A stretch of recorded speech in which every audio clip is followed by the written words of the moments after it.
rehabs, sells, and rent property. Tell them what you mean when you say big business, man. Big business, man. This is a three-family investment property, you know what I mean? Picked up for $40K cash, you know what I mean? We're gonna throw another 40 into it, you know what I'm saying? Should be worth praising about 160, you know what I mean? 3 floors, you know, I'm doing them all in and out. Hot water and heater units. They like this big right here, you know what I'm saying? Obama giving everybody $1,500 back for each joint. Tell them something they don't know. You know what I'm saying? I had to go grab them, you feel me? So look at this here. Ooh, wait, you gutting this joint. Hell yeah, got the whole shit, man. Came in here, me and Jiggy J, you know what I'm saying? Up North Management, he came through here with me, got my little cousins and them. We ripped everything off the walls. I had paneling and everything everywhere. You know what I mean? We had to rip all that shit. It's that big business. It's the plumbing right here. Running all new pipes, packs. You know, back in the day, like every house I done bought, all the copper was stolen out and ripped out, the baseboard and all that shit. You know what I'm saying? The crackheads, they come and take that shit. This shit right here, they can't do nothing with that. They can't sell that. That's called PEX. You feel me? And it's bendable. You know what I'm saying? It's easy to run. The other pipes, you gotta, you know what I'm saying, run one this way and put an L joint on there and all that other shit. This shit right here bends. It's flexible. You feel me? Running through the whole house. Bring this out a little bit and make a closet, because this is supposed to be a bedroom. But legally, let me tell y'all something. This used to be a bedroom, and you gonna turn it into a closet. No. This right here is gonna be a closet right here, gonna come out from the bedroom. This was broke. This was covered up. So legally, that's not a room without a closet.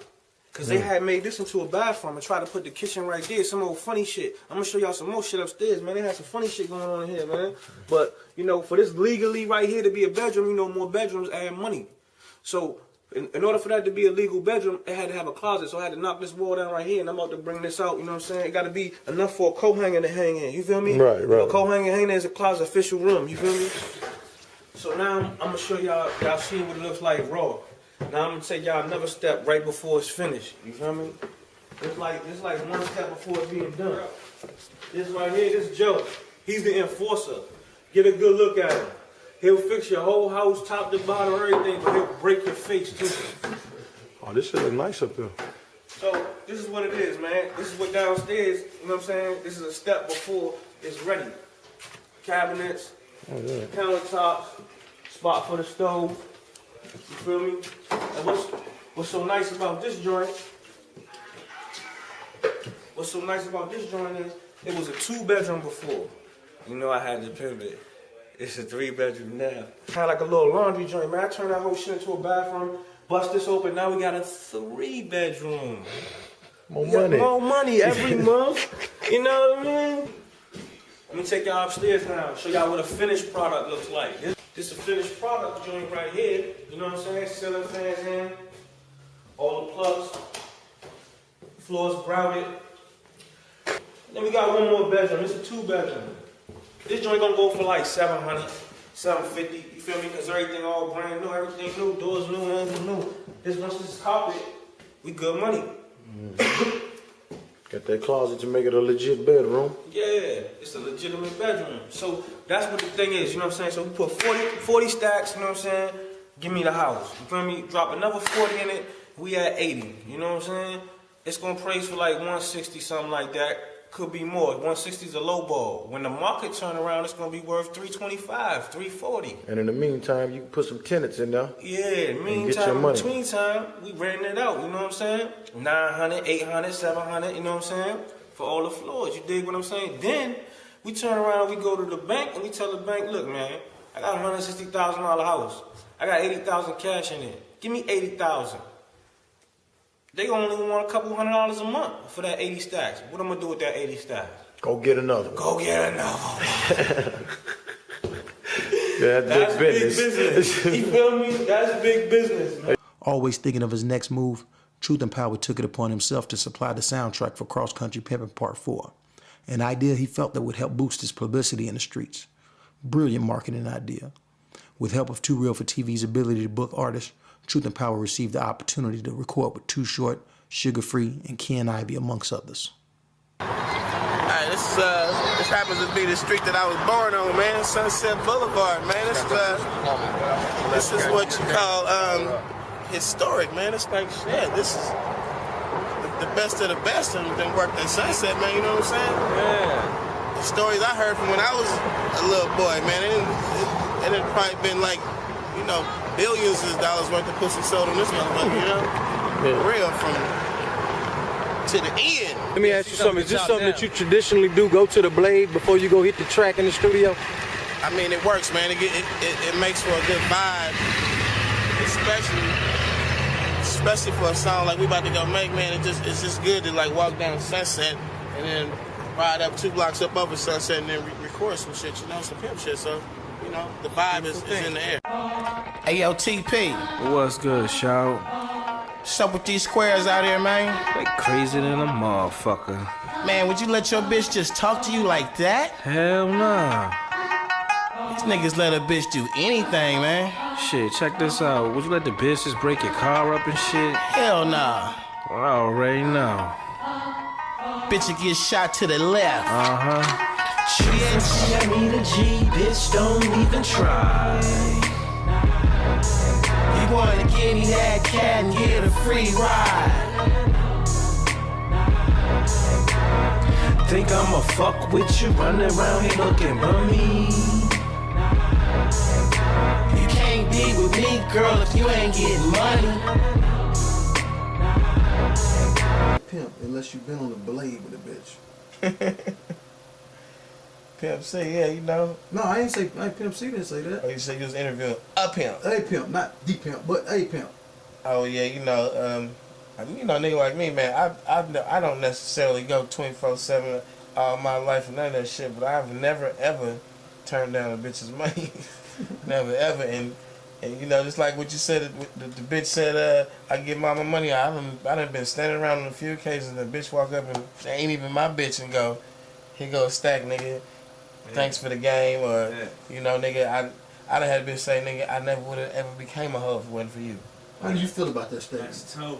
I feel like, you know, if we turned out a good little innocent girl, you know, I do have like certain little, you know, misconceptions about that. Like, should we do that? Right. But some bitches need to be a hoe, bitch. You a slut, whore, tramp. You fuck for free all day. The scrubbiest motherfuckers on earth. You ain't got nothing to your name. You kind of cute, and you stupid. You could make a good hoe. She's a candidate for her. You could make a good hoe, and I mean, and yo fucking. From that dirty life you living in fucking, I tell you, 6 months, you'll be comfortable in the motherfucking. You'll be proud of why you fuck and fuck for a purpose. And your nigga gonna be fly, you gonna be fly, and you be like, damn, this nigga sure told me that shit. 6 months is some good hoeing, and the nigga gonna realize you're a real one and start you know, treating you like a superstar princess. You know what I mean? You gonna earn it. Shit, basically, all that fucking for free. That's what I ain't been rapping I already about. have a session set up. That's what I ain't been rapping about. All you do is put in the session.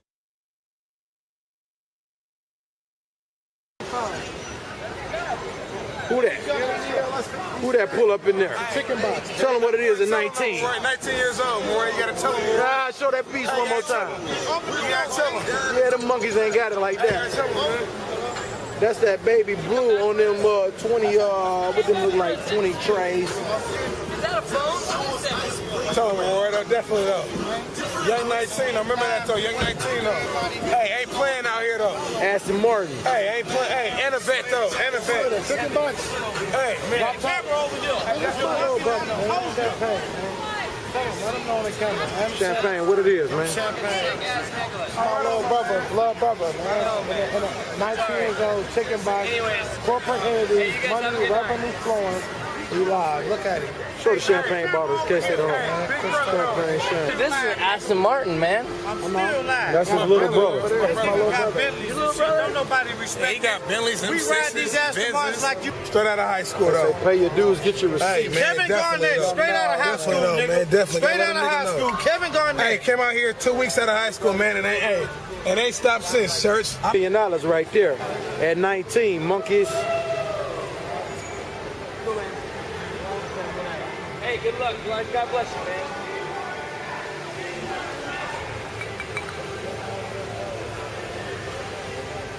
That's Young Now right there, man. Making Vegas look good.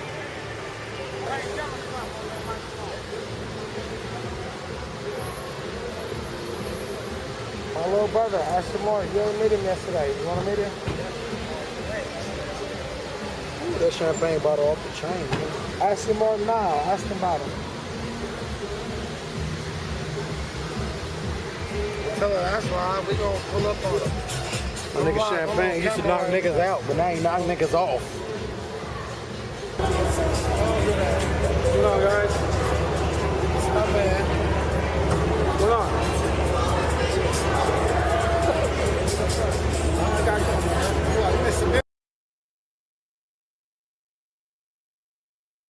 In every profession, there's a friendly competition with your colleagues, and the pimp game is no different.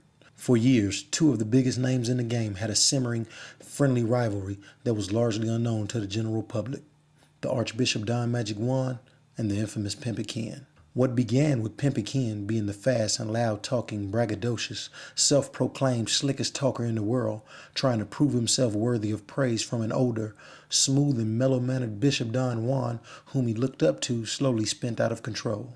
Pimping got white motherfucking hoes, nigga. You understand me? Yeah, nigga, I'm driving new business around here. Yeah, these niggas counting me out. You understand me, nigga? But I'm so down, nigga, I gotta step on the dime to get close to mine, nigga. I mean, y'all know what the time it is. Niggas got that pattern for me. You understand? Niggas see me in the vibe, then they wanna, you understand me, copy my style. Niggas see me motherfucker getting endorsed by Murray. Nigga, you ain't never seen a pimp get endorsed by Murray until Pimping selling tapes out the trunk, huh? And had hoes. Was rich, you know what I'm saying? Having money, you know what I'm saying? Jury, nigga shot me 3 times by my shit, nigga. You understand? From motherfucking Jermaine the Pre, nigga, to Too Short, nigga, I laced all you nigga. You know what I'm saying? You ain't never heard a nigga talk slick as me. Man, Yeah, me the nigga that talk slick as me, nigga. Yeah, motherfucker. You understand me? Yeah, let's keep it real. You understand? And a gangster, nigga, yeah. Ain't scared of now one of you motherfuckers. Yeah, huh? I talk slick like this wherever I go. It ain't no nigga better not touch me. You understand me? Yeah, nigga, cause I'm pimping, nigga, I'm street. Yeah, I've been to Cleveland, all in the hood. I know what motherfucking goddamn it, what's that street where we was at? Yeah, you know what I'm talking about. In an interview in a 2004 April issue of The Source, a story on Pimping Ken entitled Game Over, Ken made a statement that changed everything. And I quote, "I would like to take this time to tell my good friend the bishop, quit using the word church, quit using God's name in vain. You cannot lead a whole generation of people astray." End quote. Needless to say, his words were heard by pimps and players all over the country, instantly. Church. Church. For you ones that say don't say church, church, nigga. Church. But I don't want to be around you. You know who I'm talking about. Neither do the bishop. You ought to keep your hand in your pocket when you see us, because we don't want to shake it. I'm going to tell you what Jesus said over in Chicago. You should be arrested. Church. You should be. If the shoe fit and that gator, oh, you might not do you. Did I see you in gators? Well, they say you high power with them, but I thought you had tennis shoes on when I saw you. Church. Church. Is that killing you? Church. Did that hurt you? Church. Not long after, in the September 2004 issue of Sister to Sister magazine, Bishop fired back when publisher Jamie Foster Brown asked him, did people get mad at Pimping Ken? Bishop claimed Ken to be a player hater. In the article, Bishop said Ken offered a rebuttal, claiming he said it because his mother was a preacher. Bishop's reply was, if you was listening to your mother, you wouldn't have been no pimp. So don't tell me you was listening to your mama and she a preacher. So Bishop explained to Ken the meaning behind saying the word church. And I quote, you can't get the hardcore players to say God bless you. You can get them to say church.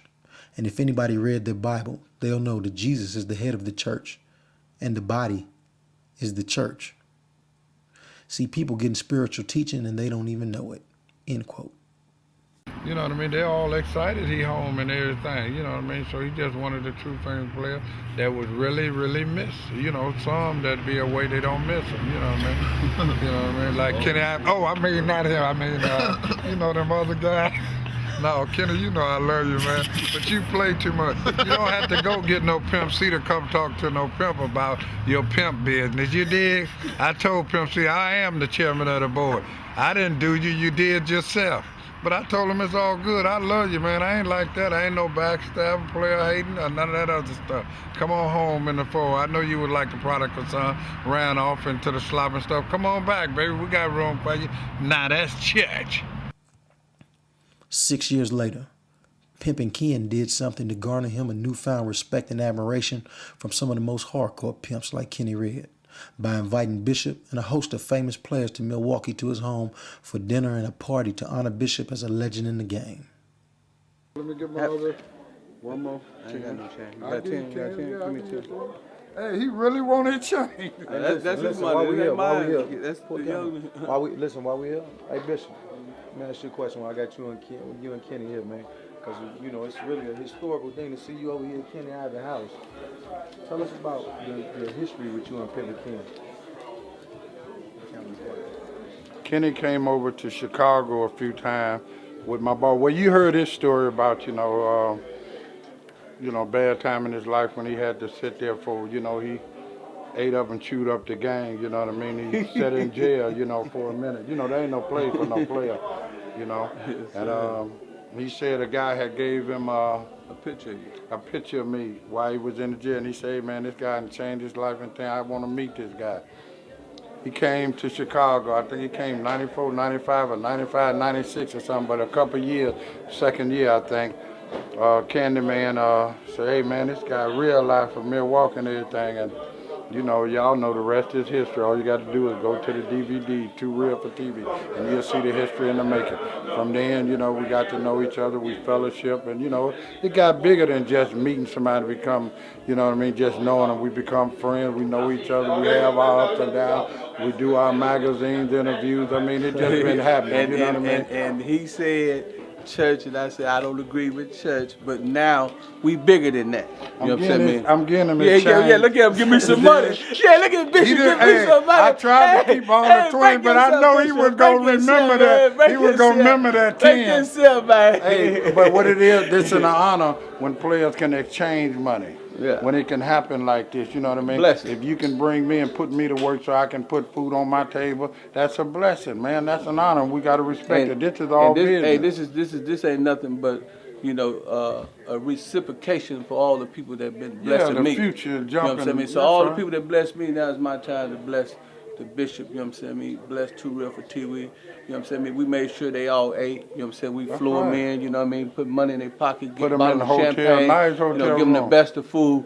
So all y'all be thinking I be just trying to take y'all money. I give money back too now. You understand what I'm saying? Put it back in the community. I put it Not back in the just community. Through the player, but like y'all know, I do help people and all of that kind of stuff. So I got to go off and do some dinners and some clothing. I help the less fortunate. I feed the homeless, and I clothe the naked. So that's my mission. Get that elephant over there, man. See that ivory tusk over there? Yeah, man. Hey, well, hold on. Get them lions too, man. You understand what I'm saying? Yeah, we're on the safari. Get that giraffe. Get that giraffe. Hey, man. Hey, but guess what, though? Get them leather animals down there, too, man. We just want to let Animal Planet know you ain't got nothing on us. Hey, and guess what, man? Hey, man, guess what, man? All courtesy of Chicago and Bishop Dynamite, man. Hey, it's because of the good game that they blessed a young player with, man, that I was able to stay quiet all this fabulous shit, man. And we're going to get some more. Give me these. Now sevens. Them ones should have caught. Motherfucker. Yeah, them ones should have caught.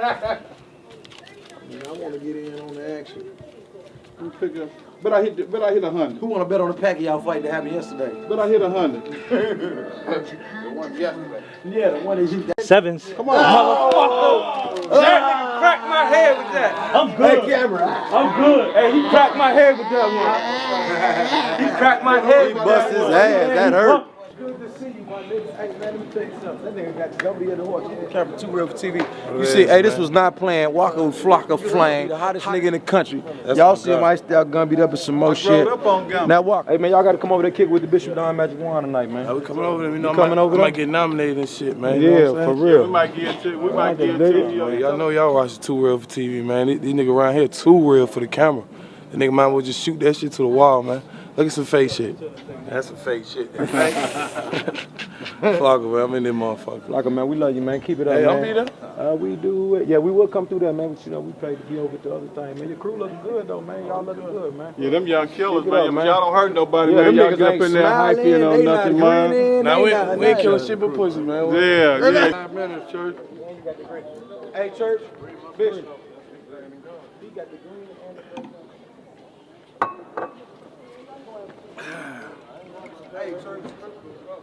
Hey, that's my man right there. Look what he got on though, Church. That's my man. See, he got the green and the I met gold. him earlier. I love you, Church. Tell him what they said when we was in Connecticut. He was the hottest nigga about to happen. Sure, yeah.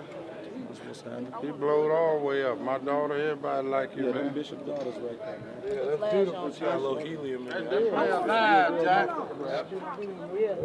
That play alive right there. Hey, I like you, man. You live, Church.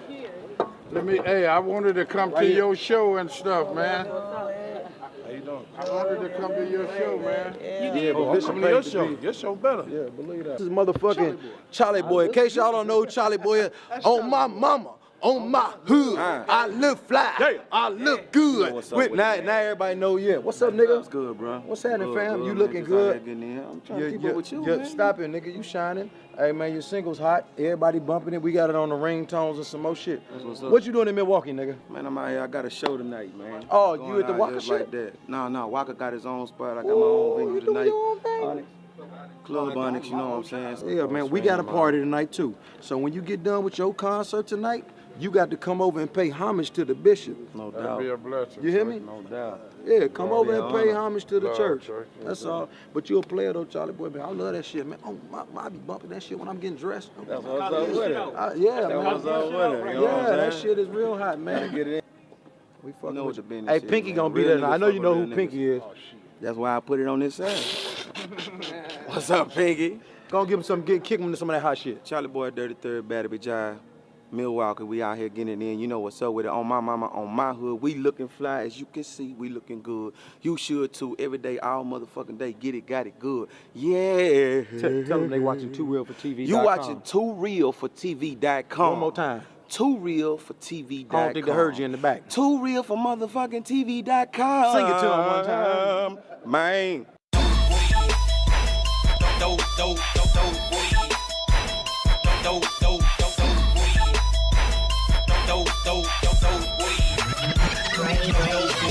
Boy, like a weed whacker, watch the way I roll this weed. I'm high as a helicopter, smoke the trees with no seeds. Sticky sour flower power, shit that make your eyes bleed. Breaking big every day, break the bitch in every way. Boy, like a weed whacker, watch the way I roll this weed. I'm high as a helicopter, smoke the trees with no seeds. Sticky sour flower power, shit that make your eyes bleed. Breaking big every day, break the bitch in every way. Boy, like a weed whacker, watch the way I roll this weed. I'm high as a helicopter, smoke the trees with no seeds. Sticky sour flower power, shit that make your eyes bleed. Breaking big every day, break the bitch in every way. Riding up 95, roll my weed out, improvise. Grip the wheel with my knees, I do this shit with real ease. Plus the shit ain't got no seeds. I'm doing 80, feel the breeze, smoother than 100 G's. Watch the way I roll this weed, split the blunt, toss the guts, never even move the lead. Didn't swerve one time, them boys ain't even on my mind. Just past the truck stop, Uzi young for the cops. Nigga about to get it in, hit your town and spin a bin. Pimp like me ain't tripping, only looking for some bitches. Walk up on a real smooth, 100 miles spitting, pimping. Come on, mama, show some love. Take me to the strip club. I can tell that she wild from the way that she smile. Girl, I'ma roll some sour flower power straight from Dower. She only took 2 hits. Think I got a new bitch. Now we up in the club. Courage her to get a dub. Taught her how to use a beat. Made her do a cardi. Boy, like a weed whacker. Watch the way I roll the weed. I'm high as a helicopter. Smoke the trees with no seeds. Sticky sour flower power. Shit that make your eyes bleed. Breaking big every day. Break the bitch in every way. Boy, like a weed whacker. Watch the way I roll the weed. I'm high as a helicopter. Smoke the trees with no seeds. Sticky sour flower power. Shit that make your eyes bleed. Breaking big every day. Break the bitch in every way. Independent 50,000 with the lack through public housing. 50 carats, 50K. Run up, boy, them clips will spray. Like to spend money with ya, or leave with your little sister. All I wanna do is smoke. Hook that bitch like a bag of dope. Only smoke the best now. Don't play that shit just like that clown. I've been living color. Exotic buzz, I love ya. Damn, how you ease the pain. Relieve my stress and keep me sane. Met Mary Jane at 12. My life ain't never been the same. If I don't have my meds, I can't eat a damn thing. Haze just could be my wife. I think I might need a ring. Keeps my mood proper. flipper. Never sleep without her, and she's a lesbian. Helps me break these bitches in, spark her up and get her going. Let these kitchen bitches for me. We was just riding, smoking. Now she out there happy hoeing. Like some kush, I'm out here with her, hoping that the feds don't flip her. Have my G's, that's all I need. Pimping and some dope weed. Boy, like a weed whacker. Watch the way I roll the sweet. I'm high as a helicopter. Smoke the trees with no seeds. Stinky sour flower power. Shit that make your eyes bleed. Breaking big every day. Break the bitch in every way. Boy, like a weed whacker. Watch the way I roll the sweet. I'm high as a helicopter. Smoke the trees with no seeds. Stinky sour flower power. Shit that make your eyes bleed. Breaking big every day. Break the bitch in every way.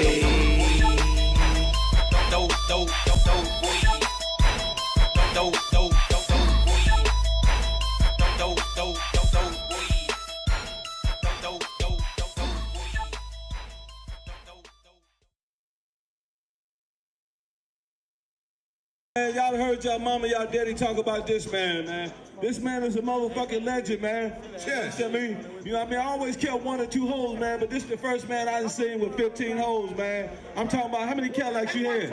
At one time, how many Cadillacs you had, man? Shit, hey, 20. 20 Cadillacs at one time, man. I mean, when niggas wouldn't even decorate Cadillacs, John Brown was decorating Cadillacs, you know what I'm saying? I'm talking about the man here so much motherfucking jury, man. I used to call him Mr. T, man. Mr. T didn't even have no shit back then. I'm saying, man, this is a real nigga, man. It's an honor, man, to pass this trophy on to you, Mr. J.B. The man was pimping for real. He like Kenny Red. When you look at Kenny Red and you think of a pimp, you think of, damn, Kenny Red, that nigga's a pimp. So he you know, they you know, cause you know he was a jury type pimp. He was a tight pimp. He was smashing. So I mean, he stayed mink to the flow. He stayed mink hat. He stayed, you know what I mean, everything, man. The man was pimping for real. He like Kenny Red. When you look at Kenny Red and you think of a pimp, you think of, damn, Kenny Red, that nigga's a pimp. So he you know, they similar. When you look at John Brown, without saying a word, you be like, damn, dog, a pimp, man. So that's what it is. It's like real flashy, flamboyant. Yeah, he a pimp for real. We out there, True Real TV. Man, you know what we got it you is, on man, TV, and I'm fucking with the nigga that's running shit. I ain't fucking with the cameraman, nigga. I'm fucking with the nigga that's running shit. Yeah, owning shit. CEO of that motherfucker. Maroy, what's up? Man, what's happening? Let these niggas know I know you, man. Hey, Niggas man, be I fuck acting like with we you. don't know each other. What's shit. this here, though, man? Last time I saw you using some other shit. What's this shit right here, This is man? another one of my toys, man. You know, I'm one of them niggas like toys. You know, I'm really a kid out here. Yeah, I got a couple of them out here, though, I'm man. a kid in the streets. Just another one of my toys I play in, man. You know, this G55 bin, not 500, man. 500. See the pipes out the side? I see that. That mean I will smoke you niggas. But how we know it's yours? Do it have any Mac Dre stamps on it or something like that? Because how we know it ain't a rental or something? Everything I do. Okay, well, make me know that it ain't no. Okay. You know, it's authentic, All man. right. Dre everywhere. Now we know. Okay, now we know it's official. All right. Okay. And these motherfuckers right here, about the size of a 5-year-old. Yeah. Them grown ups. Whole lot of inches, all this shit.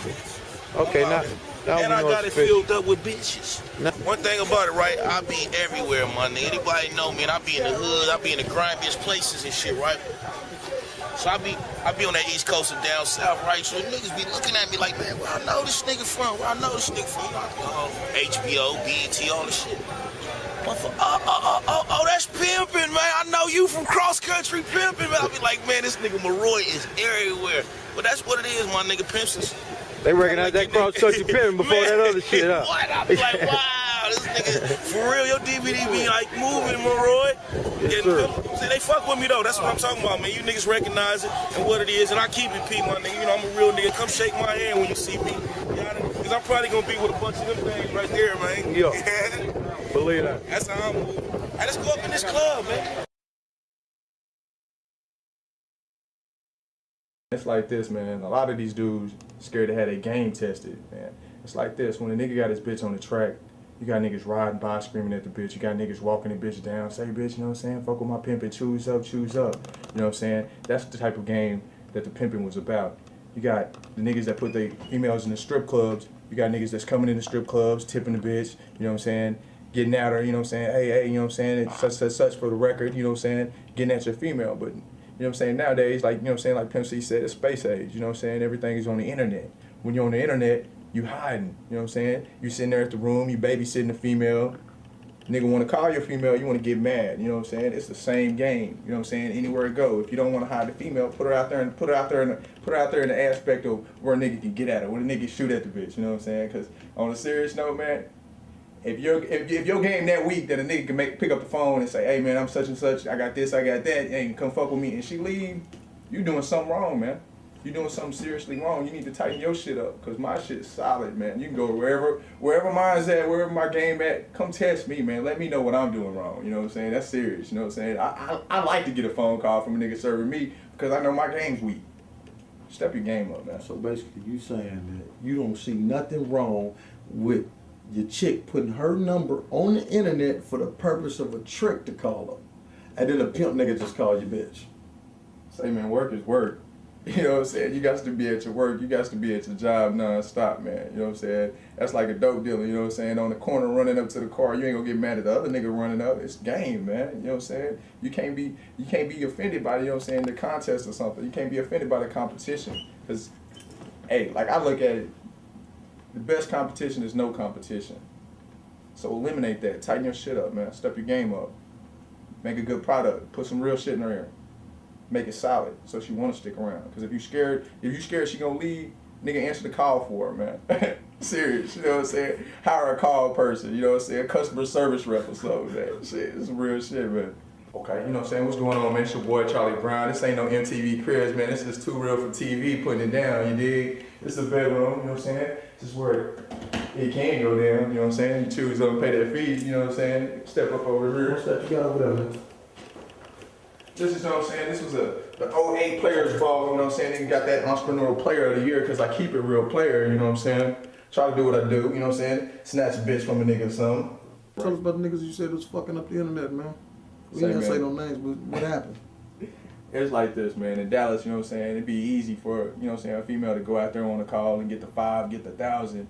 You got so many of these, you know what I'm saying, females out there that's doing the $80 specials, doing the $100 specials. So, I mean, how you supposed to get some real money? How you bitch fucking 24/7 all day just to make a stack?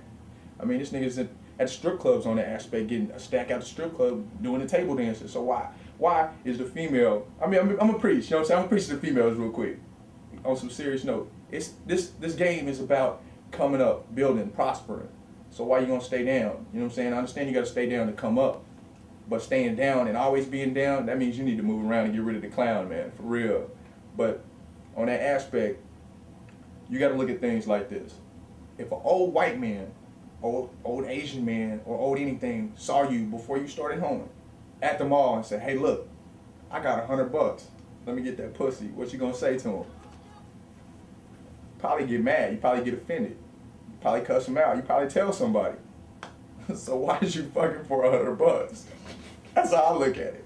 That's not no money. $100 can't do shit. You know what I'm saying? The club table dance is 20. Some clubs they 30. They even got spots that's $40. Yeah, you looking at it, I'm working, I'm dancing. That's just called lazy. That's lazy hoeing. You know what I'm saying? You want to sell yourself short. There's more money out there. You can get more money. Have some more game about yourself. Have your nigga educate you. Because if your nigga can't teach, you need to reach for somebody else. It's like this, man, you know what I'm saying? You got a different type of niggas out here. Like I said, most of these females is comfortable with the boyfriend, you know what I'm saying? And the boyfriend pimps, you know what I'm saying, on the most part, that be the D-boys, you know what I'm saying? The D-boys be hitting the females, they get them on that aspect of, baby, you know what I'm saying? You get this little money so I can flip this and we can build something together. They really don't sell no dope. They selling you a dream, pretending. I call them pretending dope boys, because a dope boy ain't gonna fuck with a bitch on like that, because most dope boys is tricks. Appreciate you, you know what I'm saying? But those dope boys got too much money to be dealing with a bitch they for $100. be dealing with a bitch for $100. No, they making some moves, moving some weight, man. But you know what I'm saying? A lot of these females, they just confused, man. You know what I'm saying? They so much caught up in looking for that love and affection, and they forget what the game's about. Prosper and coming up, not loving and fucking and sucking and not having shit. You know what I'm saying? You know what I'm saying? These females leave pimps, go to the boyfriend. You know what I'm saying? Go for the big crib. To, you know what I'm saying, to the trailer park or the big crib, to the apartment, and they happy, you know what I'm saying? And I'm gonna talk about them, hit a point on somebody, you know what I'm saying? You done went and worked hard for this pig and got this nigga a Benz, right? How you gonna leave the Benz to go to the apartment with no furniture and get your lame boyfriend a bullshit ass car like a Bonneville? Not even some new shit, just like some old raggedy shit. And you think you're doing something because you think that affection is the same. But it's not. Because if that affection was the same and the affection was really there, you wouldn't be doing what you're doing. You know what I'm saying? You still working regardless. Everybody gonna say it's boyfriend pimping. If your boyfriend take you to work and drop you off and pick you up, regardless if you hand him your money, you still probably spend all your money on the nigga. It's the same. He just ain't got enough courage to ask and put his hand out. You know what I'm saying? It's the truth. But that ain't that we were calling that. That's not really, you know what I'm saying, pimping, but on the cool, that's still on the same aspect of sending the bitch to work though. Yeah. You know what I'm saying? That's how a lot of niggas make it. You know what I'm saying? Getting by, not working, not doing shit. You know what I'm saying? Living off the means of the bitch. Yeah, you know what I'm yeah. saying? So let me ask you a question. What would you define as game? What is game? Game in this game, because every game's different. You know what I'm saying? Good game for an NBA player would be, you know what I'm saying, that nigga shoot 3-pointer, he got the good slam dunk game. In this game, it's about that conversation skill. If you don't have enough conversation skills to keep somebody around, if you don't have enough conversation skills to make a person have motivation, power in motivating people, you know what I'm saying, that PIMP, power in motivating people, to make a person want, need, and have that ability to want more in life. First, a good start in your game, is finding somebody that wants something. Because if you got a female that don't want shit, how you expect her to want you to have shit? They're going to be content. You know what I'm saying? A lot of people have this shit confused of where they want to be and where they need to be. A lot of people don't want to be nowhere. They can be happy with anything. Me, I want the best. I want to eat big steaks, man. You know what I'm saying? Live in a big crib. Dress good, look good, smell good. You know what I'm saying? A lot of people can care less. They don't care less about that type of stuff because they have no game. They don't believe they can achieve. You know what I'm saying? If you're an NBA player, you're trying to win the NBA championship. You're a pimp, you're trying to have the best. You're trying to rock the big jewels. You know what I'm saying? You're trying to rock the big whip. You know what I'm saying? If you got the Benz this year, you're trying to work hard to get the Bentley. You know what I'm saying? You ain't trying to be content. Oh, I got the dog, so I'm going to keep this. I'm a player, I'm pushing around town. Nah, man. You're supposed to constantly be trying to build, constantly trying to climb. And when that climb and that build declines, or that climb and that build goes away, it's time for something different. If you're a female and your dude ain't trying to do nothing, he ain't trying to prosper, he ain't trying to make you have more, he ain't trying to do better, it's time to get traded. It's trying to go to a new team. You know what I'm saying? So you go to championship, everybody on the team supposed to get a ring. You know what I'm saying? That's why you see veterans, I'm going to say veterans, try to move to a team where they know they're going to win a championship. It's like this. Everything in life. If you was to go fill out an application and go get a job, you're going to do your research on the job. You're going to look and see the benefits, what the pay is, what you're going to get out of it. So when you're looking for a nigga, it's basically the same thing. You ain't going to go look for the worst job that has the worst pay, that has the worst benefits, that you ain't getting shit up out of it. The longest hours. So, you know what I'm saying? When you're looking for a nigga, you're supposed to look for who's going to be the best for you, who's going to help build something for you. If he ain't got a car, that's not a good start. You know what I'm saying? If he ain't got a Benz, how he going to put you in the Benz? You know what I'm saying? If he ain't got a place to lay your head down at, you know what I'm saying, to be able to provide for you, why is you going to be with him? But you think you can build it with him? You think you on boyfriend, girlfriend shit, you think you're going to work hard and all day it's going to magically happen? Nah, shit ain't going to happen, man. It's a repeat cycle, 360 degrees. It ain't going to take place.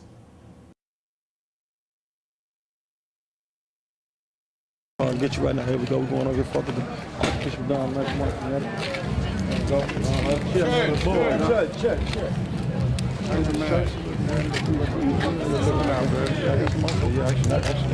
Tell them what it is, man. Well, it's Archbishop Don Maduan over here in Danbury, Connecticut, finna host the first ever Pimp and Hose Ball. You heard me, the first ever, so they call the chairman to make it happen. It look like it's off the hook right here.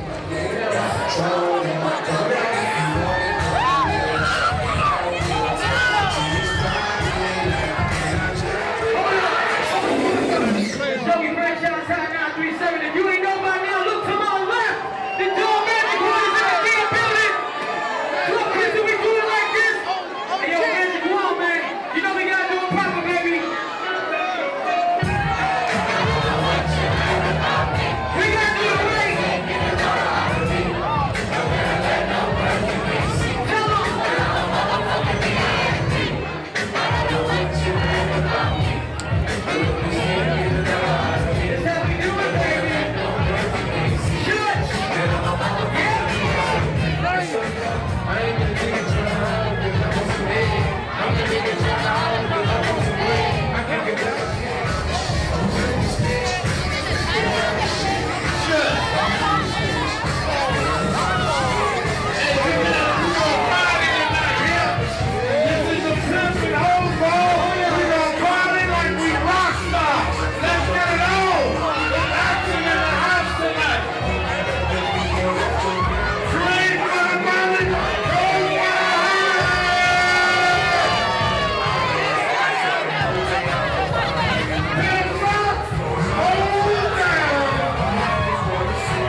question I'm gonna ask again. I'm balling so hard here, man. And it's cold to even think that these are college students. Y'all too hard. I love it though, man. This is a pimp ball for real. I want to do something special, but I want to do it real quick because I want to go back to that live music they play. So listen, y'all gonna have to help me. Now look, I got one set of tickets, which is 2, for the Jay-Z contest. But wait, hold it. Hold up, look. This is what I need y'all to do, Connecticut. Who is the most popular around here? I need the 2 most popular people to come up here. We need to do it real fast, and y'all know who they is. If you ain't that one, don't do it. Y'all know who they is. Send them up here real quick. Send them up here real quick. You say that, sir? Who you say, Church? Who you say, man? Hey, baby. Right here, let them see you. Hey, they sit up. Right here. Right here. Hey, man. You come up here. Come here, man. Yeah, come on around there.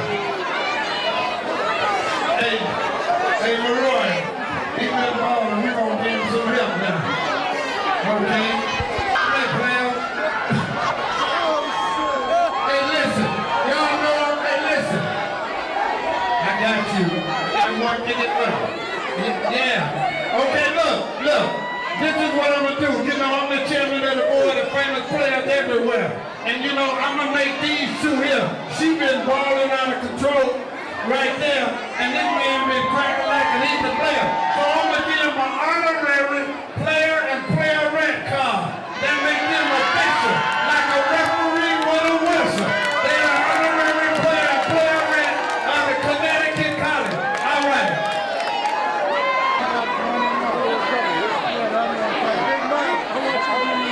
Hold on, Big Mike. Mike to the mixtape, the king of the mixtape. Is in the house. Give it up for Mike. Come on, y'all. Come on, Connecticut. He brought me in here. Come on now, give it up. I wouldn't be here if it wasn't for Mike. Mixtape man. The king. Hey, look, we only got 2 girls. Let that lady up right there. Come on, baby. Hey, let up. Yeah, that lady right there, yeah. So these some good Jay-Z seats. That's front row. Hey, listen. These ain't in the balcony. These ain't no nosebleed seats. Hey, player. Man, all the crime you got it early. You know Pimp supposed to show up, man. That guy live there got his Pimp truck and his cane. Now that's pimping, Jack. Let your school see who he is. Give it up, boy, y'all. She one of y'all. It's one of the one. Come on, baby. I want to get you one too, man. You know that. There's another one of y'all. Tell them who you is. This is Kim from CP. What's going on, Connecticut? Now let's get back to balling. Because this is player ball. Pimp it on. Hey, Connecticut. Let's get it on.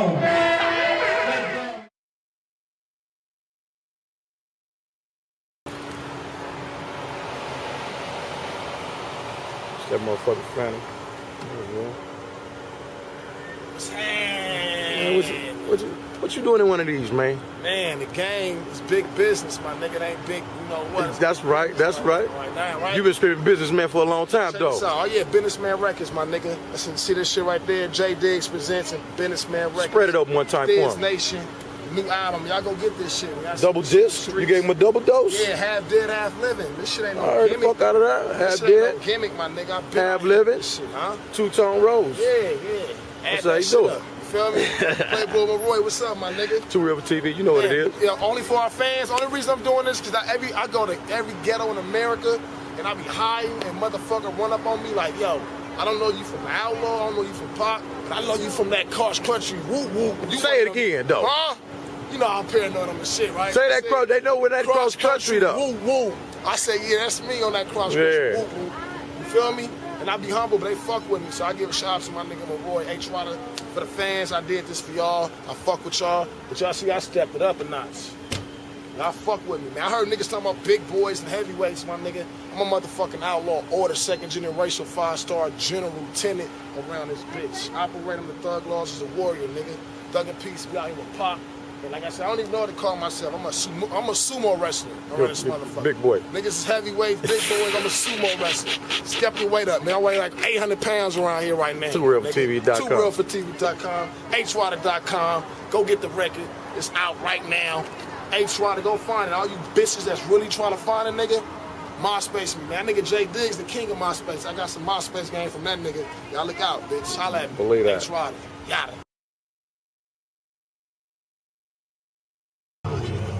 Where we at? Yeah, man, I'm over here trying to see my man. Cause I know he's in the area. Very, shit's getting scary. Dallas is live. Dallas is like our second, maybe third home to me. You know what I'm saying? Like I'm really comfortable in this town. It's a live city. You know what I'm saying? The niggas got flavor. Town got flavor. Beautiful women. Good weather. Big city. And they support Too Real for TV, which is most important. Hey, church, I think I'm outside. G-God, the governor, y'all know what it do, man. Cold country, no, man. Just sitting down in the town, you know. Y'all been on the internet, y'all see what's going on, man. But hey, how about it? I'm going to take a little vacation. When I'm come back, I'm back in it. You boys watch out, man. We talking about Bugatti, man. Ain't fucking with nobody. Nobody.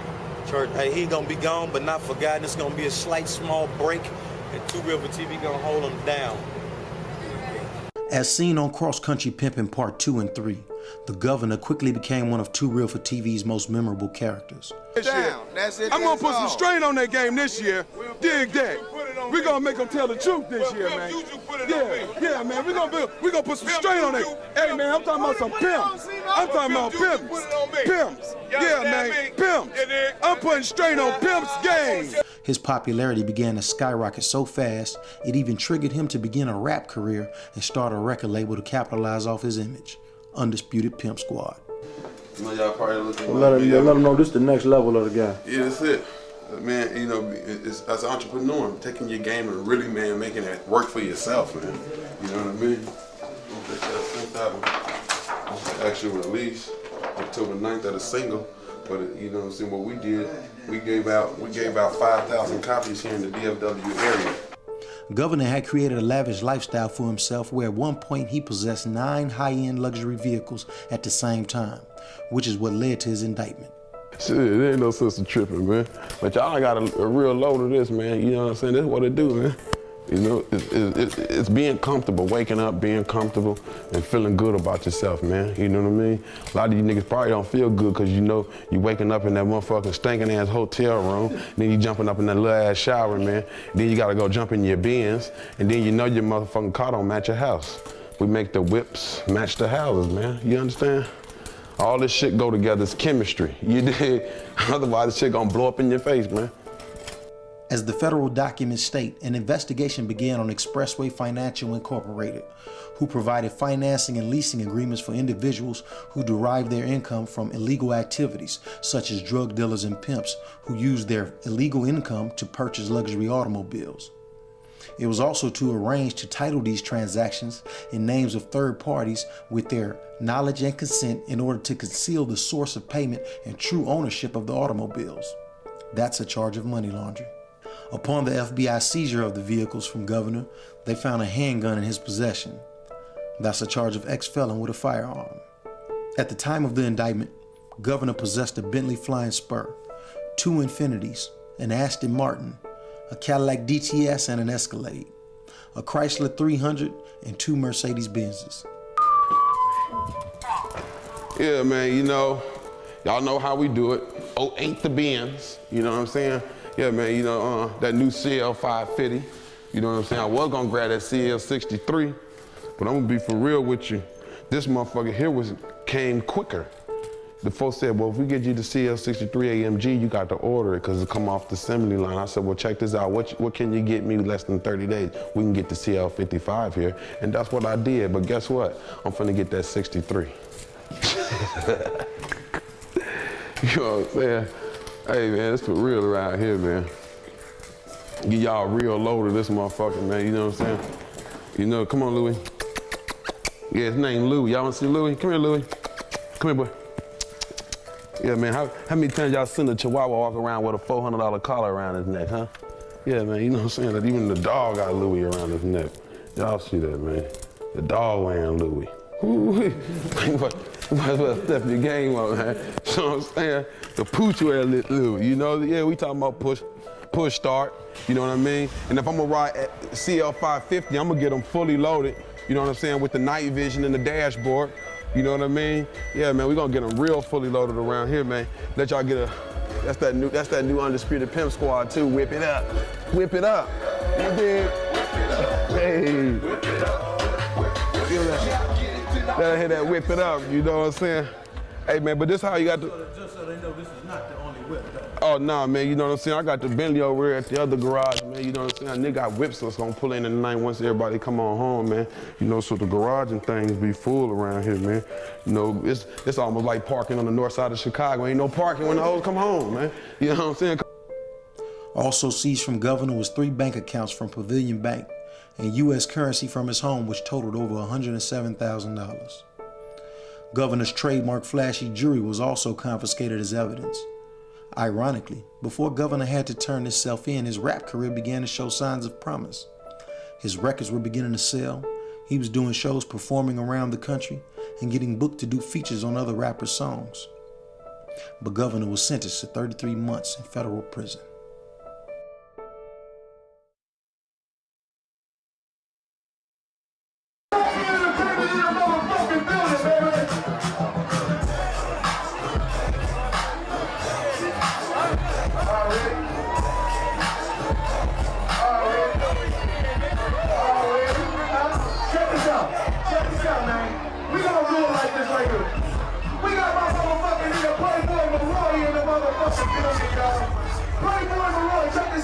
Check this out. We gonna move over here. Let this player through this motherfucker. We got my nigga Playboy Maroy in this motherfucker building. Excuse me, Miss Lady. Excuse me. We got a goddamn event coming through tomorrow, man. We got this goddamn player boys, man. Hey, folks. What that bitch gonna be like tomorrow? Let her know what is going on tomorrow. Tomorrow we giving away $1,000 to the baddest bitch in the club. We giving a trophy to the biggest player in Minnesota. We know some real niggas in Minnesota. We giving out a trophy to the biggest player in Minnesota. Let me say this. Come to 2rivertv.com. Check it out. My nigga Cersei in the building. I see you, Bill. Come out tomorrow. It's going down, man. $1,000 to the baddest bitch. If it's 10 baddest bitches, we give away $10,000. Say it loud. $1,000 to the baddest bitch. DJ family, let's keep this motherfucking rocking. That player let it know what it's gonna be. I was booked to host and film a cross-country pimping party in Minnesota. But once the event's commercial hit the local radio station, protesters and police showed up to protest the party. The police towed the DJ's vehicle while he was trying to unload his equipment. Majority of people coming to the party didn't even try to enter. And while the event was not based on the concept of pimping and prostitution, simply a theme party, it's hard to defend it when one diehard 2 Real for TV fan showed up with a woman on a leash.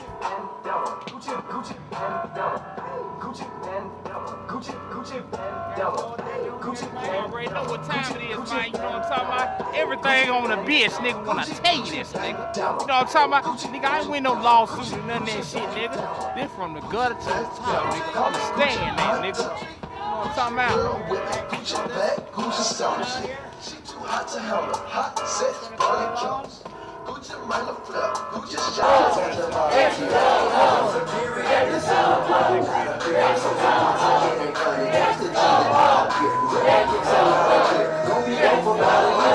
Funny thing is, I was booked to give away $1,000 to the sexiest woman in lingerie. Far from a pimpish act. But the word pimp is so taboo, most don't even bother to see what the event is about. I'm not a pimp, I'm a businessman, and entertainment is my business. Ironically, I was booked by a promoter named Country Chris to film his birthday party in the ultra-conservative Mormon state of Salt Lake City, Utah, along with Bishop Don Magic Wand. And the funny thing is, everywhere Bishop went, people wanted to take a photo with him.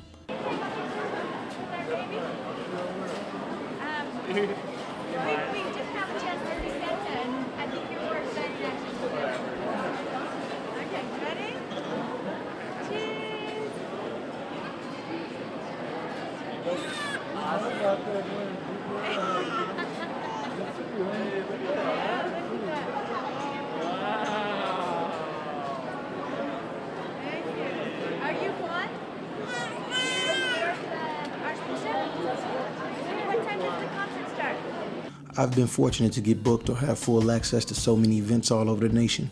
My films have been so admired in places outside the country like London that filmmakers from the UK come to the United States to steal my film ideas, using the same characters and concepts. So sad.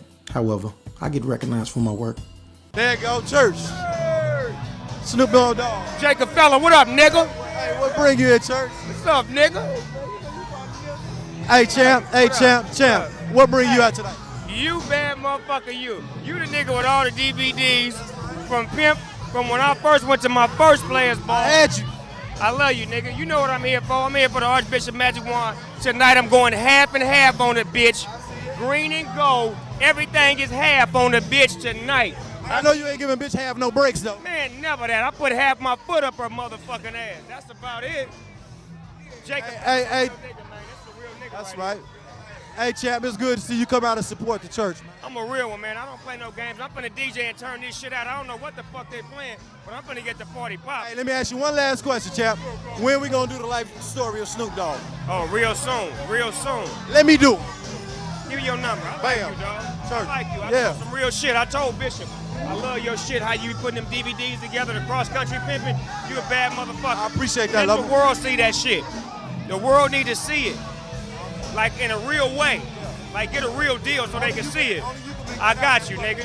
I got you. Hey, we go half. I got you. We can go half. We go half.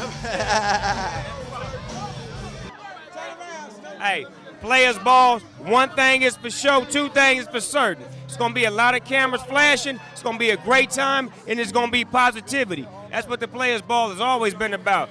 Cross-country pimping, man, with my nephew Maroy and Big Snoop Dogg, Debbie the Glass Lady. We got Pimp JoJo in the building, Jacob Phillip, Bishop Magic Wand. It's so many pimps in here, man. I need a bag of Juicy Fruit. It's so much flavor in here. I mean. Hey, man, I'm talking about they ain't fucking with that Too Real. They ain't fucking with nothing, man. You know, I'm talking about Too Real for TV, man. You know, I'm talking about believe that, man. The man said it, man. Yeah, tough. Man, I've been doing work. Stay on my homework, man. I forgot my bodyguard at home. Oh, you in Milwaukee? You Michael Maroy. You don't need no bodyguard in Milwaukee. Hey, man. Hey, that's for real. Hey, and we gonna hold this down. And that's where you at, man. We gonna hold this down, man. You know what I'm talking about? Hey, you good. Hell yeah. Too real. You don't need no security. That's Maroy in Milwaukee, baby. All over the country, Players Balls and Pimp and Hoe themed parties take place on a regular. And usually they are not attended by real pimps and hoes. Sometimes college students and other time corporate execs. So once again, you may ask, what is my point? It's not big pimping anymore. It's big business. Big business around this motherfucker, man. You know what I mean? TP staying down.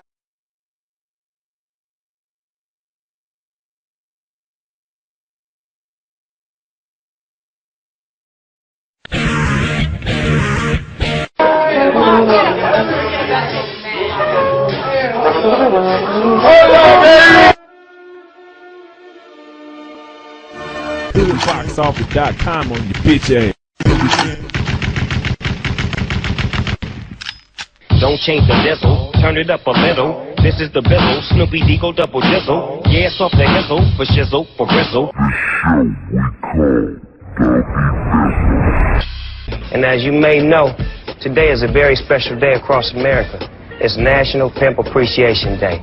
Most schools and banks are closed in observance. The parade in downtown Detroit, it was great. The floats were beautiful. Check it out. Bishop, have you been in fatherhood?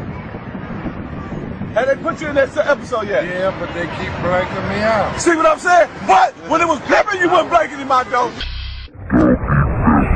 I even give gifts to my enemies. That's how I get out, man. I was blessed with the golden gift for the gap. That's why I give what I have. See what I'm saying? But when it was pimping, you wasn't blanking in my door. When niggas was doing bossing up, when niggas was trying to recycle their career. You're the chosen one, Big Jeffrey. Church. He don't drive a Cadillac. Nigga, they went hiding, Bishop. No, Bishop, stand up. Man, hey, man, that man on how you living in your house. I don't cook round here. What's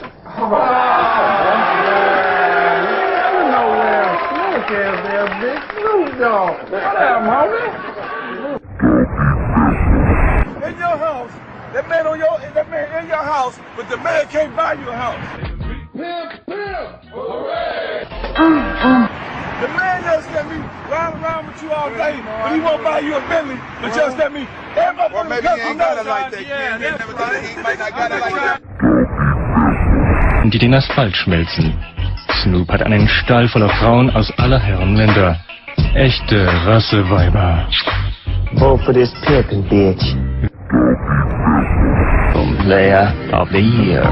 But just let me. Or maybe he ain't got it like that, kid. He might not got it like that. He was in Forbes. The nigga was in Forbes. He made 12 million. 12 million? Snoop got 12 million. But he might have smoked some got 10. one.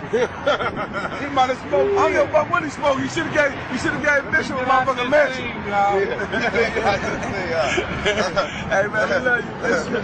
Hey man. Yeah, Bishop man. ain't going nowhere, man. I'm holding my shit, It's man. real shit, man. You know, we came down here for this, man. This is Give real Bishop a shit. mansion. That's the new campaign. Give him the address Snoop. again, so Snoop can send the money. Hollywood, California, 90078. And anybody else that Snoop, can see T.I., it. 50 Cent.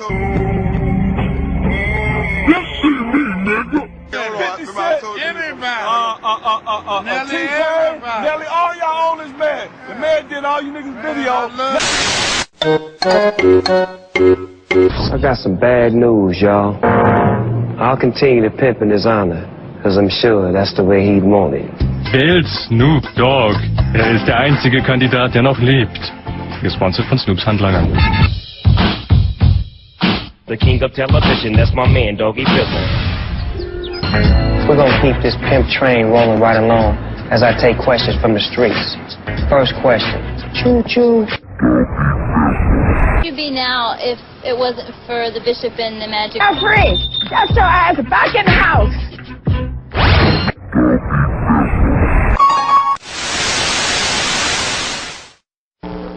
Hey, give me a hit in front of Real TV. Let them know we still doing it like we always did it. Y'all thought we was gone since Pimped Up Hoes Down, you know, an American pimp, but we back and better and liver than ever, baby. They're only in America, baby. It's Pimped Up Hoes Down and never like it been before, and I'm the bitch down, one, and I'm telling you like it is. Don't you hear me telling you, Pimp, get on your game. Sure. This is what this music gonna do to you. It's gonna dedicate you to something. Can't get no better than that, Jack.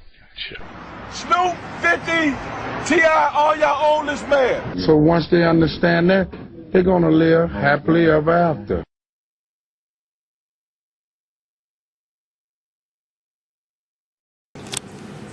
Ladies and gentlemen, no introduction is needed. A Too Real for TV alumni, a legend in his own right. The man to my side, none other than Gentleman Juju, formerly known as world famous player Pimp Juju. A Too Real for TV exclusive. Exclusive.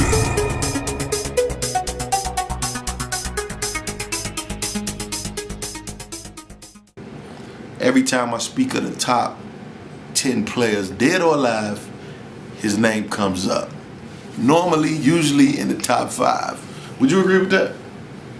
I mean, you know, I'm damn sure I ain't gonna never put myself at the bottom, but you know where people place me at, you know, that really don't matter, you know, long as. Well, that's a humble way. I know what it is, you know what I'm saying? I mean, like, cause there's a lot of greats, you know, that come before me, and there's some young ones in the game now that's on their way to greatness. So. On their way, but they ain't did it yet. Nah, I mean they haven't done it, but I mean, shit, it's you gotta start somewhere. So I ain't gonna knock them, the ones that's doing it the right way. But I'm out your way. That's for sure. No, on the player side, I just think that with Juju, what I think, you know, he had a player's ball in D.C. And we talking about a player that put a player's ball on every year. I think he did about 10 of them. The only time he took a day off is when he was in the joint. And his ball was top flight. You know what I mean? I'm talking about top flight entertainers, top flight location. ice sculptures, horse and carriage, all the shit you think in your mind when you think of a player's ball, he did it. Hey yo, first of all, what's up, baby? Ain't nothing but that. Hey yo, check this out. First of all, we done had some people come up here and give it up to a true famous player, you know what I'm saying? But I need y'all to do me a favor. Right now, I need everybody in this motherfucker to give it up to my man Pimp Juju right now. So check this out. Check this out. This is how we gonna do it for a famous player. When I say happy, y'all say birthday. When I say pimp, y'all say juju. Happy birthday, pimp. Happy birthday, pimp. Detailed shit. You go, you see chandeliers, all type of. Man, tell them what is the key to throwing a successful good party, a good players ball. Because you still going parties and they not players ball. So a good event, man. What is a good event? I mean, basically, it's your brand on the line. So when a person come to your event, you want them to think of you. And when they see me, this is what they see. So this is what they gonna expect at one of my events. Something fly and, sometimes over the top, you know what I'm saying? But you just, what you put in it is what you gonna get out of it. Because you want to have a person leaving there saying, damn, I can't wait till he throw another one. I can't wait to the next party. So, I mean, that's what it is. Then I don't like cheesy shit though, man. I don't want to be associated with nothing cheesy. So, it's going to be top flight anyway.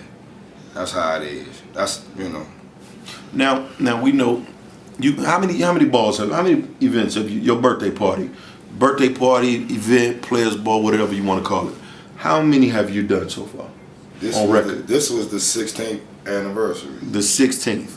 Okay. Now, other than the little hiccup where you had to go down and do some time. Now, when Juju, a lot of people be asking about when you did time. Juju didn't go to jail for nothing funny, no mispimping, none of that shit. He went about some money. That's all it was, about a whole bunch of money. I ain't gonna get off to the man case about how much money. It was just a lot of money. You know what I mean? But a lot of people didn't even know that you was out. Because, people that follow the movies, because I ain't put out a new movie saying you out, they didn't know. BB from no motherfucking body else besides the family. You did? Yeah, so if this what y'all call keeping it real, man, keep up the bad motherfucking work, man. Cause I ain't heard from nobody. But I ain't mad at you, man. You did? Hey, but the cold thing about it though, man, everybody know you had one of the number one players balls in all the country. Niggas came from all over the country to come to your ball. You mean to tell me now that you down and out, niggas ain't coming through to holler at you? They ain't shooting no kites to you? No, I guess because I can't give away a trophy from these motherfucking bars right here. You dig? A motherfucker ain't, they ain't stepping up, man. I ain't seen nobody at all. Like I said, But hey, man, a nigga ain't got no ill feeling. That's just how niggas do, man. I ain't mad at you, man. I'll be back. That's all I can say, man. And, when I get back, it's gonna be bigger and better, man. One thing about this shit, man, it don't start till the casket drop, man. And really campaign out there like you been looking out for me, man. You ain't done any goddamn thing for me, man. I ain't seen the thing from none of you niggas, man. Hey, check. I want to hear that shit, man.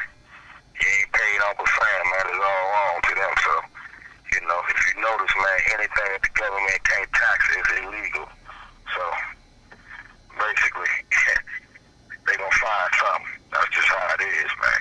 Anything that the government doesn't have tax on is illegal, man, when you do it. So, remember that. Yeah, man. You hanging around motherfuckers, you got to watch that. But, hey, man, it could be your brother. I done seen brothers tell on each other. I done seen niggas, they done put niggas' mamas on the stand and made mama tell on them. So, it's some crazy shit, man. Stay in your lane. That's all I can tell you. Especially if you ain't ready for this part of it. Yeah. Most niggas ain't. This part of the game come with pimping, trust me. It come with pimping. Yeah.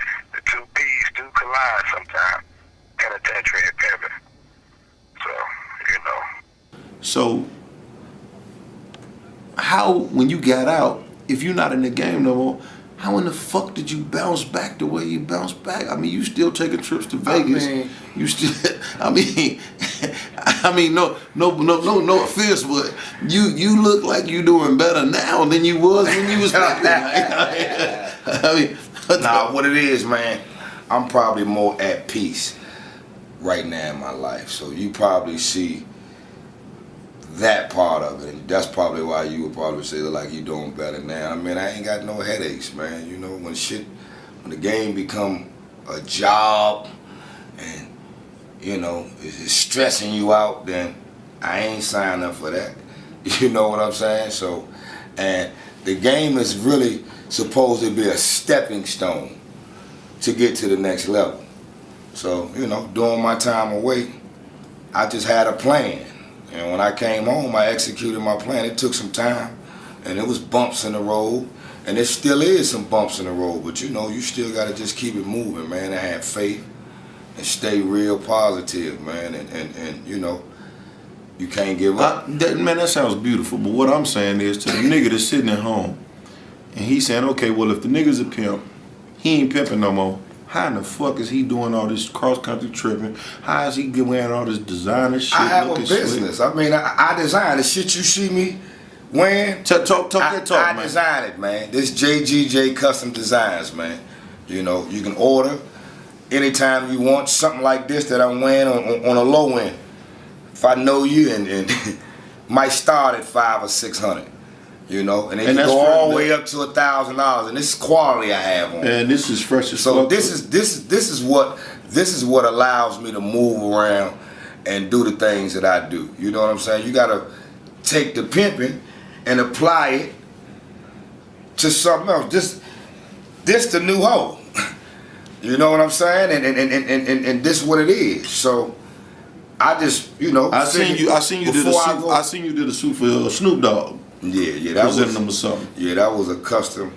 That was a JGJ, and I used I believe Armani. Yeah, I think I used that stretch Armani fabric. So you know, I designed for quite a few people. So you know, that's gonna keep you going. You know, among other things, I'm a promoter.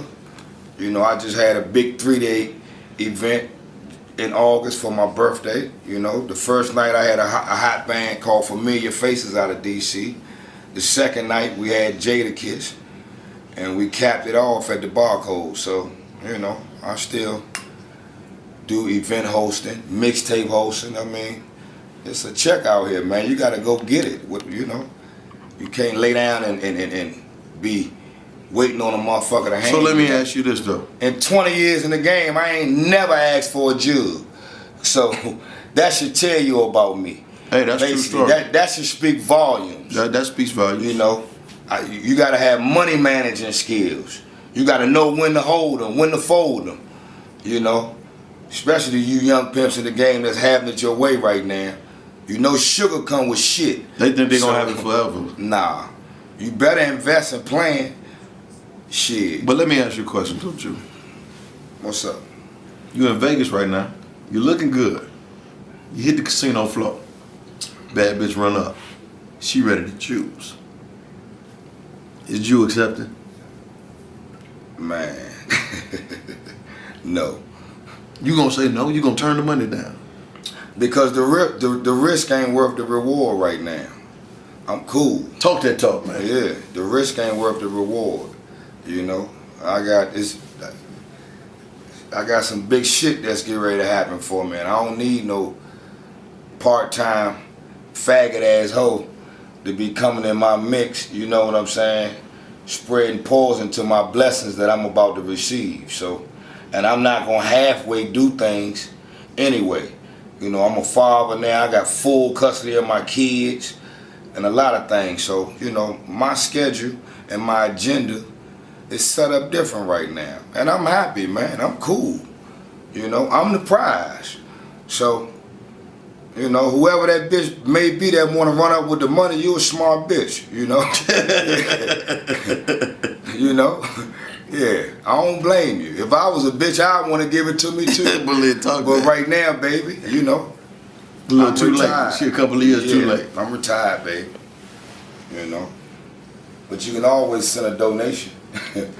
She can always buy a couple coats or something. She can send a donation and I have her a dress together or you want to buy your folks some fly shit. You dig what I'm saying? Yeah. For his birthday or something like that or a special occasion, I'm here. And you make everything. You make suit jackets. Because I thought you only made suit jackets. Now I see you make bombers. You make everything. No, I make shirts, everything. If you just give me a from head picture to toe? of it, head, besides a shoe. Okay. You know, you probably seen the sequin shoe I got. I got that custom made, but I didn't do it myself. I sent it away for him to get custom made like that. But I remember when me and you used to argue because I used to think that I was a better dresser than you. You remember we was at the little flip video shoot and we had a battle on who, because I used to always peep your dressing because Juju was, unlike, you know, all the players, you come to the players ball, everybody dressed tailor-made suits, you know, if you are a top-notch player. But the thing I noticed about Ju is he was tailor-made even if it wasn't a suit. He was tailor-made even on regular shit. So I was like, you know, I used to always kind of challenge him and say, you know what I mean, yeah, I'm fresher than you, but you know, in that battle, we could say you won. We can say you won because you making some real fly shit right now. Man, you know, you put it together. Shit, there's a lot of players in the game that put it together. Good game. Give me your top 5 freshest dressed players you know from the game. Top 5. That wouldn't be fair to the players. Come on, man. Give it to me, man. There's a lot of them out there that do what they do, though. I think Good Game definitely will be in the top 5. He stayed fresh. Bishop with his own style. No question about it. He unique. He tailor-made every day. Yeah, he unique. And he the only person that can get away with wearing what he wears. So a lot of people try to imitate it. Yeah, they do. And duplicate it, you know. But don't look right. It don't look right on you. But who else?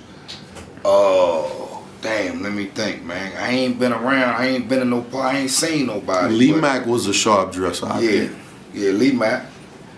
Lee Mack dressed. Shit, Gorgeous Dre dressed. Gorgeous Dre was a bad motherfucker. Yeah, I like his style as well. Man, it's a lot of them, man. It's too many to name, man. Shit, you know, it's a lot of them. You know. But you think Juju's number 1? Nah, man, I just think Juju is comfortable at being Juju right now. So you know, wherever you want to place me, man, then that's where I'll be. You know, it's ironic, Ju, because like I know you, right? Yeah. And like no bullshit. Like I'm tripping because like you seem really humble and different now. You used to be an arrogant motherfucker, like you know what I mean. But now you like really. I mean, God has a certain way of getting your motherfucking attention. So the moment you think that you're untouchable and you know you forget how to be humble, then he gonna snatch it in some form or fashion to wake your ass up and make sure you appreciate the small things that you have. You know what I'm saying? And then that's what I'm doing now, man, in life. I appreciate the small things, man. All right, Ju, I got to ask you this. I mean, because this, I can hear how this sounds. This grade, this must be one of them questions. No, I mean, I got to ask you this because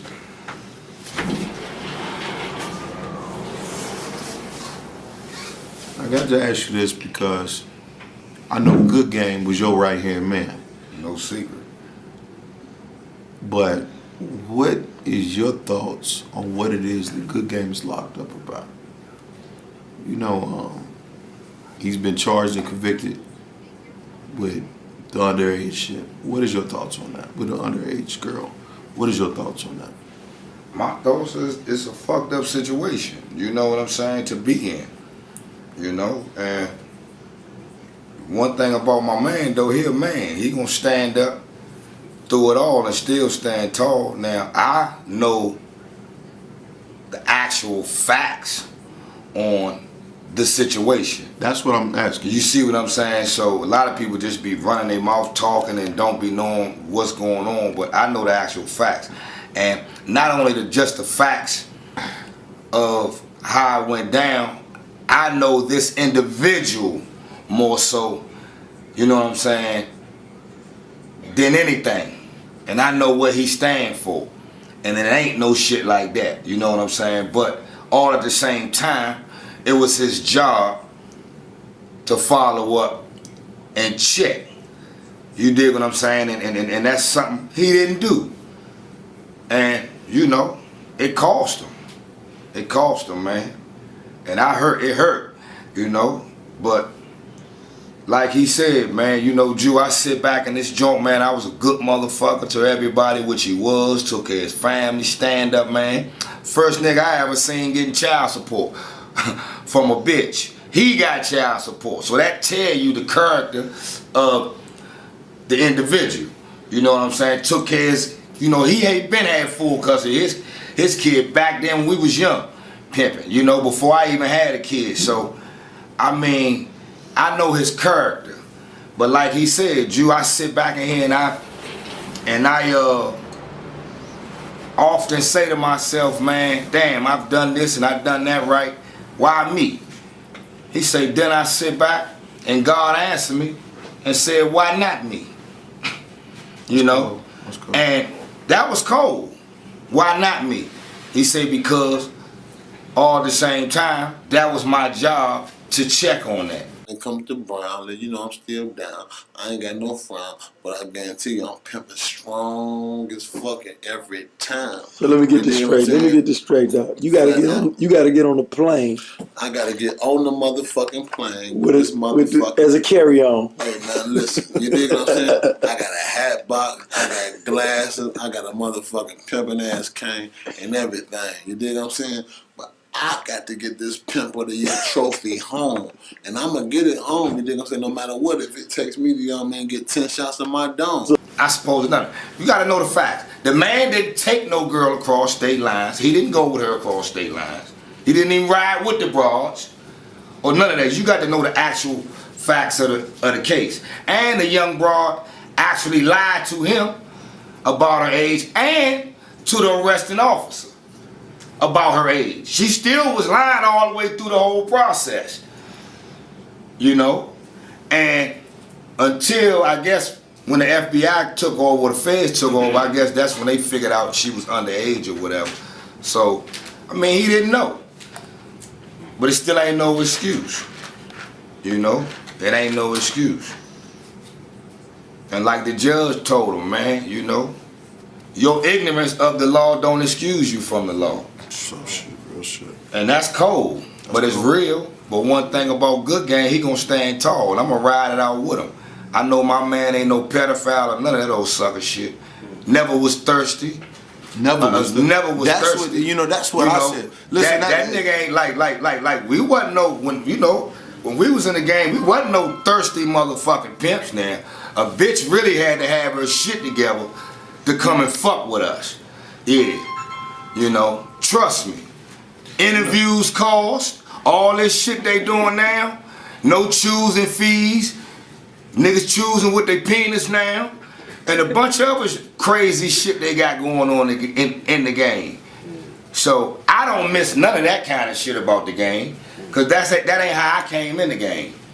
So, you know. No, you know what? When people bring up the Good Game situation with me, I always say, all the years I've been around him, I have never seen anything that would indicate to me that he would do no shit like that or was thirsty, because I ain't never seen him hurting. I ain't never seen an off day on the nigga. I ain't never seen him without a bad little chick. Man. I ain't never seen nothing to make me say. Good Game of business, man. Yeah. One of the few niggas that had property back then, still, you know. And doing things for kids. Remember he was giving the backpacks to the kids. Like, you gotta know the individual, man. I know the situation, so. But I mean, again. So when you, let me ask you a question. So when you see all these cases and stories that you might see on Too Real for TV of these guys getting all these time, do you think maybe the government is setting these cats up nowadays? I think a lot of guys, I think these bras ain't solid no more, for number one. You know what I'm saying? I think a lot of these guys are just making probably bad decisions based upon money and again being thirsty, you know. You know, that's more so what it is. I mean, and yeah, the feds gonna set a motherfucker up too, but you got to be a hell of a motherfucker for them to even want to waste some money to just come at you to set you up. They ain't about to waste no money on no old regular degular ass nigga now. That, you know, who are you to be for me to even want to set you up? You got to do something. You got to be somebody big, unless you done caught that bitch and then flip the broad to turn them against you. That's what I'm saying. It's like, now that's a perfect segue for my next question. Because now I'm asking you questions that people ask me to ask you. You can go on my YouTube channel, you'll see it yourself. Now, you went to, when you got your case, it was a federal case. Yeah. But nobody is quite sure on what exactly happened with that, like the details of that. That ain't they motherfucking business. What you mean? Fuck. Yeah, the details of it. Yeah, I mean, it's public record for number one, though. I mean, as far as that.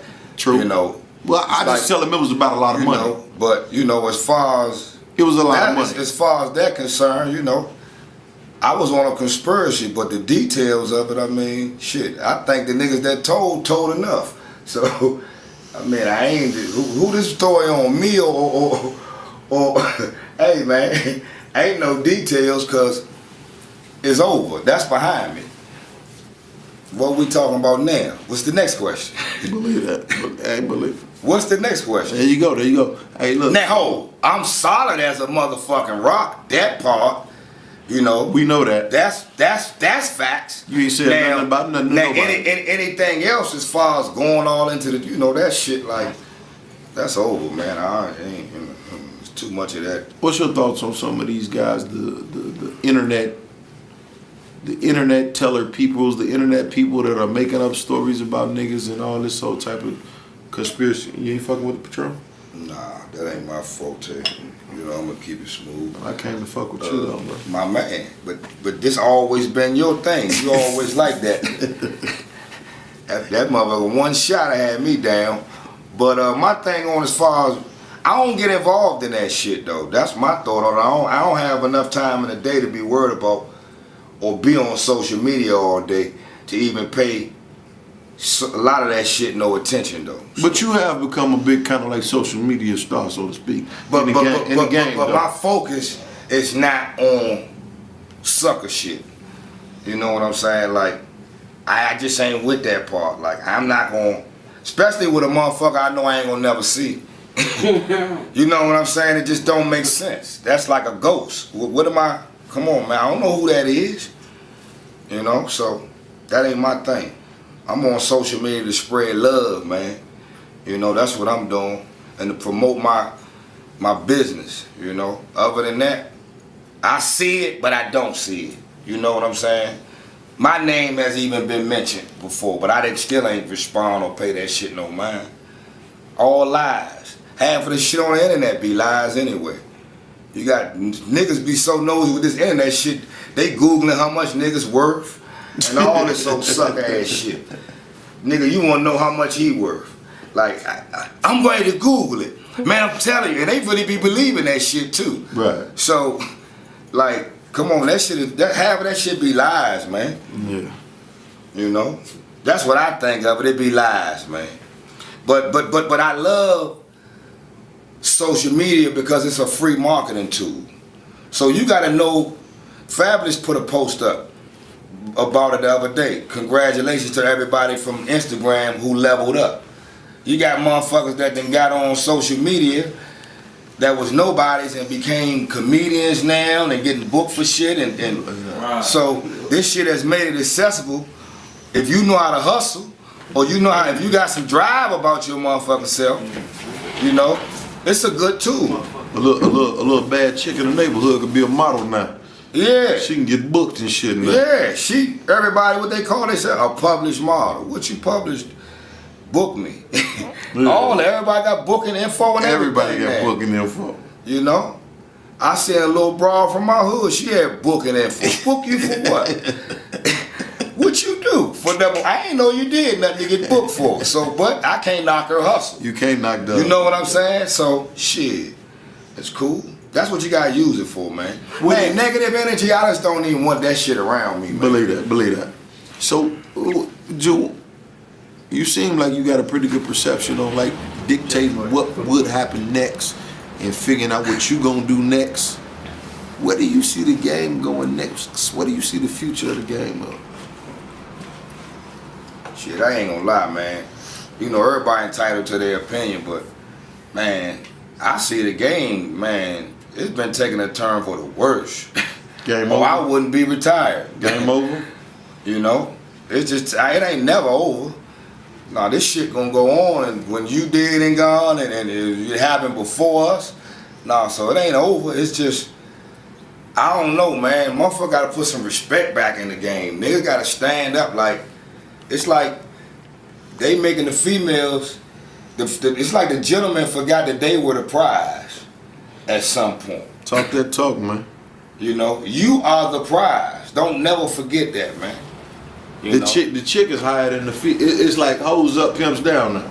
Yeah, man, these niggas, you know, but they allowing it though. And the bitch choosing up all everything that the nigga. Where I come in the game at, a bitch wanted to put me in a Phantom, or a bitch wanted to put you in a Bentley. Now you gotta have one to have that certain. Bitch, how you gonna choose up off another bitch's accomplishments? Bitch, you gotta come here and create your own legacy in this household. You dig? Let's go. I had all this shit before you got here. Now what do you bring to the table? You know? But nigga be so thirsty, man, that they forget that they the prize. So, you know, I look at it like it's crazy. You better tell that bitch she going to jail. Nigga, you gotta be real. Jail part of the plan. Jail come with this shit, man. No, nigga ain't really like, nigga wanna lie to the bitch first to get her and that's what happened. And then the bitch get mad and go to jail for some small shit and go tell everything. Everybody. Yeah, tell everything. So it's like, man, come on, man, you can't keep compromising. It's a lot of compromising going on. And I never was a compromiser. You know, I got it raw, man. So that's just how I know how to give it, and it's just different, man. I ain't with it, man. Shit. Bitch, I don't need you at all. I'm gonna tell you straight up. Yeah. Okay, man. For all the gentlemen Juju fans out there, tell them where they can get in contact with you on the social media. Man, I got True Juju on Facebook, Julian Johnson, public record. So I guess I ain't no, you know. But Google them. Yeah, Juju the Gentleman. Yeah, I used to say that back then, huh? Damn near 15 some odd years ago. But Juju the Gentleman on Instagram, Juju the Gent on Snapchat. Oh, you on Snapchat? Man, I keep it going up. I got my Snap going. What do you mean, man? I got a Snapchat. I don't even know how to work it. Man, that's the new thing. They jumping on that Snapchat. Shit, everybody, you gotta have everything, man. Puffy and them got them. I mean, everybody got them. All the you got businessman. You gotta be. Yeah. You gotta be up on all that shit. You know it. Hey, that's some game. So you gotta be on whatever's popping. You gotta be in it. I mean, you know, you gave me the internet game when I first came on what I needed should do and. You know, certain little shit, so. The Snapchat is the one thing I've been slow on. I will admit. I ain't jumped on it yet. You know what I mean? It's cool. You gonna like it. You got 10 seconds or whatever to pop it. But the thing I like about it, that shit erased in 24 hours. Gone. So if you say something drunk, it's gone in 24 hours. Okay. And when you in a motherfucker DM, if they try to screenshot your shit and do some hot shit, it told you. This message has just been screenshotted. Oh. Yeah. So you can catch me, hey, bitch, what's up with the screenshot? Bitch, who that's for? You know what I'm saying? What you on? Yeah, you know, what part of the game is this? So, I mean, yeah, I like that too. But man, I'm just feeling good, y'all. You know, and tell them about your relationship with. Tell them about your relationship with Too Real for TV, man. He love that. Nah, we got a good relationship, man. No, I'm talking about. No, fuck that shit. We argue, so what? I'm talking about listen. Okay, for those that don't know, I'm gonna put it on record. All right, man. After I did my first film, World Famous Players Ball, Chicago, with Bishop Don Magic One. After I did that, I traveled cross country trying to sell it. You know, trying to sell a DVD to pimps is the hardest job in the world. in the world. Went to Cleveland, went to Atlanta, went to Memphis, went to all over the places, and I wound up in D.C. When I was in D.C., I don't even recall the year, but I wound up in D.C. This man right here was the first man to look at me and say, hey, I see what you're doing. You film my ball though, I want to pay you for it. And he paid for it, paid for the room. Straight player shit, didn't even really know him like that. This is the first man to ever give me $1. And that's when the light bulb went off. And I said, damn, I could actually charge for what I'm doing. What made you do that? Well, for number one, I mean, you know, when you came around, I seen you did a good job with Bishop Joint. But all at the same time, to want to pay you was because I wanted quality service.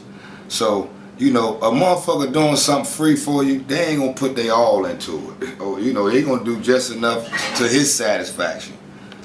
But, you know, when you pay a motherfucker, you know, you gonna get what you pay for. Same thing I just said earlier about, you know, how I decorate my parties and shit like that, you know. So I just felt like I would get a better service from you if I paid you. And respecting you as trying to, you know, come up on your film thing. It was cool, you know. We was younger, I was younger. And it was like, man, you know, I respect a hustler, man, period. And you definitely was a hustler. So I was like, fuck it, man. Before I pay another motherfucker or that I don't know, I'm gonna support him.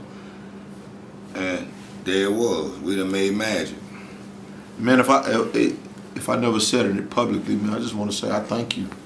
For real, because like, man, I appreciate it. Because if it wasn't for you, I probably wouldn't even made it that far. Because it was really discouraging road for me trying to get that shit off. You know what I mean? Being an entrepreneur, you know, it has its ups and downs. You know, it can be discouraging at times. You know, you got to have financial discipline, most of all. You know, and you got to have faith, like I said. So you stepped out there.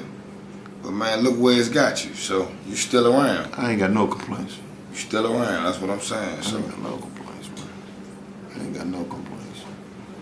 And that's what you young guys got to do, man. Your transition, man. Know you getting the money, and know you like all the Giuseppe's and all this fly shit we wear. You know, but man, you know, when the bitch give you the money, man, don't wake up in the morning and run to the goddamn mall. You dig what I'm saying? And want to go get all the red bottoms and you still sleeping in a hotel and you ain't got no motherfucking car, but you the flyest motherfucker on the strip bullshitting around here, man, you know. So, you know, you better take that whole ends and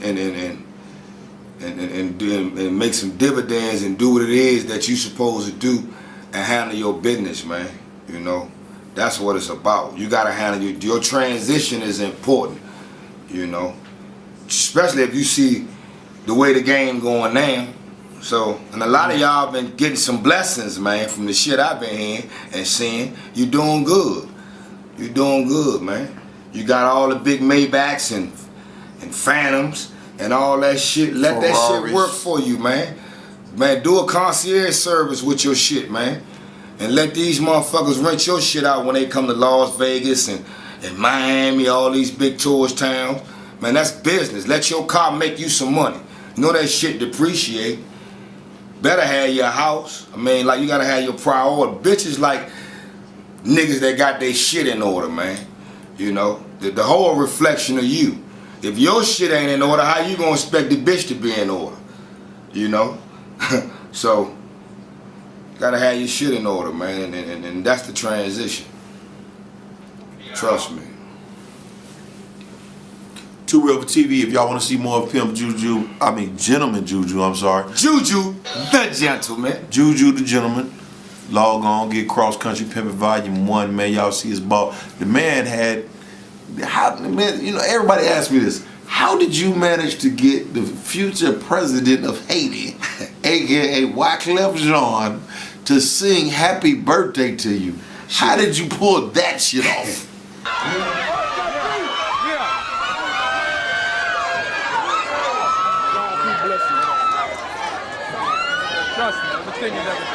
Yo, check it out. Someone please call 911 to happy birthday to you. Happy birthday to you. Happy birthday to you. Happy birthday to you.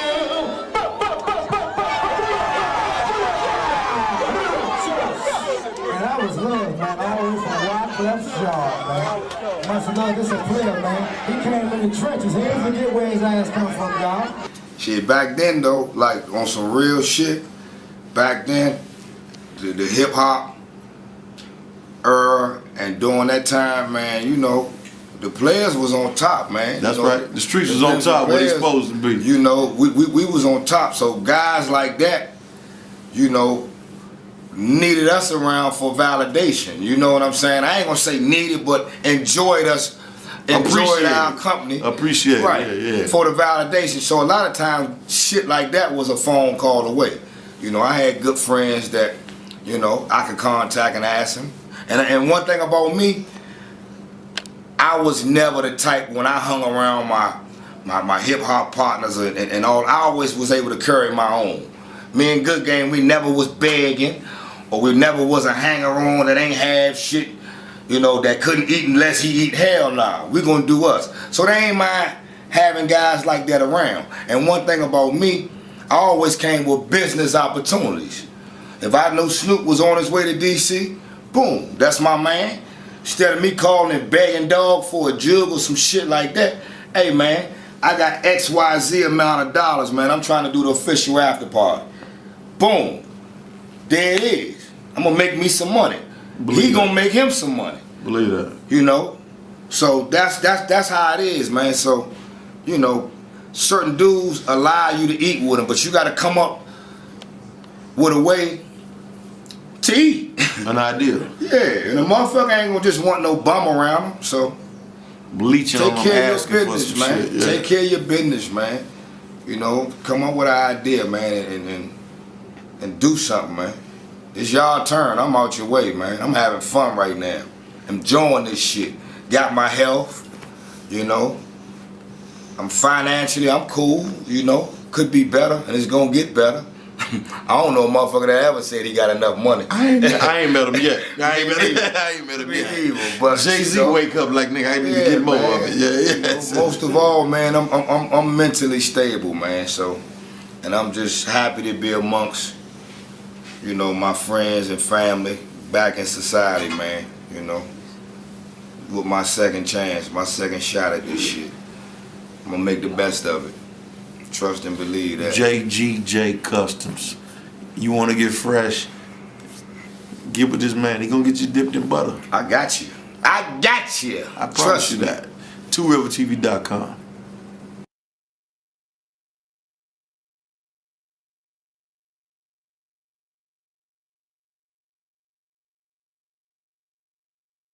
Shoot. Oh, okay. You want to get up and shoot? Tell me what you were saying. All right, so he like fuck with you because what? All right, man. I think the brother really just. You sent a couple bitches. You was pimping. Yeah, I was pimping. I thought I wanted to be a pimp. I thought I had with it too. Yeah. And you know, the little broad, she the one that I did have, she liking me. You know what I'm saying? Her homegirl come because her homegirl liking me. So the little broad I did have, she ran off. So her homegirl, she run off. I'm home. So I'm talking to Juke. Like, man, I don't know what to do. Nigga know, nigga and be honest, nigga know who is who. You know, nigga ain't really have nobody to mentor me and really show me how this thing goes. So I'm thinking, I seen movies. I'm thinking you called the OG homie. He you know, whatever. But man, he said, man, you know, if you're gonna do this, you got to eat, sleep, breathe it, man. You know what I'm saying? Everything. You got to believe in yourself. And he's saying, you know what I'm saying? So what else you got going on for yourself? He said, man, you ain't, you know. And I said, man, you know, I had an opportunity to do a little apprenticeship thing. He said, why don't you do that instead of doing the pimping? I'm like, what? I never heard nobody no street shit tell me to do no positive shit like that. So it was an apprenticeship thing, you know. That's what's up, man. He said, man, just I'm with that, church. Listen, everything you gonna get out of the game is what you all gonna have. love, man. You know that. You do this Always apprenticeship have. thing, you get a career, you gonna retire, Right. you gonna have something. He said, man, listen, you know, I wouldn't be your friend if I didn't say do something positive, man. You know what I'm saying? So I took his advice. And man, What was the apprenticeship thing? I did plumbing. Plumbing? Okay. Yeah. Got my license and everything. Ran a few big jobs in DC. You know what I'm saying? And really, what got me in the position to run construction jobs, shit like that. Wait a second, man. What do you do right now? Because I see you traveling everywhere you go, and you doing some fly shit. Man, listen. What do you do when you dress fresh? I'm gonna tell you. What the fuck do you do, I'm man? gonna tell you what I tell everybody. Don't worry about what I do. Just make it do what it do. You did. Hey man, I'm just asking, man, because I'm asking for the nigga that's at home. Somebody gonna watch this, a little nigga in Alabama, a nigga in Chicago. He gonna say, damn, what is this nigga doing? Because I'm fucked up. I want to go to Vegas. I want to stay in nice suites. I want to dress fresh. What the fuck does he do? I want to know what he do. Man, you gotta find your niche in life, man. You gotta find what it is that you good at. Nigga, I understand that. What do you do is what the fuck I'm saying. The nigga at home watching this gonna say, Maroy, why you didn't ask what that nigga you do? I want to know what he do. I want to do exactly what the fuck he doing, because I don't know how a nigga travel all the country. I'm gonna tell you what I do. Whenever you purchase a JGJ suit, you know what I'm saying? I'm the man behind making all that happen. I heard the fuck out of that. I can respect that. That's what I do. Okay, so purchase a suit. This nigga get to travel across the country and be with bad bitches. I respect that. I can dig that. Yeah. Whose phone is that? Is that my phone? That's his phone. Oh, that's your phone. Answer it, P. Yeah. Nah, yeah, that's cool. I thought this was my phone. This is really too real for TV. My bad, man, I'm loving this. Like my very first interview. I'm gonna tell you when I first met Maroy. It was 2002, 2003 in Chicago. When I thought I wanted to be a pimp, whatever. And man, he's shooting a video, ain't interviewing me. I'm popping my little shit and woo.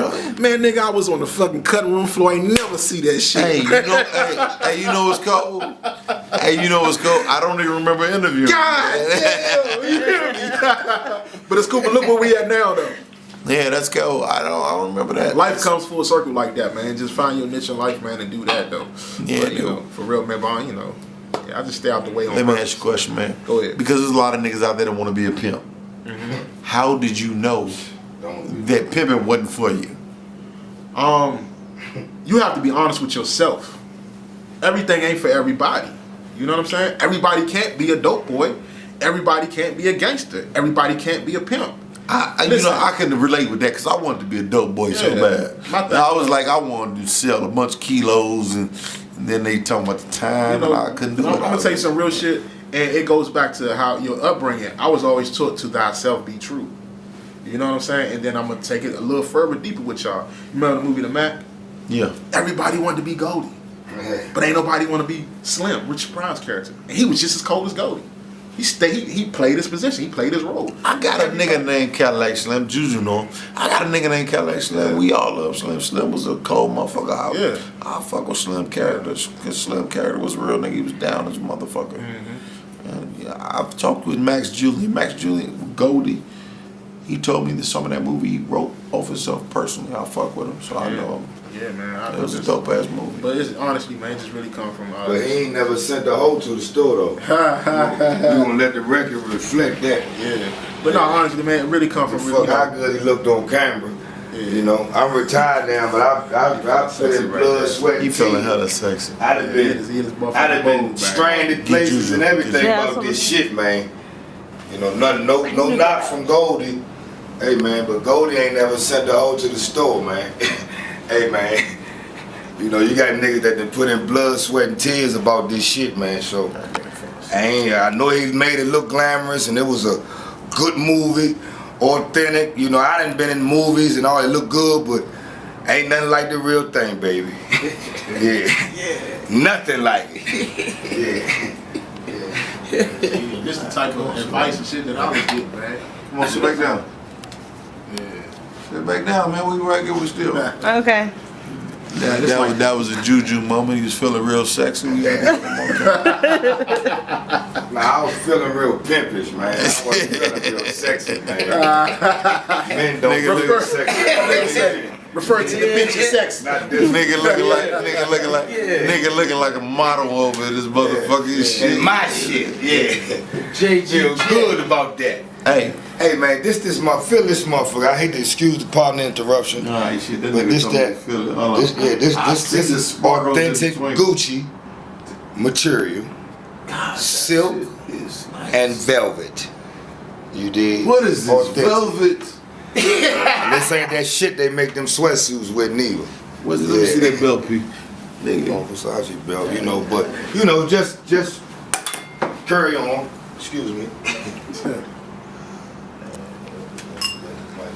Hey man, how do you deal with this nigga every day? Like seriously, like man, I know Juju and I've been fucking with him 16 years, but I can't deal with him every day because man, believe it or not, get on my goddamn nerves sometimes. I'm about to say that too, man. Believe it or not, me and him just alike, man. For real, I'm just a toned down version. You know, or maybe I'm the I don't know, man.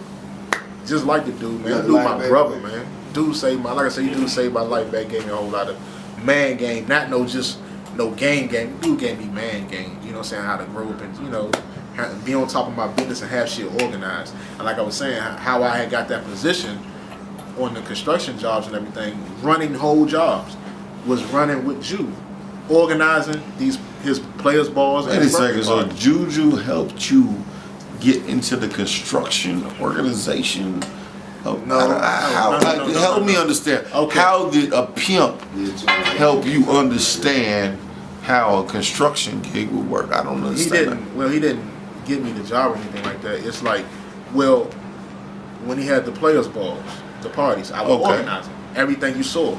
I was always behind the scenes. I know it was really this whole me in front of a camera thing. I really don't. This ain't my thing. You know what I'm saying? I'm really out the way. You know, I'm a chill dude, but I always organize the balls, everything, top to bottom. And you know, and when I did the construction thing, I just took what I learned from doing that and applied it to that. Made a pretty nice piece of change. Yeah. So you know. Still shopping, still, man. Dig the fuck out of that. Yeah, man. Yeah. See, one thing a motherfucker I know about the game, it's simple.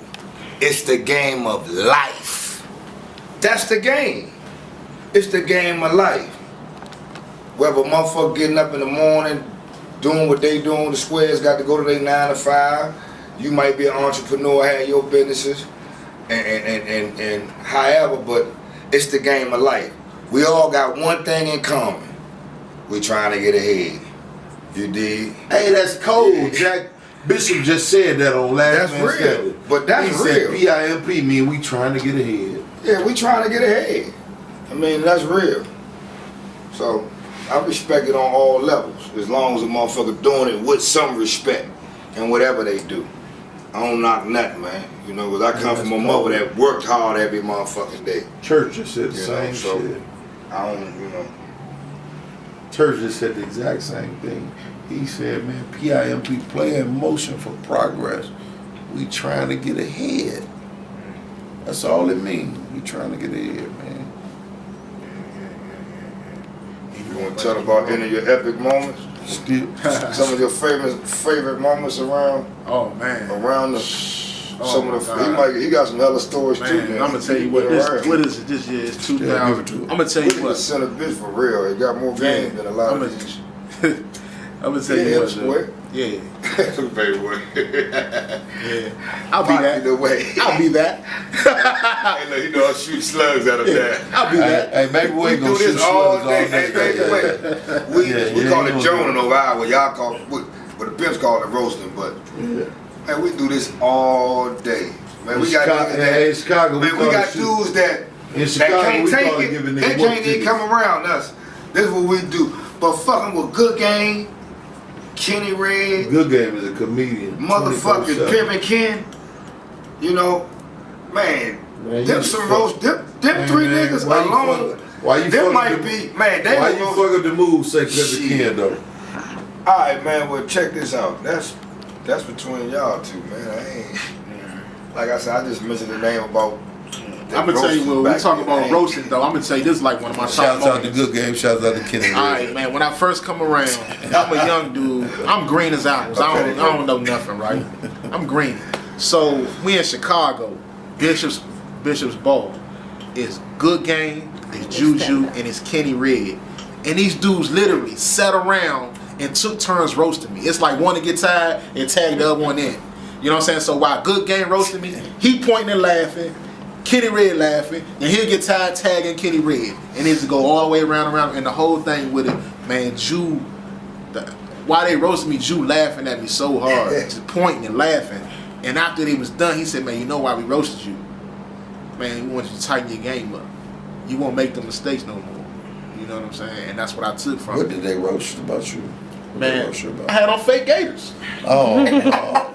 Yeah. You came to the Players Ball in Chicago? And I mean, this is real. This is real shit. This is real shit. You So, thought you was gonna get away with fake gators? did I? Man, hold on. So the nigga, hold on. So the nigga Kenny Red gonna come to the Nigga, no. Man, I'm dead ass serious. Hey, Jew. I wasn't gonna let him do it. Man, so Hey, Jew, you let him come to Chicago with some papers? A nigga just was young and eager for game and to be around it. I'm cheesing, I'm smiling, I'm showing all these big ass teeth, these piano keys in my mouth. You know what I'm saying? I look just green and cheesy, man. Nigga just really just chop that shit down, make you round it down. You know what I'm saying? Be more polished, man. You know, act like you been here before. Act like you got some class. Hey, that's cold. You know what I'm saying? Yeah, so that's what I got. Like I said, I got man game from Jew. I didn't get the pimping or the player shit. I got man game. Be on top of your shit. Be a man of your word. If you say you're gonna do something, do it. I don't give a fuck. If you ain't feel like doing it, you should have said you was gonna do it. Accountability is everything. Believe that. Be on time. Be organized. You know what I'm saying? Yeah, be poised. All that, man. I got a lot of my polishedness and my man game come from him and Good Game. Period. But you showed up in Chicago with the fake gators. Yeah. I thought I was doing it too. Stacey Adams too. Thought I was showing doing up now, painting the town red with his bottoms. Hey, lady. That's what we do. Yeah. Shit He's go full elevated circle, this game. Shit go full Hey, that's circle. cold, Jack. You know what I'm saying? That's life though. You Tell tell me what you do now. Hey, You Good slay Game. shit. Hey, look. True story though. Good Game got me. JG they down too now. Yeah. Hey, Good Game got He me on a break once. because he losing all this motherfucking weight right now. Hey, Good Game got me I can't once. wait to get him back in the motherfucker. I was at we was in Memphis.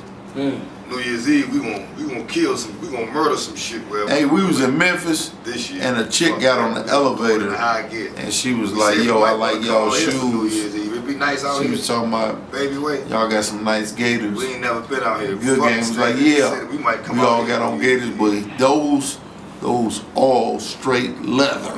I had on some leather joints, they wasn't gators. But they wasn't no fake gators, they was just leather. Yeah. But Good Game made sure everybody knew they was leather and wasn't gator. Oh, Good Game? Oh, yeah. Yeah, he gonna get you, he gonna bite you, man. But like I said, it was just so crazy, man. But they bite you to make you step your shit up. Yeah, and like I said, man, I've continuously stepped it up since then. And gonna keep stepping it up, man. Striving and driving towards success, man. You know, that's my life's mission. I just wanna, I wanna live, man. I told my homeboy earlier, I said I wanna live, man. It's gonna sound a little ignorant, but I don't care how it sounds. Man, when I die, I'm spending, man, the last check I write gonna bounce, man. I'm spending it all. You only get one shot at this thing called life, man. You better make it. You better make it the best you can and live it to the fullest. Don't wait till you. So last check I write is gonna bounce. Yeah, it's gonna bounce. I'm spending everything. Don't worry about it. You ain't gotta have no GoFundMe and pass the hat around. I'm good. My business is in order. Like my brother told me, make sure your business is in order. But man, as far as living life and enjoying the fruits of your labor, man, do that, man. Why shouldn't I be in Vegas? Come on, man. Look at me, man. I should be in Vegas. Come on, man. Yeah. 6:30 in the morning. Yeah, man. I'm on vacation. I'm gonna do me. Nigga, I gotta. Yeah, you gotta do something for yourself. You gonna go crazy. Yeah, that's what I do now. I got full. I get up every morning, 6:30. Kids together in the morning. Drop them to school. Yeah, women ain't the only ones out here stepping their motherfucking game up or have to. There's some real men left around here that do the job. I gotta make sure my daughter get the hair done. I don't know how to do no damn hair. I gotta make sure the right person doing it ain't fucking my baby edges up, pulling her. Like, man gotta go through a lot of stuff now that, that's why I be saying, like, it's different now. I'm not about to let one of these old Rudy Poo ass bitches come in between what I got going on with me and my kids right now. It was either the game or my kids. When I went in, my bottom died. I had 2 kids. We had 2 kids, so it was like, I know I can't half-ass pimp. It's gonna require me to be across country on a regular basis. Right. I can't do what I'm doing now to take kids to school. It was either lead them where they was at, which probably an environment that wasn't conducive for them, right, or step up and put the game to the side. This the real truth. Or put the game to the side and say, man, this is what I gotta do. And I ain't gonna lie, AP, that was a hard decision. Yeah. Not because my kids could have still been cool, but it would have been like, it's a judgment time. It would have been like I was choosing the game. Start knowing what's going on. But just like I said, I can't halfway do it. Right. In the game, I would have been halfway doing it with my kids. And I ain't gonna halfway do a motherfucking thing with my kids. Right. We going full throttle. Fuck that game. Hey, Drew. When it come to them. Hey, Drew. Yeah, you know, so. Who's the coldest pimp you ever met? Me. But next question. Yeah. But in that order. Yeah. But anyway.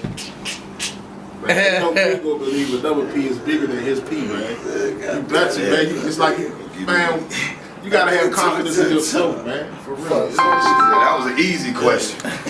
Easy peasy. Yeah, man. Yeah. I just, like I said, the same thing. That judgment call, man. Like this. You know, I had to make that judgment call. What I'm gonna say? I've always said. Hey man, let me say this. Actually, what was I supposed to say? So you think I'm gonna let the bitch hear me say baby wait? Oh man. Choo choo motorbody. Yeah, man. Bitch. Yeah, man.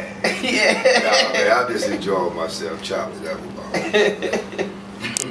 Yeah. Hey, but you got, hey, you hella funny. That was an easy question though. The coldest one I met. If I'd have heard you say anything else, I'd thought differently. Yeah. Fuck me, nigga. Who else? Mm-hmm. Oh, the big pimp over there. Yeah. Where they do that at? Never. Fuck me. Where they do that at? That's the game. That's the name of this shit. Yeah. To think you the man, to be chosen for the job. Exactly. Who's the biggest? Me. Exactly. I ain't want to work. You heard what Bishop said, didn't you? He said that in the movie, I think. What did he say? When they come in here to look for a pimp and lock a pimp up, who they gonna lock up? Me, man, because I'm the coldest. Yeah, fuck you, yeah. But that's an easy question though. Like, I wish your athletes think that. They think they number one. You better or you ain't going nowhere. Hey, LeBron definitely think you better. Yeah. Now I'm gonna pay homage to those that came before me, and I'm gonna respect those that's coming behind me. But shit, man, they broke the mold when they made me, and that's real, man. It ain't but one, and it ain't but one Maroy. You know what I'm saying? That's just how it is. Well, I ain't talking about me. I'm talking about the other cats. That's another Mac reference for you. You know, you tardy ones that catch that one. Yeah. What we gonna do, man? We gonna see who like us around here tonight? Yeah, let's do that. We need to see who like us around here, man. Yeah, man. Let's see who like me, This man. is the last night. Y'all leave tomorrow? I'm leaving. I don't know what they doing. I got shit I gotta do. I'm gonna lay around here a couple more days. Oh yeah.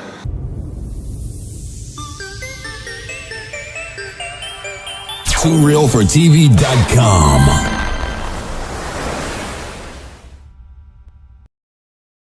Okay, ladies and gentlemen, after many requests, here it is. I present to you none other. Where are they now? Episode 3. The Godfather of the Oasis. A Too Real for TV exclusive. Exclusive.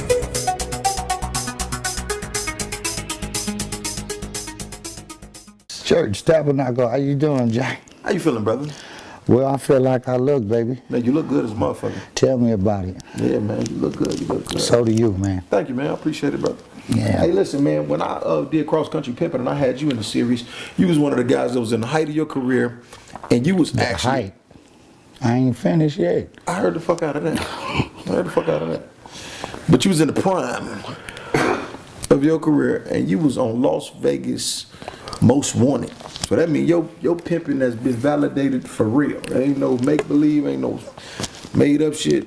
You boys out there rapping 50 Cent and talked about this PIMP. Now everybody want to jump on stage and have these record companies and carrying on, talking about they pimping, they doing this. Get a little girl from your neighborhood, bring her out here and swear to God you doing something. You in the way, man, of some real players. You need to step off. Take your tennis shoes somewhere in your sweatsuit and your Kobe Bryant outfit and go join the Lakers, square.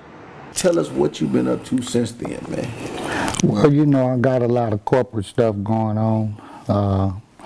Champagne Elite, been working with that company. Champagne Shane, my godson, he the CEO, I'm the chief operating officer. Got good nigga. Outstanding, you know, that not need to be talked about. His performance is enormous, you dig, and he's a personification, you know, what the church is divided of, and that's greatness. Moving right along, we got Trouble. We got none other than Lil Mikey the Money Boy. We working with Lucci. We got a lot of blockbuster things going on. I'm right along, man. Tell me, man, what do you think about the state of the game right now? Well, the game is twisted all up. You know, you got guys making deals, you know what I mean, guys letting the chicks do what they want to do and calling on them when they want to call on them, and they answering the bell more than the chick, you know. And the interest in the value of the chick sometimes don't be worth the effort that the guy put in. Then the quality of the gentlemanship is real retarded right now. You dig? You know, guys, when we come up, you know, we knew that we had the tick for tack to make the broad have a big at bat. You know, these suckers don't understand that, child. You dig? You know, so, you know, all of it was about 365 days a year. You know, wasn't about no birthday or you going to the flea market with Susan. You know what I mean?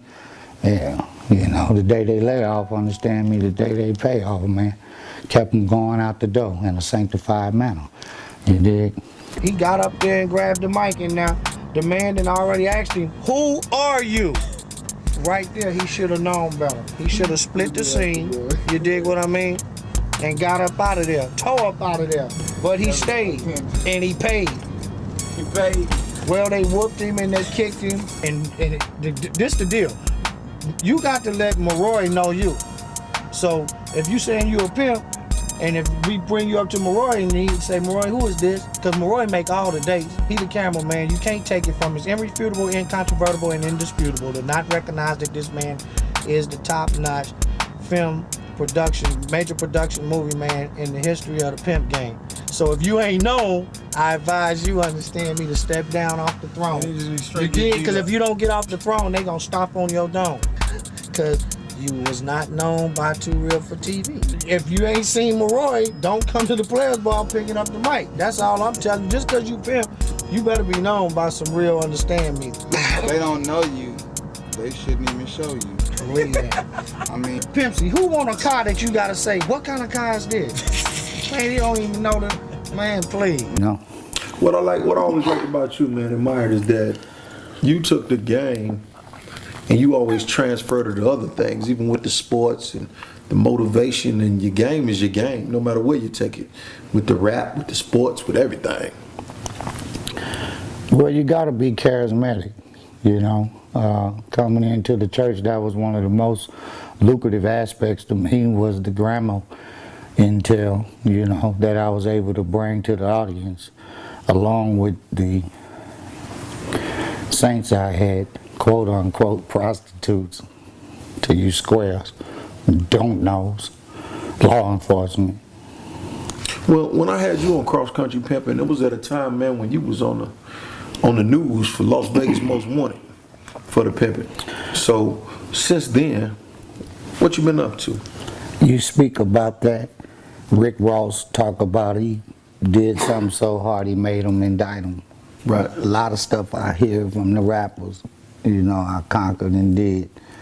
You know, I see guys with the crown and stuff like that. You know, knowing that I'm one of the originals guys sitting at the table with 5 girls on his Godfather and Heavenly Angels, and you know, I pimped my way to the top. I sold flesh, and I did it in a vigorous manner, but I did it very harmonically. And the Bible instituted a lot of my movements. What I infused and transgressed on the chick, that's what gave her the spirit.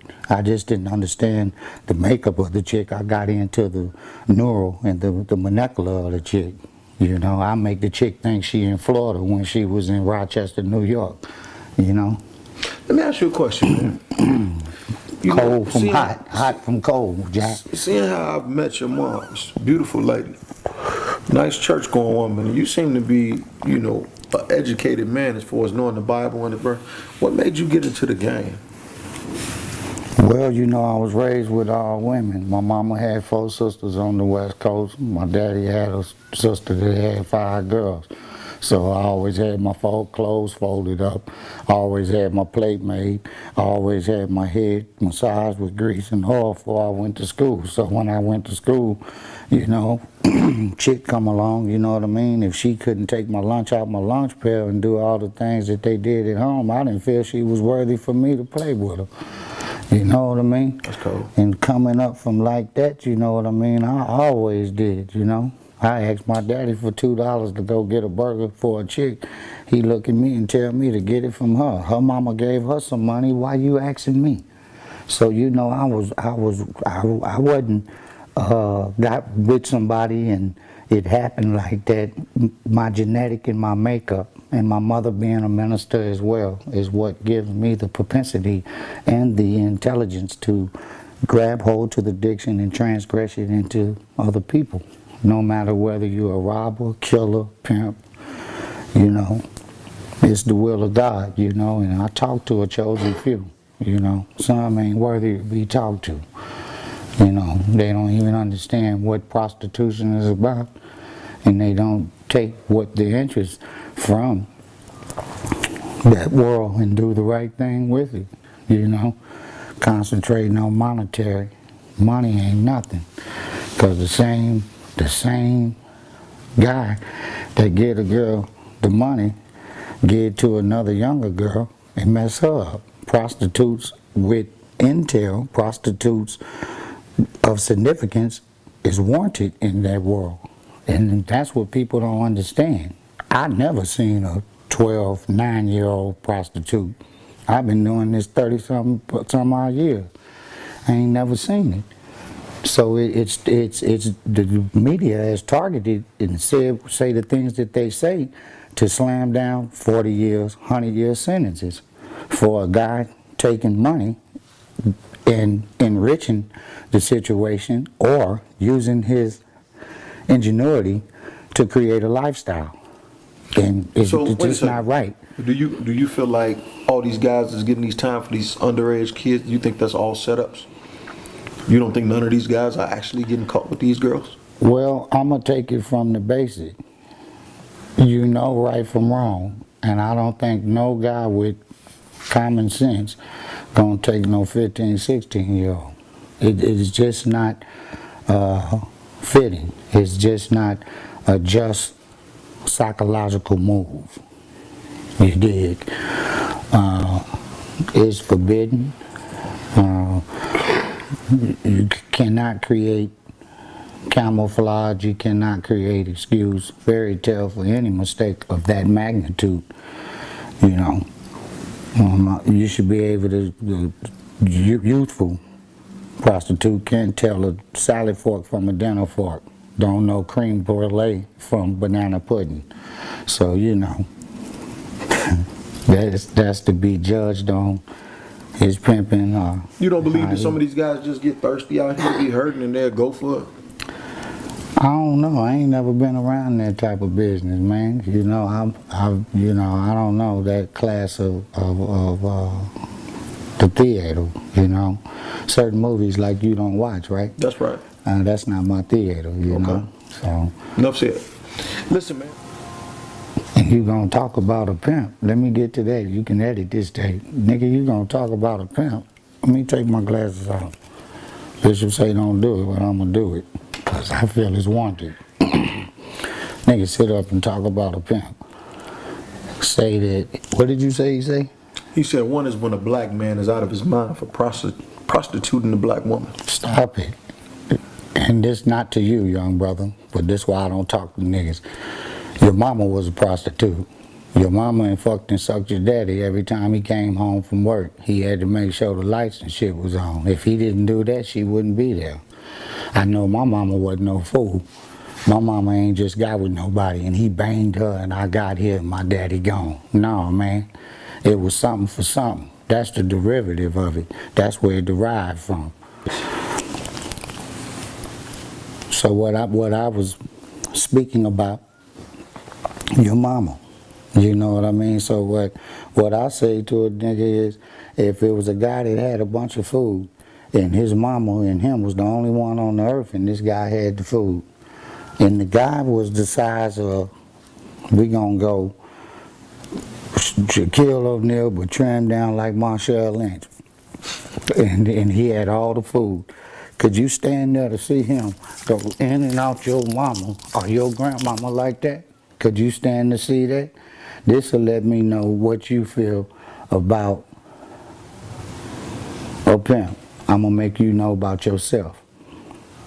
What do? Do you starve to death? What are you gonna do? You gonna submit. Yeah. You gonna submit. They gotta eat. Right? Okay then. So if you gonna submit then, that same nigga that you talking about, you ain't no better than him. You feel what I'm saying? What you doing different? You still making the girl go to work. Let 3 of them go down. Let 3 of them go down. What you gonna do? You got the big house. You got all the stuff. Okay then, you own everything. Okay, we'll do that. You own everything. What you gonna do if 3 go down? You not gonna send them to work anyway? You not gonna make them go on the crutch?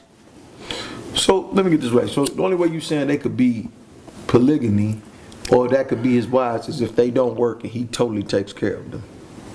If they do any kind of work. No, polygamy means more than one. It's like quad, tribe, you know, polygamy. Here, polygamous, is in the Bible, the sanctions that you can have wives and all that. What I'm saying is if he not doing anything other than filtering in the money and he got knowledge that he got a lady that drives the bus, a lady that's a dentist, you know, that's a square world too, you know, so. And prostitutes is way better than a square. She's more cleaner, she's more clever, and he must don't know what prostitute means. That means to prostrate and to institute something. If I stand up and start doing this to you, that means that I'm prostrating and I'm instituting my ministry. That means I'm prostituting. Like the president say, we prostituting ourselves thinly somewhere. Mm-hmm. Okay, that means that they standing up doing something, and there's a lot of them and we running thin. Prostitute don't just mean that. So the diction, and that's just like when we talk about Jesus walking on water. They talking about, oh, his magic, he's God. Oh, no, man, he said it appeared that I'm walking on water. That's telling you had a flotation device. It's simple. You got to read, you know, before you have a theoretical outlook. You always speak highly of prostitutes. Yeah. Now, what I hear a lot of niggas saying is they don't love these hoes, bitches ain't shit, this and that and other. Is it possible to be a pimp and then say you don't love these hoes? And the reason I ask that, because, you know, Bishop Don Juan has always preached to me, how you not going to love the chick that's going out? Anytime somebody go out. You going to flex on me right now? No. Anytime somebody go out and do that for you, you understand me?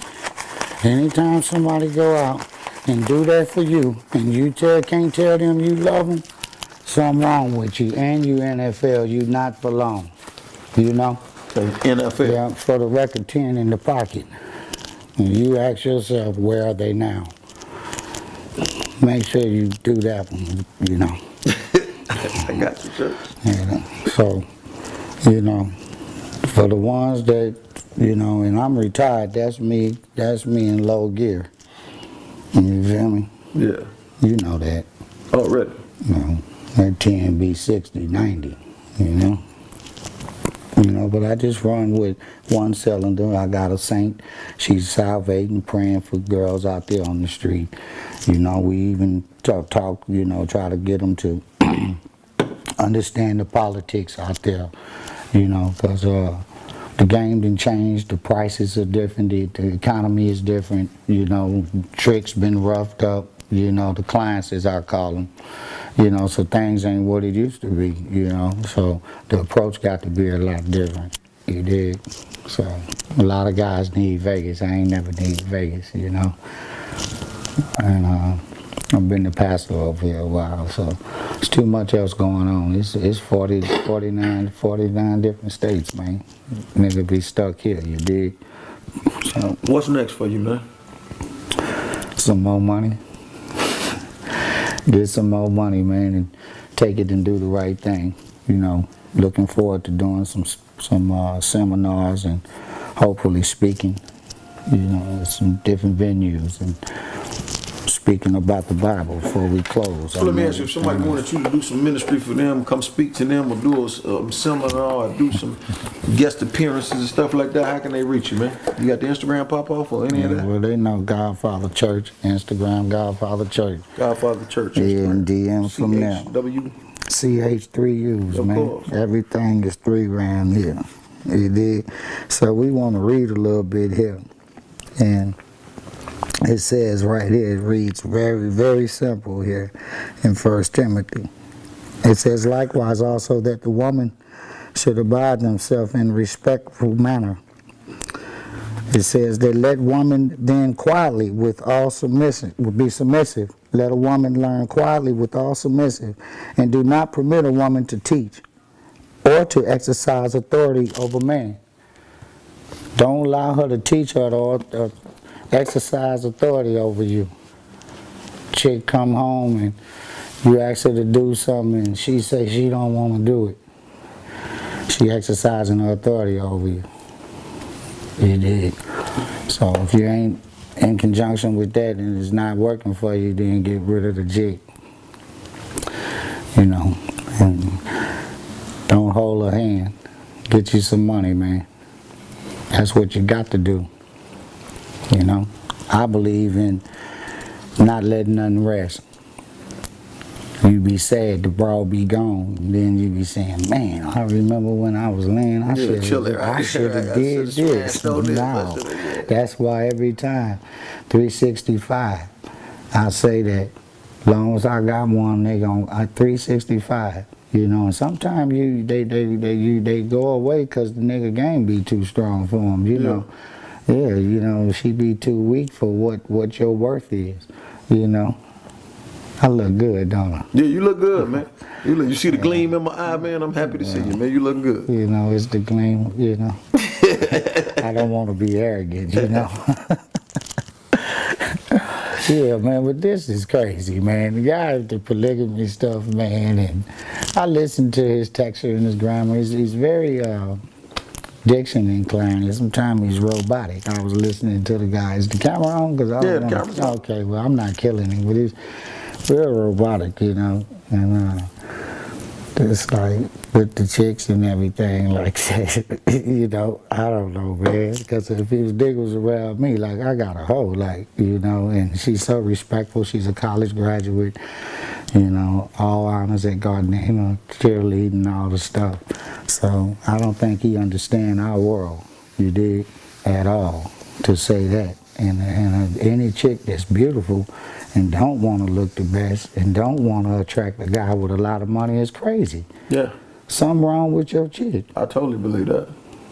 You know, and if you don't believe in God, you got a bunch of fools. The demographics of atheists versus Christian, Muslim, Judaism, even the people that worship the sun outdo you. You're in the idiot basket. You know, no disrespect. So I wouldn't even want none of your chicks. If a chick following a dude that don't believe in God, I don't want nothing to do with her. I don't even want her in my house. You don't believe in nothing? That means if a pit bull get a baby, you don't have no system of right and wrong. You don't believe in God. You don't believe that if you do wrong, something will happen. You don't believe that after you die. If you don't believe after you die something will happen to you, that means you'll do anything here. You can close your camera off or whatever with that. If you don't believe that when you pass away from here, something is happened to you for all the wrong you did, you think you just died. You didn't rape people and set people on fire and you just died. and that's the end of it. Man, please, you know, you better think about that. You might want to come back and do it again. You know, I'm just telling you that. So yeah, hit the game that he got. That's why he got bras that stay with him that just work. Imagine that coming home, pouring some cereal in a bowl, and the bitch really go to the Kaiser Hospital to Sunrise to work. You know, what do you say to the bitch? Like, what do you say to her? Like, she goes to drive the bus, like, have a good day? I mean, I wouldn't know what to say, because my bro getting ready, I'm like, she telling me, oh yeah, I'm finna go knock somebody's socks off. The devil is waiting with a bag. You did? Yeah, man, he done looked up past her shoulders, you know, want to do something perverted to her. She see the opportunity to give what's underneath. It's her duty to take, you know. Come on, man. That's crazy. The niggas sit there and tell you, you got him on Too Real for TV, too. Yeah, man, if you're looking at this, don't get mad, bro. I hope they let you, don't get upset, because I don't promote none of the, I have been to college. I have graduated from Universal Life Christian Ministry. Do have my ministry degree. I have a culinary degree. But all those... Speak Arabic. Speak two different, yes, without question. That's neither here or there. I mean, it's impressive, though. Yeah. Because a lot of times when people talk to me about you, they think that it's a gimmick. And I'm like, no, dude, it's for real. Well, we have. I'm like, dude, know that Quran and that Bible. The Quran says, Alakum, let it be. And I always say, Udhu billahi minash shaitani rajim. And I reject and rebuke the devil and rebuke all evil. So, you know, and I know that I don't wake up by myself. I know that the sun rises in the east and sets in the west. Every time on time, all the days of my life. So you can't tell me it's not an axis of power. Well, here we go to the Tower of Faith. Praise God. Christmas time. Hallelujah. Top choice Rolls Royce Pastor moving. Best believe it.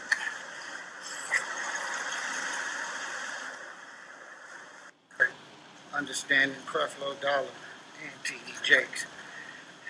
Prayer do wonders. Congregation is strong. Great day. Praise God. Church. Okay. Any closing thoughts, man? You want to tell them, man, how to get in contact with you? What can they do to support? What kind of music you got going on that your people's doing that they can go get it at? You know, any of that. Websites, YouTubes, Instagrams. You can go to Champagne League Music Group, Godfather Church Instagram. And for where are they now?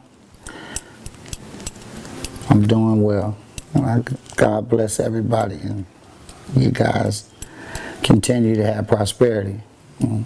Believe in something. You seem like you're doing better than ever, but you seem more humble than ever. I don't have nothing to prove, man. My legacy is set. You did. Is that what it is? What is there to prove, man? I done did 41 states, 57 cities, appeared on 5 Too Real for TVs. I'm a Triple Crown winner, 5-time trophy winner in 5 different divisions. You know, what else can I conquer, man? I'm a minister, the life of a T.D. Jakes, a Creflo Dollars.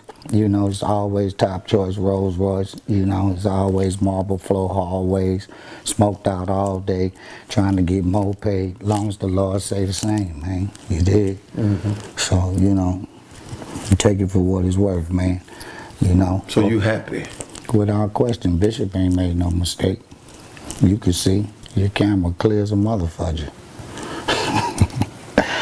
You did. So, you know. It's my man Godfather, a.k.a. Oasis. Good friend of mine. Y'all make sure y'all like, comment, share, and most importantly, subscribe.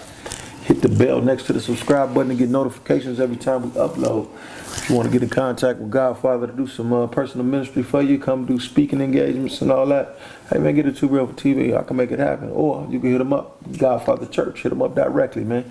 He's waiting on your call. All right. God bless him. Church, shouts out to my man Champagne Elite.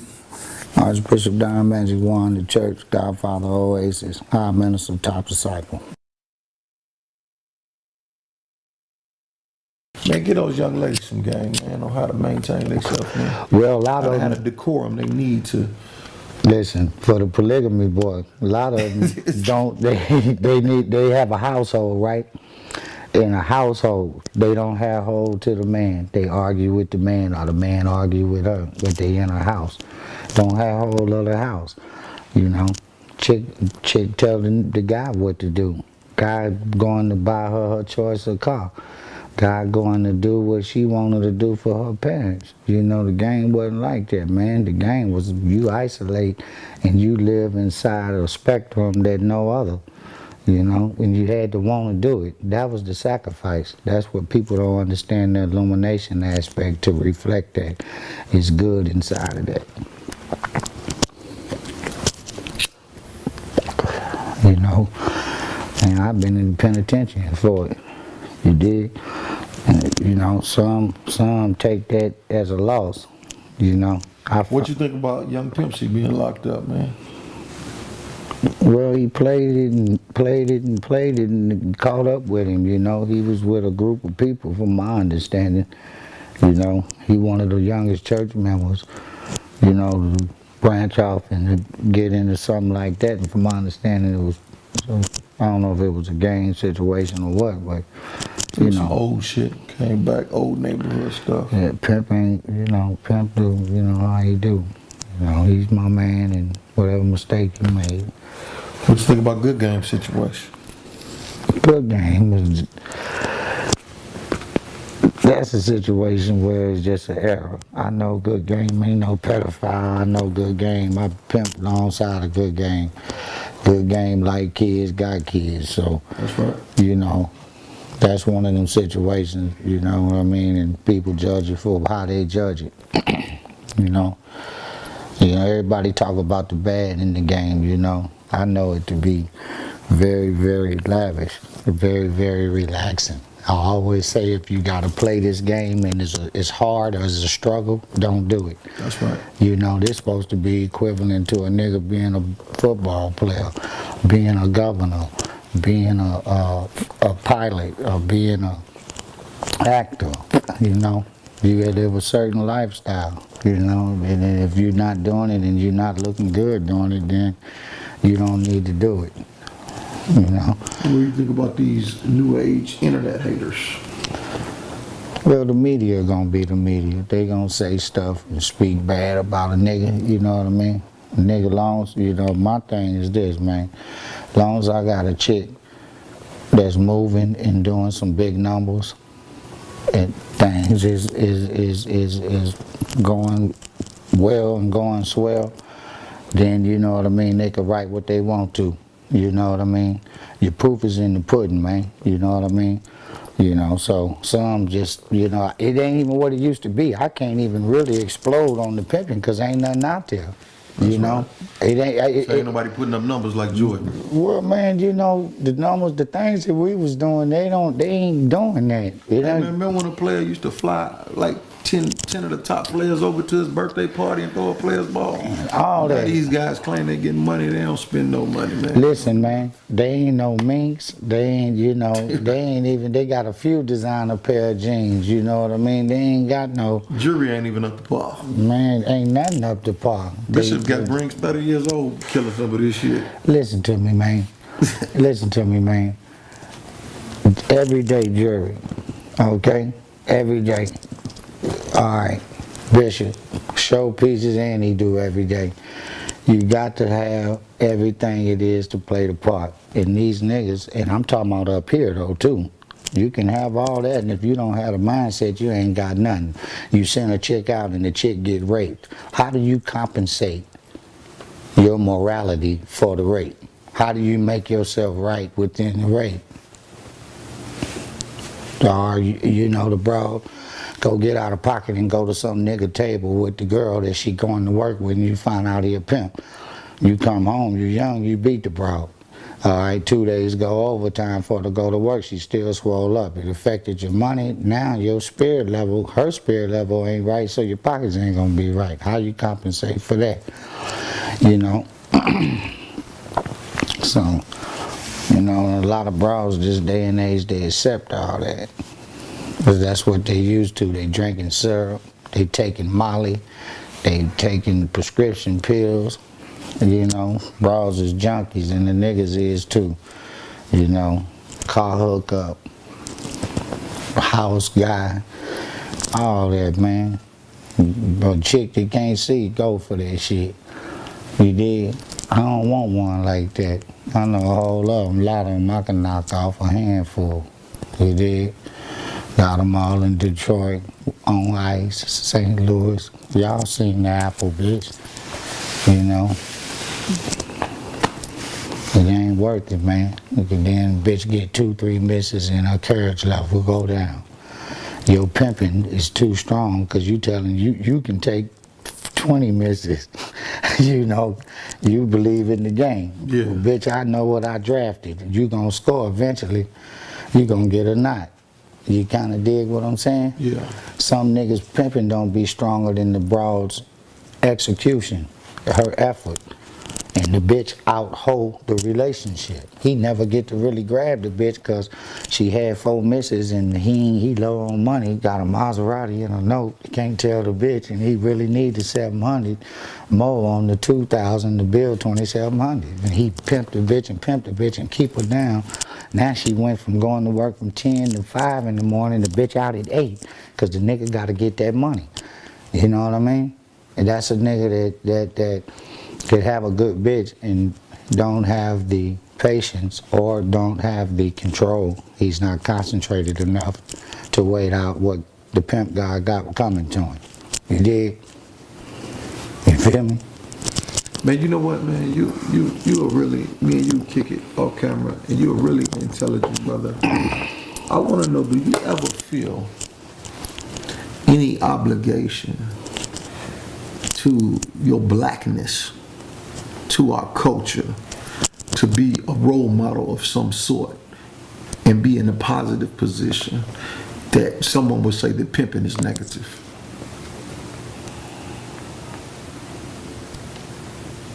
Because I know you're not stupid by far. Role model, blackness.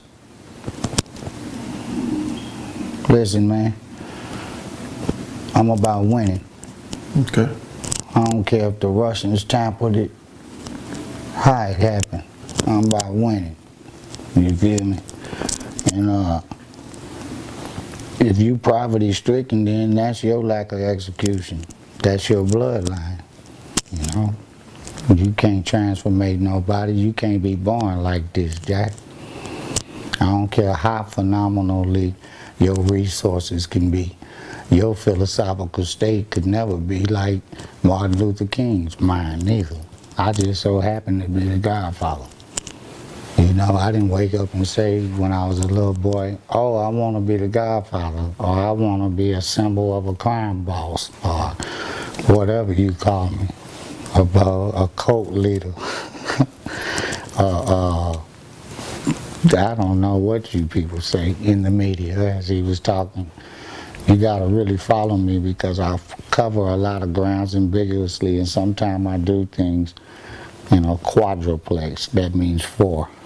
I'll be talking 4 different topics, and I'll lose the interviewer. So, you know, you really getting into my mind right now. Yeah, so, you know, when I do that with a chick, I'll get the chick doubles in there. I get her to already know that she's dealing with the devil. You dig? You know? And if you ain't smart, if you smart, you study that too. Luciferian, and understand about Mika and all that. When the bro mad and barking out, or I'm telling you some stuff, bro be possessed, man. Sometimes it be from the grandmama. Yeah, some bro tell you how somebody killed somebody in her family. Her genes messed up, the curse and the spirit on her. She talked back to her mama, she definitely will talk back to you. That's why you gotta watch what type of chick you get if you're trying to conquer the world, you know. What is a chick good for? What has a chick ever done spectacular? She done one of the greatest things in the world. She pulled off one of the greatest fiascos ever. When the world first started, she tricked the man. She pulled off a stunt at the beginning. So, if you know she's a stunt artist from foretime, why wouldn't you let her be a stunt artist for your prosperity and not live in poverty? You see your mama laying on her back. You proud to say you raised with a daddy. And that's good. But you don't want to say your mama was a live-in hoe. What is the job of a wife? To cook, clean, get her tonsils knocked out and spread eagle. Right?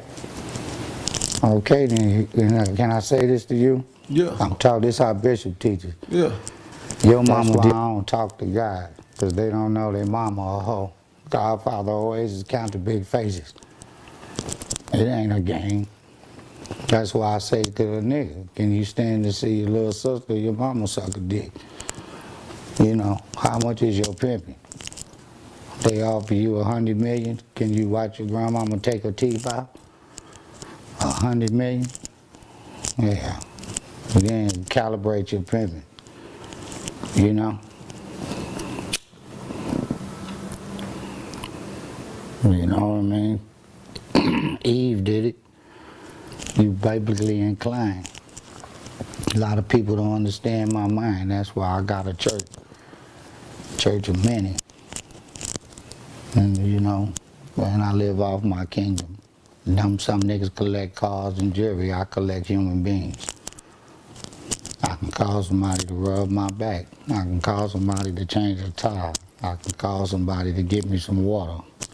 I can call, yeah, because that's what I do. I do something that the average nigga don't do. Nigga talking about polygamy. Man, I need you and your bitches. You talking about you so smart. Yeah. Niggas give around Rolls Royces, Aston Martins, and man, please, you talking about a faux broads. And then I would like to talk to him about that. That sounds crazy. He can't imagine how intelligent and how phenomenal the mind is of a pimp. And a pimp is a derogatory word that let me know he know not what he talking about. Pimp one of the coldest, that adjective, quote unquote, stereotype of demise. He one of the coldest manifestations of a manager and a marketing expert. Not only that, entrepreneur, social expert. He's a sociologist. You dig? Man, come on. Management at its finest, you know? And I'm a personification of it. Look good doing it. You dig? Nifty 50, nigga. Still moving swift and quick. Sending a bitch and getting rich. Pockets fat. You dig? Major stack. Believe it, nigga. C-H-U-U-U-C-H.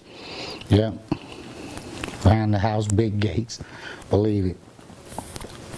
Residents all over the country. Praise be to God. So, and what do you do if they laid off everybody? I'm going to tell you something I don't speak about him much. I'm going to give him some grace. Philmo Slim say, praise be to God. Philmo Slim say, pussy and cotton and corn will sell when nothing else will. So what you gonna do? If your bitch don't pick corn and cotton, well, Philmo say you got to sell pussy.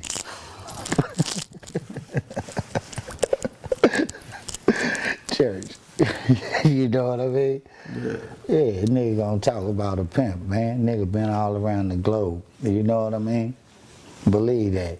You gonna do that like that, man, and you talking about sending a bitch to a 9 to 5, talking about you clever.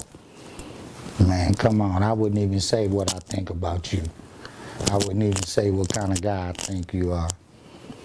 You know? You know. About the black thing, I know where you were going. You want to know how I really feel? Yeah. Okay. That's their world. First of all, I'm Creole. All right? You met my mom. You know my mama. Yeah, for sure. You know, everything. So that's their world. That's what they do. I don't want to put my money into nobody that's going to be selling dope and I build a house for them. And then, no, man, I'd rather do that and go to the stem cell. I'd rather do that and put something into the schools. You know, certain things I just don't believe in supporting. You feel me? And, you know, I ain't never had a job in my life. I don't know what that is. I ain't never cashed a check. None of that. When I get paid from the WBC, Hassan Rockman, Zab Judah, you know, and I get checks from, I worked with movies and stuff, Too Real for TV, or got something from Snoop Dogg, you know, them checks was to my mama, Hassan Rockman, Chase Bank. Yeah, none of that. Believe that. So some niggas get checks.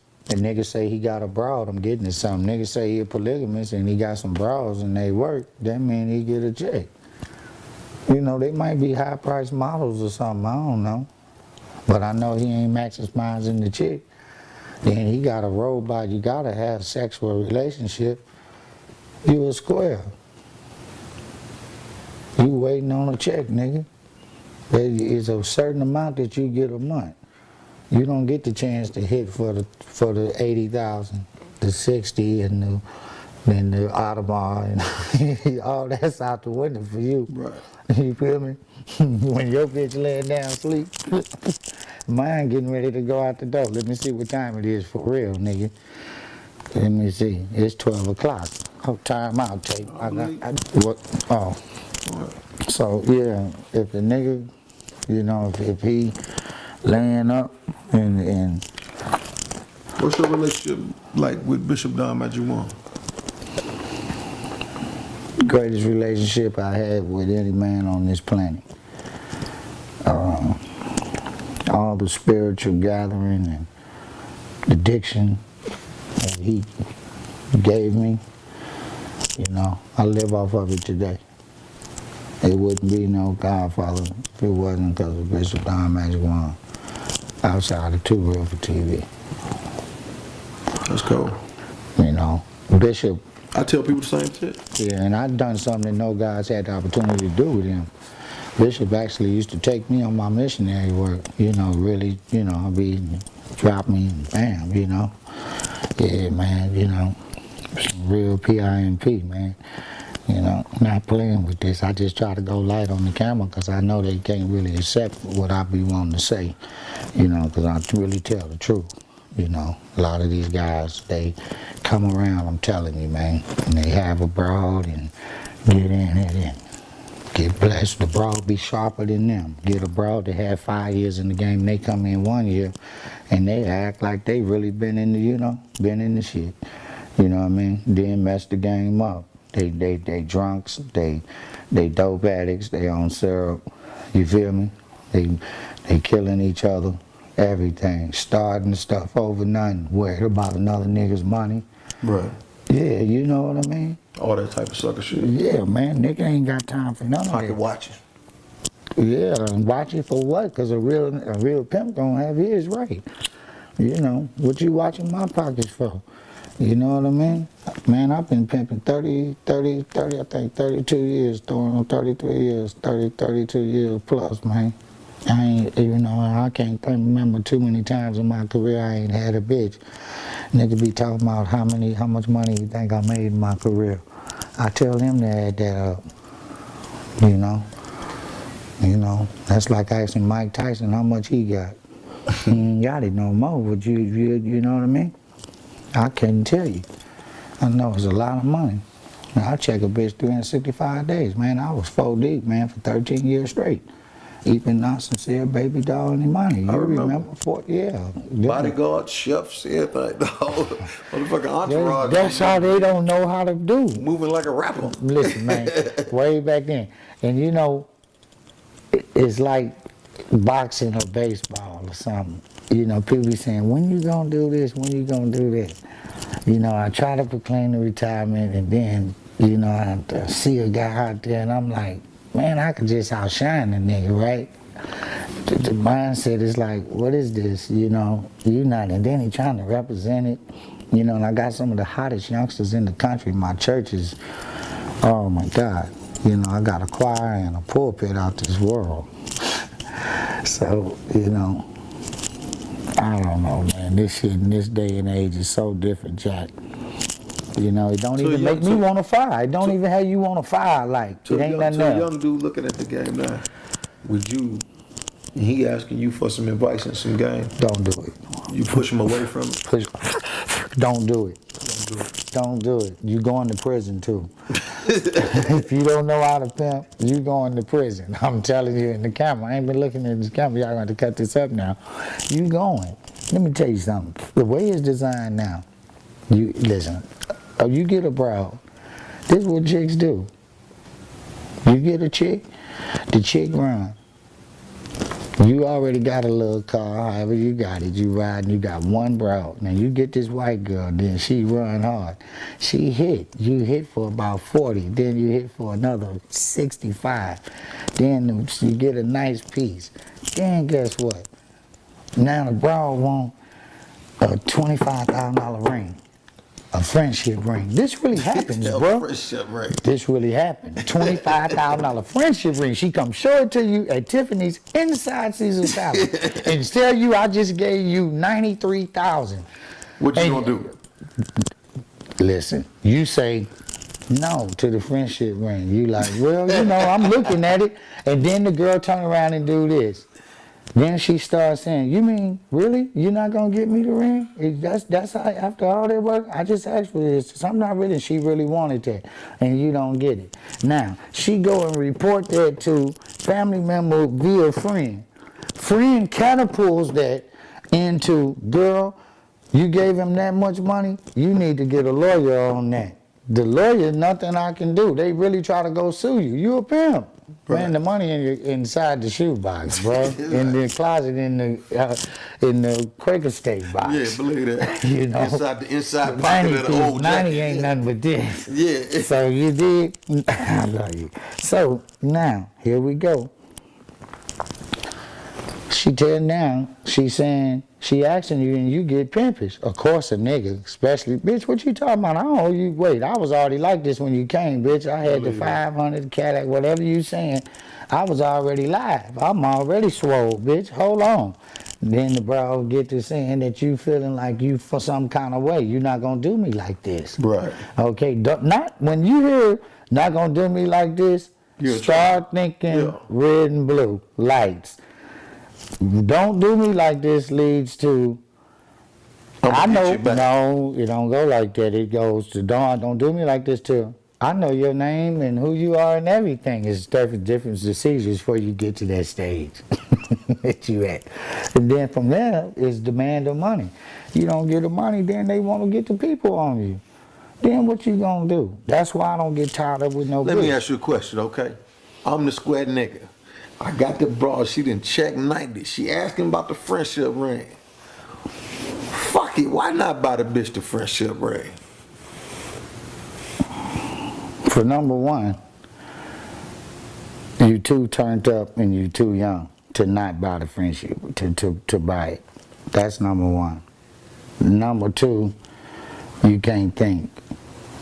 Cause you got the other bra, you better not buy that. You got this bra been with you 3 years that only make you $300 a night. Right. And you like blessing her. If you do that friendship ring, you know, you got something over here too now. That friendship ring, you know, and then that's 25,000.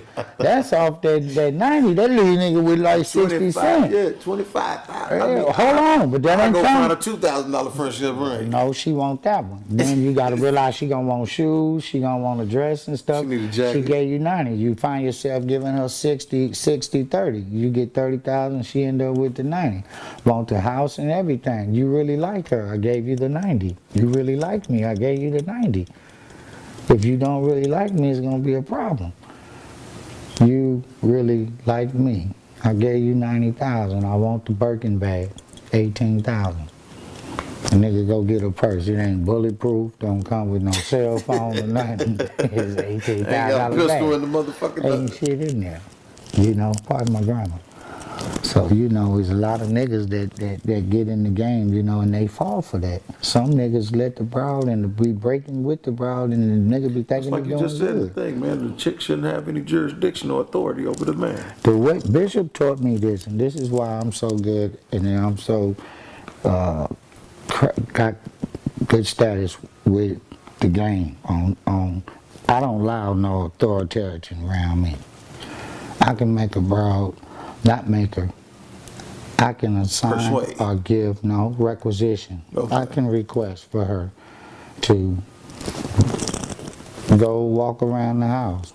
I can have her go do something odd that the next nigga can't do. That's why I'm telling you, don't bring the polygamy boy. You don't want me to let him out the cage. Let her tell you what she feel about a chick that go to work. Don't nobody respect that, man. Ain't no politician made it clocking no 9 to 5. Nigga hammering nails in people's houses with signs, bullhorn, everything. You know, you waiting on somebody to bring you a check and talking about you ain't pimping on them and you blessing all 4 of them. They can't go bless nobody else. The pimp got more sense than that. I let mine go bless her. She wanna. I done had mine go with Ray J before. A bunch of people, buttons, and you know, have I don't call no names, but we kicking it with. right. You know, he my friend if he on the phone. Sorry, I said it. You know, at the players' ball, stuff like that. I mean, it's to each his own, man. But you can't pimp scared. You know, them bras out of his 4 bras, he really believed in himself that ain't none of them barred down and harnessed a pipe and anointed it. I don't know. I'm just saying anybody. I'm saying anybody that got, you know what I mean. That's all I'm saying. They got to be able to take that. Well, you ain't. You know, I believe that's too much game around you to just be doing that. You know. And that's what some niggas doing that. Some niggas believe the strippers can do it for them. And, you know, some people believe that stand up all day naked on some heels, feet hurting, $3 thrown at you, $10 in ones. And you talking about you gonna do this, 8, they gonna call your name. Jessica to the stage. They do it 15 times 20. She done made $300. Man, I know I ain't go, nigga trying to act like she dancing and such and such. She made 300 tonight, 400. Man, the broad done been to call to the stage 26 times. Them little crumbs. You know, when she can just walk out there and look real good and somebody will tell her to come on for a big buck. You know, that's more simplicity. Hey.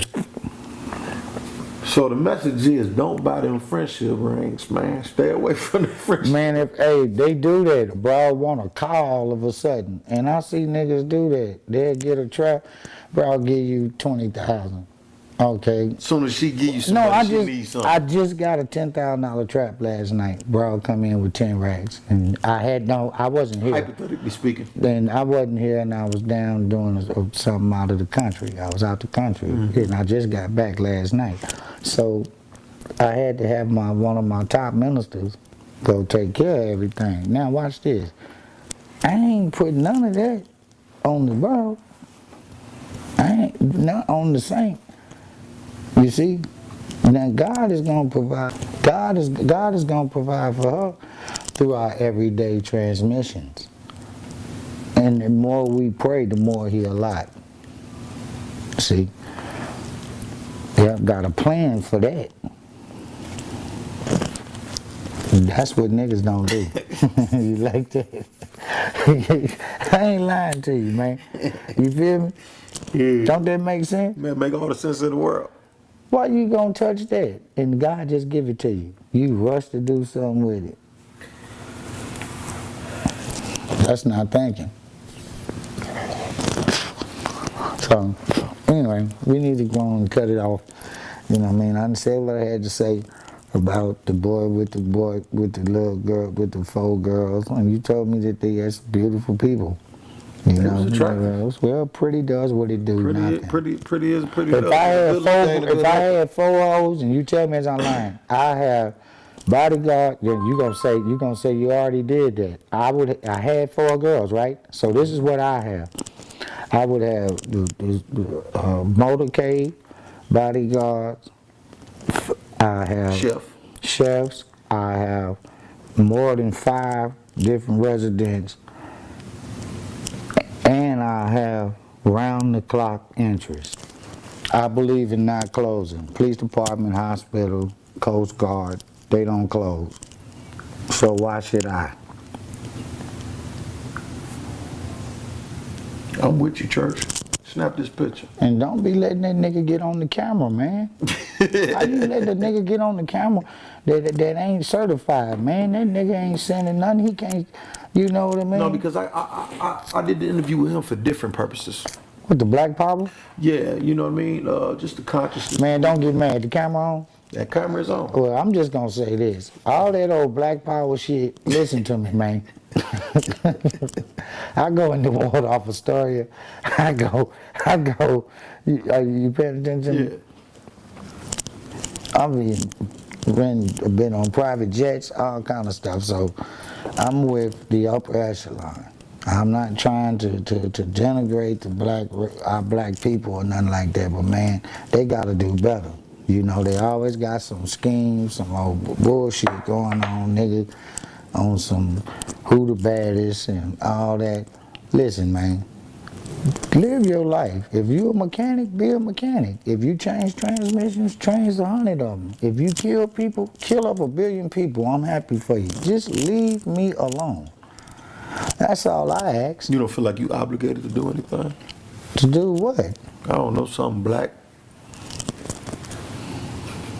Listen, man, I can't even think of, listen, I don't, you know, I don't want to be saying something, you know, and they get the wrong interpretation. Exactly. All I'm talking about is you're in a crisis, and I would be in the same crisis if I pledged myself around that type of social. If I kept myself around, people think gun, people think putting poison on their own kind for to keep their little lifestyle going. To me, ain't none of that correct. None of that. You know, and they'll say you pimp on a girl. No, man, the chick was already doing something. If she wouldn't have been with me, what would she be doing? You know, and that's real. So, you know, I love all my black people. I'm not, you do how you do. I ain't calling my cousins with me to come with me, my uncles. I ain't doing none of that. I mean, you know, I'm gonna help you. You know what I mean? I come to town, we can go to dinner and everything, but as far as you coming to the Vatican, coming to Gracie Eagle, or coming to the Commonwealth or the Tower of Faith, nah, we ain't gonna have that. Well, I appreciate you welcoming me into your humble fortress. Well, shit is wonderful. Shit is nice. It's the Vatican. 2 River TV. Subscribe, like, comment, share. Hit the bell next to the subscribe button. Get notifications every time I upload or go live. My man Godfather, always a player. Always. All right, God bless you. Always. Thanks for coming. A pleasure. 2rivertv.com. Let's get this photo real quick. Come on.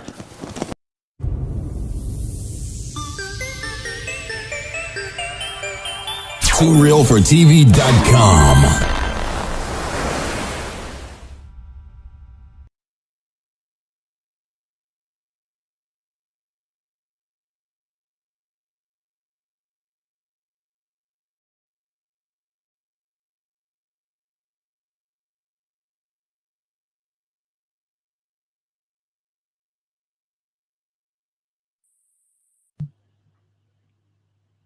Ladies and gentlemen, my name is Michael Maroy. If you're tuned in right now, please let me know. Ladies and gentlemen, please let me know if my sound is okay. Reason being, because I'm about to give an elaborate live podcast. I just want to make sure that you guys are tuned in and you can hear my sound. So please tell me if you can hear me.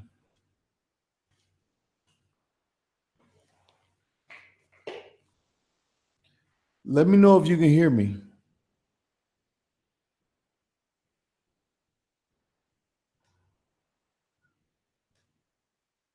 I'm about to do a director's because of the success of my last YouTube. There was a Q&A. Thank you, Alpha Male. Shouts out to Cali West, Carl Williams. Thank you, TV to God. Conjure, I see you, man. Thanks all you players. Joshua O, what's up, Playboy? Trina Wallace, listen, man. Because of the success of my last podcast that did very well, I showed some previews of my other films, Cross Country 2 and 4. I can't even recall. 1 and 4. They help boost sales. So I want to give y'all a commentary of my film Certified, Volume 2. I call this The Making of a Millionaire. It's a film that is a hip-hop musical. So I'm going to pause it in some places for you because if the music cuts off, that's because I'm pausing the music because YouTube will cut me off if I don't play the music. But I want to play this film with you. This is a director's commentary. Anybody got any questions about anything as far as the film goes, feel free to ask me. And I'm here to answer it. This is going to be fun. It's like inviting y'all all over to my house, but I don't have to pour drinks. So check it out. Yo, shouts out to Cali West. I've been waiting to watch that. Well, yo, you finna watch it now, baby boy. Here we go. Here we go, fam.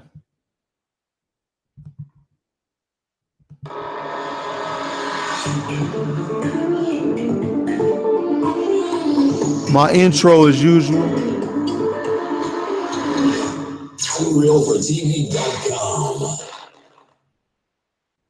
This is what I think when I'm driving. This is me. My thoughts.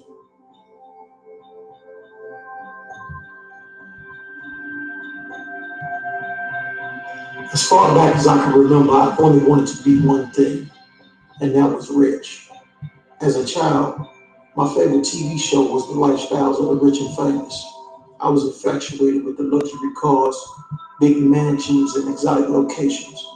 I knew that was the life for me. As you live your life, you start to realize becoming a millionaire is not as easy as it seems. But if you're anything like me, you never stop trying. Countless books, seminars, workshops, and classes on the topics of how to get rich. I began to study everything about the rich, from how they dress and what they collected, their hobbies, and where they vacation, how they spoke, what they eat. To say I became obsessed with the wealthy is an understatement. Currently, there are a million ways to become a millionaire. Literally. There's sports and entertainment, of course, but there are people making millions just playing video games. Imagine that. And I thought video games were a waste of time. Silly me. As a child, I didn't know all the secrets to getting rich. But I knew one thing was for sure. The only way I was going to get rich was to work for it. So I became obsessed with working.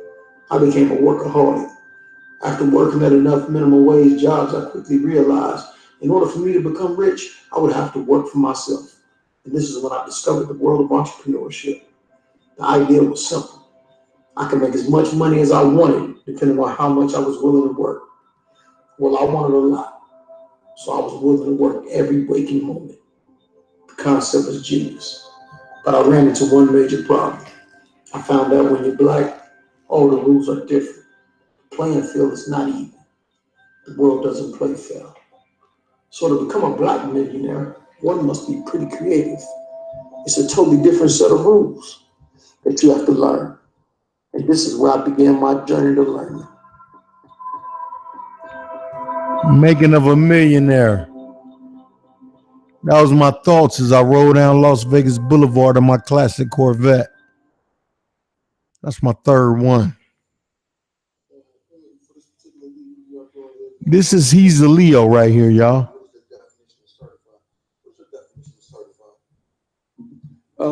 Certified in a sense of this rap shit, to me, would be when you have, you know what I'm saying, enough history on you where they got something to say about you. Like, you know what I'm saying?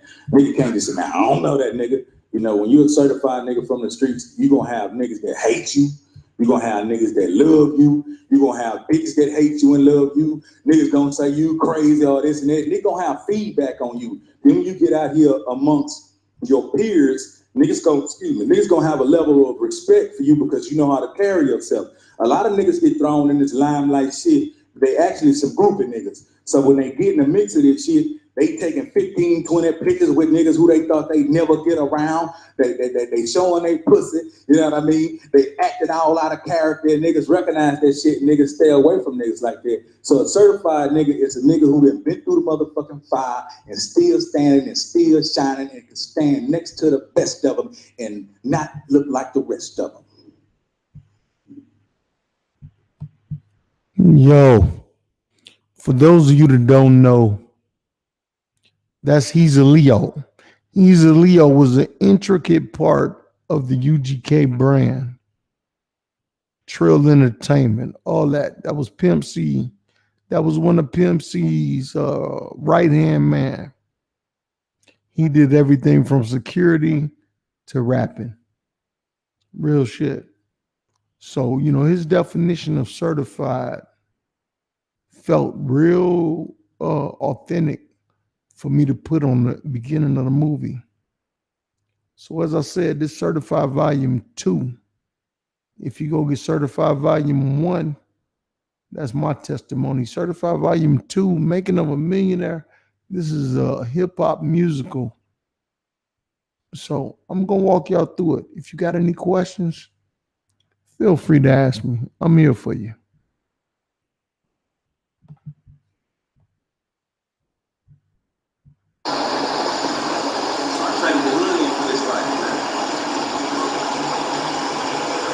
A lot of people show me stay in the hood. A lot of y'all be talking about it. I'm moving with this being in the hood every day. I'm just gonna keep it 100. Compared the hood to the real niggas. I don't want it no more. I don't want to be out there no more every day. It's beautiful to go through. I miss y'all. I love you young niggas and everything. But if I had to make a choice between the neighborhood and doing what I'm doing right now, I see you niggas later. But good. What you say, bro? Come here. But you made a career of being one of the most infamous hood rappers. What do you got to say if people say, man, what you talking about, you don't want to fuck with the hood no more? No, you don't get to understand. I said I ain't gonna want to fuck with the hood no more. I said I traded the hood for this. That's the whole thing about being a hood rapper. It's rapping your way about that shit. If y'all hear that clicking, what that clicking is, this is one of the first times I was working with a DSLR, which is a certain type of camera. It's a 7D. And I was actually shooting myself. My ISO was messed up. I thought it was my aperture. So if you look at this footage, I really wasn't going to use it. But I thought it was so pure and dope of Diggs being at this high rise in Vegas that I used it. But this was going to be some footage I wasn't going to use because I thought I messed it up. Just because of that clicking. I was trying to fix the aperture level, which is the way you let the light in the camera.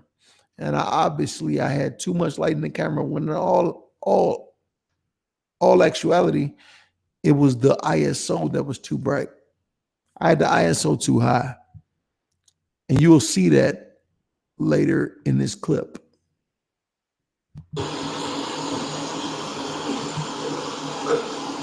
I didn't choose to jump into the game.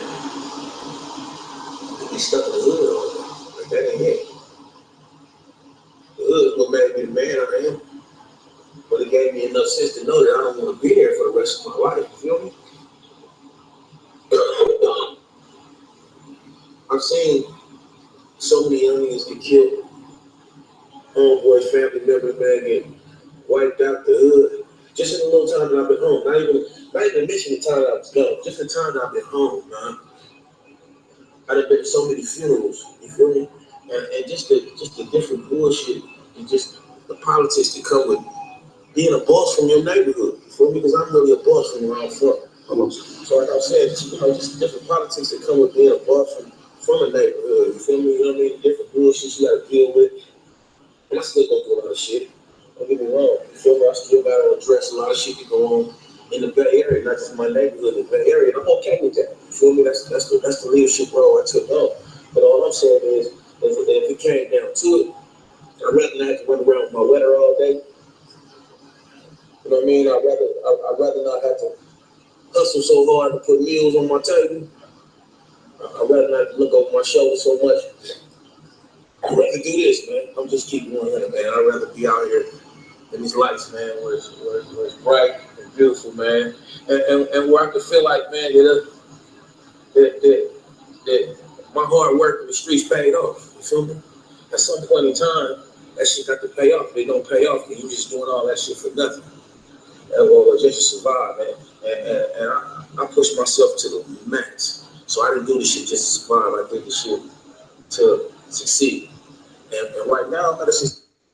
Hey, let me just input something. I really enjoy interviewing Jay Diggs. I really enjoy filming him because he's one of those dudes that is used to the camera, so he knows how to work it. He knows, to do his number, but more importantly, man, he's really the genuine article. A lot of niggas be like, yo, I'm a boss, I'm this, I'm that.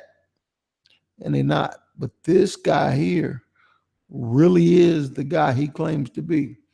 If you go to the Bay Area, you'll see that. He really is that dude. For real, for real. So I just like to fuck with the real. And he's just one of those real cats. Successful point in life, man. You know what I mean? This is what it is, man. So people always ask me, why you leave the Bay Area? Why every time I see you in Las Vegas, why you move to Las Vegas? Well, this is what it is, man. And Las Vegas is probably the reason why I'm still in the streets, or the reason why I'm still alive. If you really want to know, keep it 100. Because it's keeping me out of a lot of bullshit. A lot of the shit that's going on in the streets, man. I'd rather not be a part of it, man, because I know how I get down and I know how repercussions of bullshit can turn out. I could have been one of the funerals that I went to. So, I'm happy with where I'm at, and I'm going to be here. They was trying to run me out of here, but I'm going to be here, man. Las Vegas is where it's at. Jeez, man. So y'all stay tuned, man. Hope y'all got a better understanding of why I am 70702 in the King Dash. Keep out of it.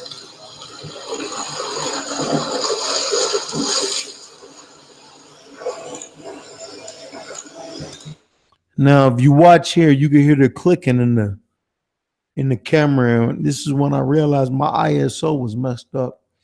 So if you watch, it's going to be a totally different picture. These are just filmmaking tips. This was broad daylight, so it was really too sunny outside. But just watch this shot as it changes, as I fix the ISO and stop clicking the aperture level.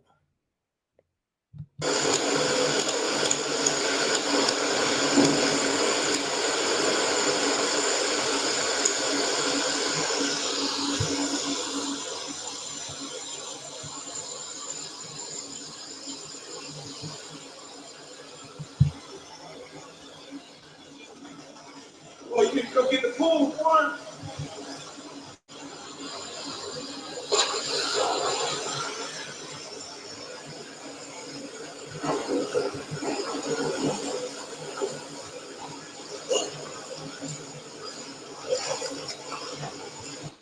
To all the future filmmakers, cameramen out there, photographers, or whatever you may be, you have to understand the ISO is different than the aperture. The aperture is you're gonna open up the camera lens to how much light can come in the camera.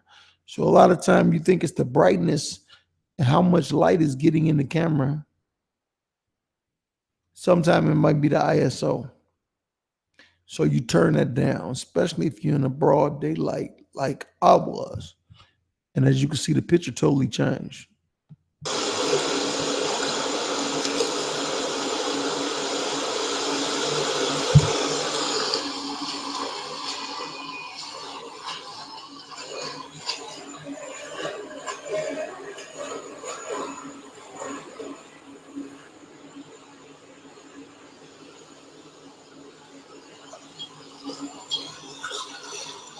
Y'all know this shit's too real for TV, bitch.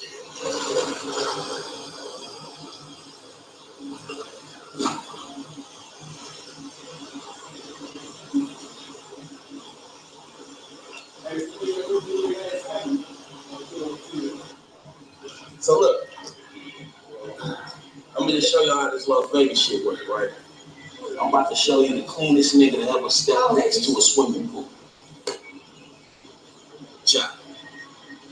Chop, turn around, man. I let the kid in the building. Live from Mars. Versace's little brother. Nigarachi. Yeah.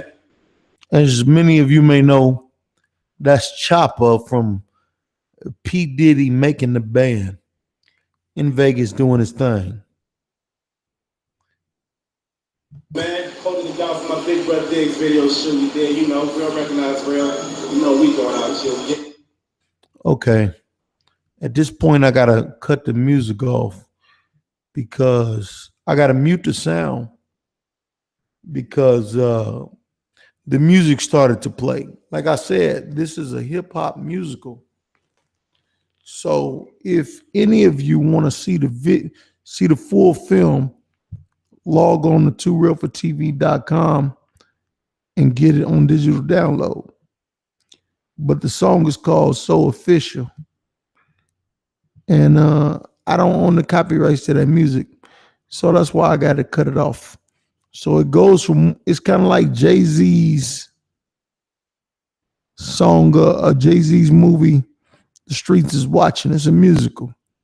So right now at this point, what you're doing is watching the actual music video without the sound. If I show the music, it would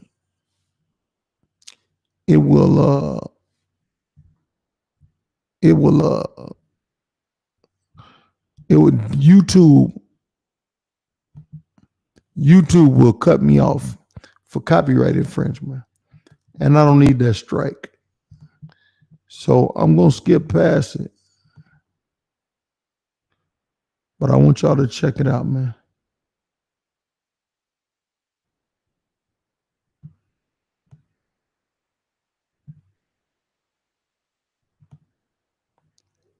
I'm going to try to get right here.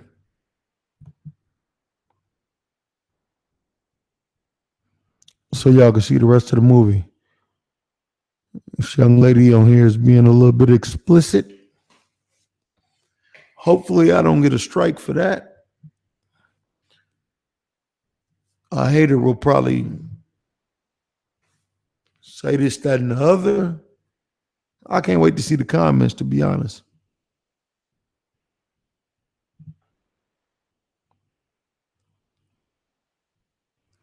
But yeah. Certified Volume 2, The Making of a Millionaire.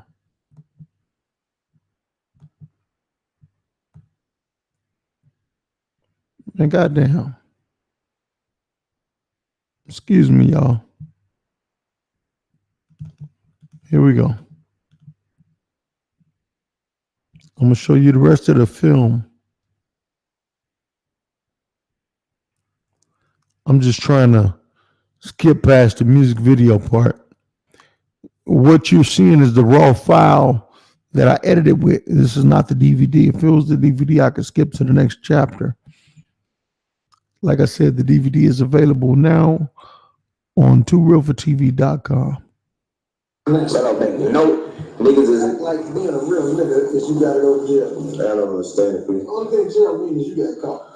Period. That's it. Period. So you can't be nigga. That means you got to work on your shit more. Switch with that nigga. But then you got out.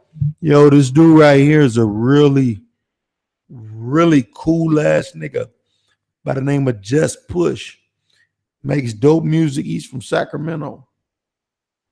I had a great time with this dude because I just like him. Some niggas, you film and, y'all build a relationship. You just like them as a filmmaker. And I just like him. So that's my man's. Just Push. You get caught with better, you get caught with it. When you get out and switch it up, do something different. Don't you know that you call priors? You get caught good doing the same thing 3 times, nigga. That's when you gonna get done. Change it up, nigga. You sell weed, nigga. You get caught weed, you can sell coke next time. You get caught selling coke, yeah. You know what I'm saying? I'm just saying. I mean, that's just some advice to these niggas that think this shit. I mean, that's better than going to jail over and over. I'm not saying I would do that. I'm just saying that. Nigga, if you gonna go to jail the same thing, at least change the shit up. If you a real street nigga like you say you is, that means you know all aspects of the street game, nigga. Or you keep doing the same thing again. There's a million different things you can do in the street to make money. So why you keep doing the same one? Obviously you ain't that much of a street nigga because your mind don't work that good, nigga, because you ain't, you know what I mean? You only know one thing and you one track minded. That's not being a real nigga, you know? Period.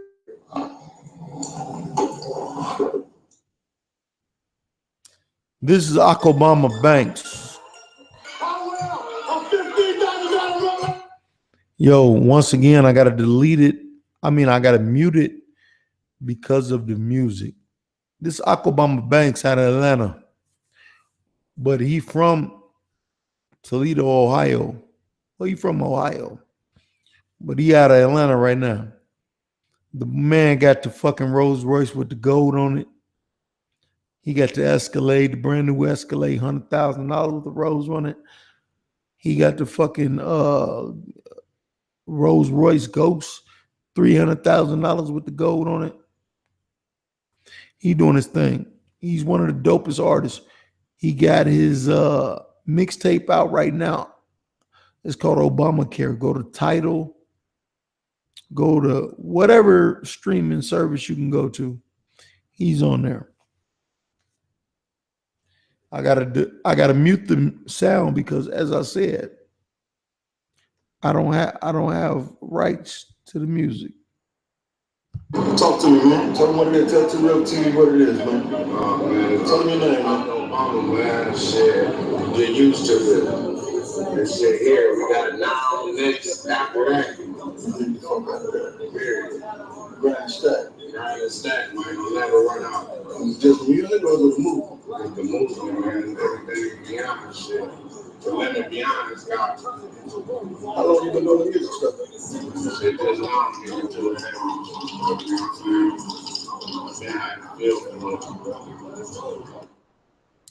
As I listen to this, I realized that I had the music bed underneath there. This video probably, it ain't even like no haters are flagging me. It's just that YouTube got certain rules. But I want to promote my films because I'm a filmmaker, and ultimately, I want you to watch my films. But this is Akobama Grind and Stack Records. That's his record label. And we're doing a dope interview, and I want all y'all to see it. If you want to see it as much as I want you to see it, log on to tworealfortv.com/store. You could order it on DVD or digital download. It's called Certified Volume 2, Making of a Millionaire. When I made the film Certified, I came out with the shirts, Certified, and that was volume 1. That was my personal testimony. I fucked around and sold more shirts than I sold DVDs. I couldn't believe it. And then I wind up selling a gang of films afterwards, and everybody was asking for another one. This volume 2, I wanted to show other people testimony. And that's what you're getting right here.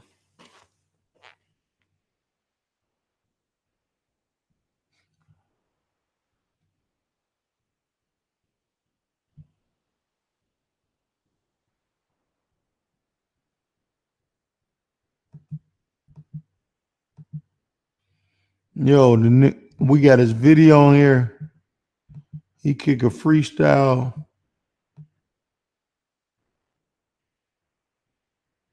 And some more. Right here we got the Archbishop Don Magic Juan. Years since that player been here. And he used to come here almost every 2 months, every other week. Didn't you, man? And Jack, man, it's a blessing, man, to be back on the scene. That is amazing. You dig? With the man that you know, really put all this in motion for me. You dig what I'm saying? I remember when he came to the ball and said, one day I want to do like this. Archbishop Don Magic Juan, for those of you that's been living under a rock, don't know. And the famous player, Pimp, formerly known as Pimp Juju, now known as Gentleman Juju, doing tailor-made clothes, including the suit, the tuxedo he got on right there. That's made by him. So you can have him, you can order a tuxedo or a suit or a bomber from him yourself. Follow his Instagram at Juju the Gentleman. But the point is, this was the Manny Pacquiao the Manny Pacquiao Floyd Mayweather fight weekend. This was a big weekend in Vegas. So this is why all the players was here. And of course, I was on the scene. When I get, I think I was doing my 50th birthday or something like that. Now it's my 63rd one. And he got that recorded. Yes, man. Yes. Recorded. Exactly what you did. I remember it like it was yesterday. You know, we was talking about it. You said you had been here 9 years. Exactly. But now that you're here, just like it was yesterday. You remember everything. Hey, ain't God good, man? Ain't God good. Ain't nothing changed but the building. Exactly. They said the building. A lot of players just come and gone, man. Well, we already told you that back in time past, that the game the same, name change. Come on, man. All right, let's play. I told y'all that. So don't worry about the coming and going, because it's going to be that. It's that in everything. Even the conductor of the train can't run it forever. He has to retire. So it's the same thing with the Pimp game. Ain't it, man? Ain't it, man? Ain't it, man? It just feels good to say that. Ain't it, man? Cross country, DC, Chicago, Las Vegas. One love, man. One flag. It's always been an international movement. That's no question about it. You know, all the way from Chicago to London. You know, with all states in between. You know what I mean? So you know, just like I said, doing this last man standing, it's only appropriate that I send out love, and there's so many to announce now that I don't remember all the names. But to all the fallen players, I remember Good Game.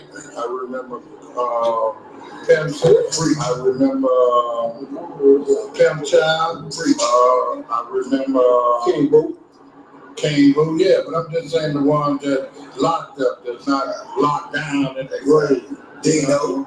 You know what I mean? So it's a few, you know, but man, you know, just like I said, keep on playing, players, because, you know, as long as you got breath, anything can happen.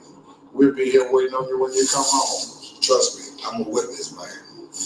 I'm a witness to that, man.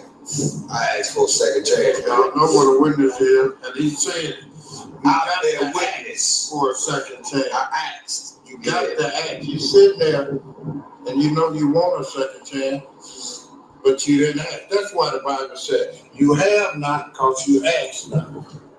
Church. That's why you don't have church.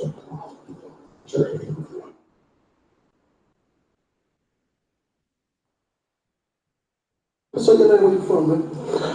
Just Push, out of that Sacramento, California, capital city. What's up with Sacramento, man? We don't hear much about Sacramento. Sacramento, it only consists of a few things.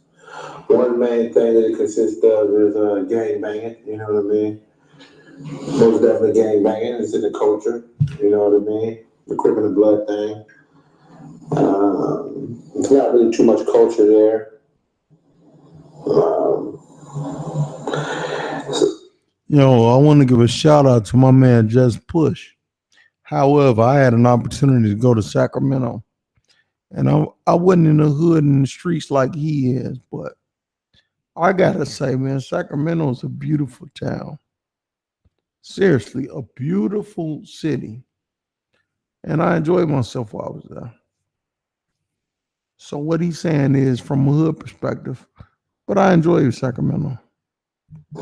I mean, as far as Sacramento, I mean, it's changed over the times. It used to be better. It's getting worse. You know what I mean? There's a lot of hating going on for my city. I hate to say it because, you know, it's where I'm from. But, you know, it's just not a lot of people want to see you really do good. It's no unity. That's pretty much what I'm put. There's no unity. People don't come together to do nothing. Everybody want to have it shine, and motherfuckers don't want to get together. A lot of times I hear about Sacramento, people call it Macramento. Yeah, there's a whole lot of Mac and Pimping going on up there. I think Sacramento came from the earlier days. You know, the 90s. Right now, that ain't pop. No, it's not no more. I have to honestly say no, it's not, because when I was raised, when I was coming up, all the motherfuckers I learned the game from, that's when it was popping. You know what I mean? That's when it was popping, and that's when there was a whole lot of macking and a whole lot of pimping going on, and a whole lot of understanding in my city.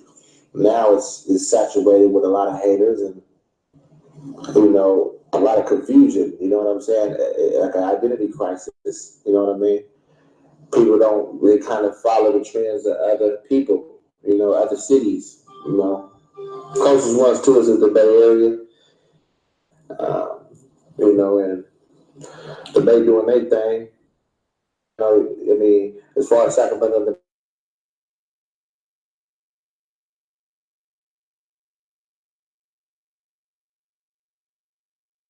Speak a lot about the gang and the ism and shit. Definitely. Cross country, get it. You from Sacramento, so how did that come about? My mother was in the gang, so it was already, as a youngster, you know, it was already embedded, you know. My father was in the penitentiary all my life. My mom had different dudes, you know what I mean, and each one of them taught me something different. Trent Wallace, I appreciate you, player. The main investor as far as my game was my mother, you know, just telling me about things and telling me about how we got these females and, you know, just lacing me. And then even besides that, me seeing it, you know, seeing all the things that went on, you know, since a young one, you know what I mean? I was in the game, you know what I'm saying, as far as, I mean, I grew up with a little bit of everything as far as my childhood, you know what I mean? The dope, you know what I'm saying, the guns, the hoes, all that shit, as far as the experience of what I seen, you know what I mean? So what I did is that was what was embedded into me. So at the end of the day, you know what I'm saying, that's what I got older and did, you know what I'm saying? I mean, we can go a million different ways. You know, some people say, well, shit, just because you grew up like that, you know what I mean? That doesn't mean that you had to take that role. But everybody's different. I chose to take that role, you know what I mean? And the shit I seen. So as far as me getting older, yeah, I did the stealing shit, you know what I mean? Stealing, shoplifting, you know, breaking into houses, all that type of shit, juvenile hall, group home, you know, word of court, all that shit. You know, as I got older and I started realizing the game I had about myself, you know what I mean? It was embedded to me from my mother and, you know, everything that was around me. I started trying to, you know, I did a transition into, you know, fucking with these bitches, you know what I mean? And, you know, it came to, and I knew I'm from Sacramento, which is a a city that's really not noticed, so I knew I wanted to go somewhere. I always knew that, you know what I mean, when I got old enough and enough game to go, that I was gonna go. So that's what I did, you know what I mean? First that I hit was Phoenix, Arizona, you know what I mean? Hey, listen. What I want to tell y'all is this film it's a great film. I watched it myself, and I learned from a lot of stuff my own self. A lot of things I have to cut off because of the music. I don't own the copyrights. But like I said, if you wanna get the full film itself without my interruptions, log on to tworealfortv.com/store. You can get the digital download right now. Right now. This is called Making of a Millionaire, Certified Volume 2. So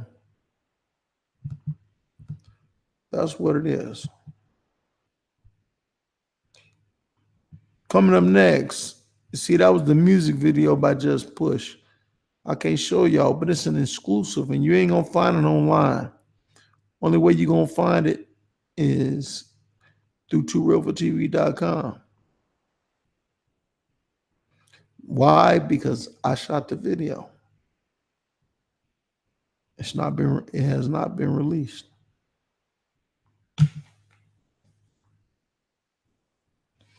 Next coming up, we got my man Frazier May out of Dallas, Texas.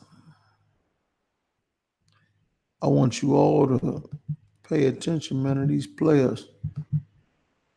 Just drop some good knowledge.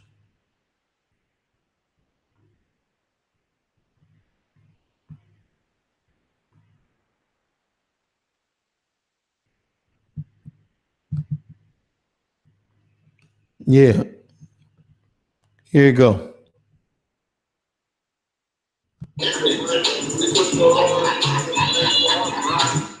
I gotta mute the music. Yeah, this is a hip hop musical. So we'll go from one interview to the music to the next. This Frazier May. Frazier May, let me ask you a question, man. Why is it that Dallas, Texas have not been able to really put on a rap artist like other places around, like Houston or Atlanta? Dallas, Texas don't seem like y'all could really seem to get that artist. Y'all got the one artist, the one guy that did Ice Cream Paint John. He was cool. Yeah, Duro, I like Duro. Yeah, I like Duro too. But that's about it. Yeah, man, I think Dallas is just missing me, man. It just took me, man. You know what I'm saying? I ain't originally married, but I feel like King Arthur, man, and Camelot, man. You see that big old microphone in the city, man. I'm gonna pour the mic out the city like you pour the sword at the stone, man. You know what I'm saying? It's like really some real King stuff going on, man. You know what I mean? So that's how I feel, man. You know what I mean? But you know what? Hey, listen, man. I would love to sit here with you all and watch my films in completion, give you a full director's commentary. But like I said, this film, as well as the rest of the collection, I made 13 films thus far. My goal is to do 66. I'm trying to reach Alfred Hitchcock. So my goal is to do 66 films. Right now, I'm currently at 13. This is my 13th film, 14th film coming up, Last Man Standing, a tribute film to the Archbishop Don Magic Bond.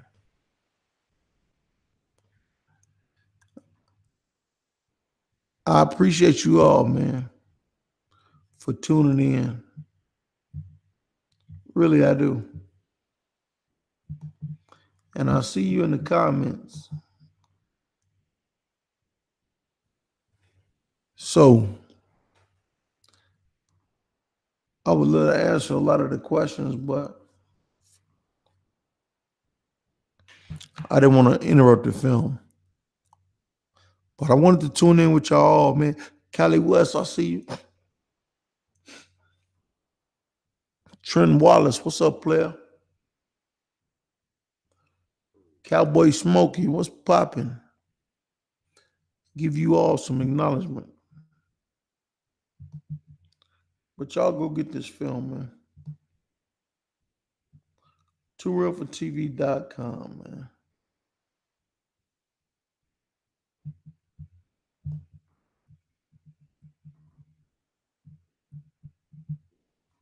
Certified Volume 2.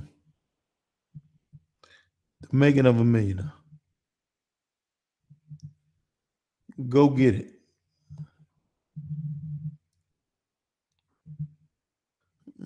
I love you all. But I'm out.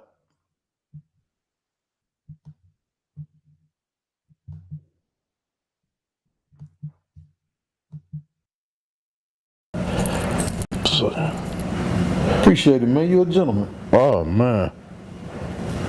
Back in the days, I'd have thought this was a robbery. Like, what size is that chain? Like, man, what is them pieces on there? Too Real for TV exclusive. Exclusive.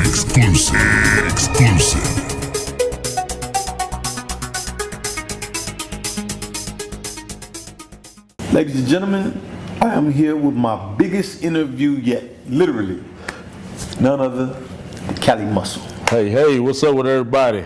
Hey, brother, man, I want to tell you, man, that I'm a big fan.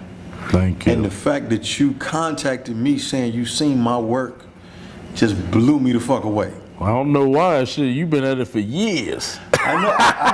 You're a legend. Hey, man, I appreciate that, especially coming from you, man. But I just felt like, damn, like when you was like, man, I watch a lot of your shit. I was like, damn, really? I was like, but every time I've seen your videos about the swole pimping and the comedy on the pimping, I was like, I bet that nigga done did something. Oh yeah, it's in my book too. Oh yeah? Yeah. And you originally from Oakland? Yeah, born and raised in Oakland. I think everybody in Oakland kind of know how to pimp. Yeah, they try it. I think it's like a fad. Right. Well. So tell me about the excerpt in your book about the game. The excerpt for me, I started off. It's funny, you know how they say you have born killers, born robbers, born pimps, whatever. You know, I was a born hustler. But my mind, what happened with me was as a kid, I would watch Channel 2 News. And back growing up, they would have robberies. Like they would, somebody robbed somebody at a bank or whatever, they would show it. And so as a kid, I'll never forget, man, I would critique everybody robbing. Like, what that? He's stupid. Why he just did, so that always just stayed with me.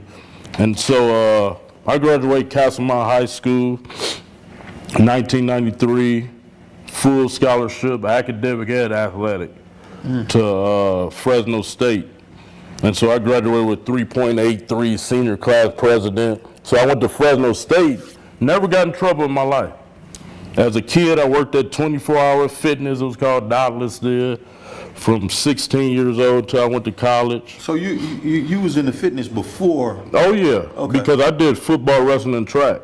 I had got a football scholarship to Fresno, and I was already buff. At 16, I looked like a bodybuilder. And wasn't trying to, was just wanted to be the best in football, wrestling, and track. But it developed into me looking like a bodybuilder. And so went to college, got in some trouble, some beef behind my roommate, and purchased my first gun. Well, it wasn't my first gun, I had one in elementary, but actually bought one in college again. And that gun possessed me, and I was a quiet, everybody knew me, I was real quiet. Hold on, everyone. You say the gun possessed you, but you was already bodybuilder size. Yeah, but I had a gun in elementary on through high school. Because in Oakland at the time, robbing was like the thing. Everybody was robbing, and so I had a gun to protect myself as a kid. Even though I was, in the sports, doing the right thing, I always, it was about protecting yourself in the 80s and the early 90s. Because you remember those starter jackets was out? Man, believe that. Niggas was taking those off your back. I had 3 of them, and if it wasn't for my brother, I would have been got a couple times. See? I had an older brother that was a gangster in the neighborhood. Yeah. So he kind of saved me a couple times. Oh, so they was robbing y'all for them in Chicago too? Jordans in those killed. Yeah, behind those Jordans in that jacket. Yeah. Yeah. So I went to Fresno, gotten some beef. But this, tell me the transition. How did you go from just being this scholar dude, 3.8, and then just all of a sudden just getting a pistol and just... Well, you know, I contribute that to, you know, like in mob movies, mafia movies, they wear suits or ties, appear square, right? But really doing some demonic. I was like that, you know. And Oakland was like that. The coldest killer in Oakland, name was Pondo, and you'd think he a college student. Had 20 bodies, and so that was the. I'm assuming Pondo's gone. Yeah. Okay. And so that was the image of Oakland, was to look square. Wear your Argyle sweaters and your stay fitted, but be a stone cold killer. Yeah. That was for some reason that's not the image I got of Oakland. Yeah. The coldest killers was look like squares. Dig that. And so that's the image that I had. And you know, when you look at people like Huey P. and all them, right? Genius, smart, and you know, of course, thinking you over smart, that'd be your outdoing, you know. Believe that. But so yeah, I was just like I say, I would critique those crimes, and went to Fresno, got some beef, and got that gun. And when my money got funny. You know, even though in the video Life Story, I asked the coach, I asked my mother, they denied me of a few $100s I need. I'm like, shit, well, I know how to do robberies. I've been critiquing niggas since I was a kid. And went on some, did some, and they caught up to me, went on the run for a while. And so you were never successful with the robberies? No. No, not then. And so, yeah, I ended up getting 7 years. And this is at what age? 19. 19. Yeah. I was in college for a year and a half. About a year and a quarter, year and a half. That was the game changer. Well, I mean, I was young, and so my whole life was structured. Football, wrestling, track, work, school. So it was my life was always structured. So when I went to jail, and it's weird to say this, I felt at home. It wasn't no different from the streets. I wasn't having a lot of sex, so I didn't miss sex. You know, I was just like a machine. When I got to jail, I was looked at as a god because I was already buff. Right. So I had to respect, and that's what I ended up being, the leader. In first Islam, I was practicing Islam, so I was a Amir in Islam. And once I seen that they was, and I, you know, tell the truth, fake, you know, they would pray, do they salats to go shoot some heroin. I'm like, I don't want to deal with no fake motherfuckers. Let me go see what these Kumi 4 and 5 motherfuckers talking about. What's Kumi 4 and 5? That's a Bay Area game. Okay. Yeah. And, you know, you had BGF and you had Kumi. Those were the top two, that still is to this day, top 2 gangs of the Bay Area prison system. And so I became a part of that, Kumi, and was high ranked. And so after I did the 7 years, which I was at San Quentin, Solano, Tehachapi, Wasco, Delano, because I called my case at Fresno, so I ended up doing time in Southern California prisons for about 3 years. And so when I get to San Quentin, all hell broke loose. Because you know, the infamous San Quentin, so real political and structured. And so a lot of drugs. I mean, it was ridiculous. When I was in Southern California prisons, you didn't see dope like that. Those niggas would just smoke a little weed and that was about it, a little Prudo. When I get to San Quentin, they got ecstasy, heroin, all these hard drugs. So it was like the streets. You had dudes, I mean, it was just like the streets. And I lost all my time at San Quentin. I was supposed to do 5 years, 11 months. Ended up doing a full 7 because of San Quentin. So you was up there rocking. Oh yeah. We was riots and all type of, just like the streets. You know, it was going down. And but to me, it was all fun. You know what I'm saying? You got some OGs be like, why does nigga keep going back and forth to jail? That nigga having fun up in there. Just the intensity, and I was institutionalized like a month in jail because I'm getting praise. He's our leader. You know what I'm saying? So I felt powerful, and this was, man, I was the most likely to succeed in high school. I was it. You said when you went to college, did you say you pledged? Yeah, fraternity, Alpha Phi Alpha. Get the fuck out of here. That's what that is. Everybody thinks it's a shot. You A-Phi? Yeah. Get the fuck out of here.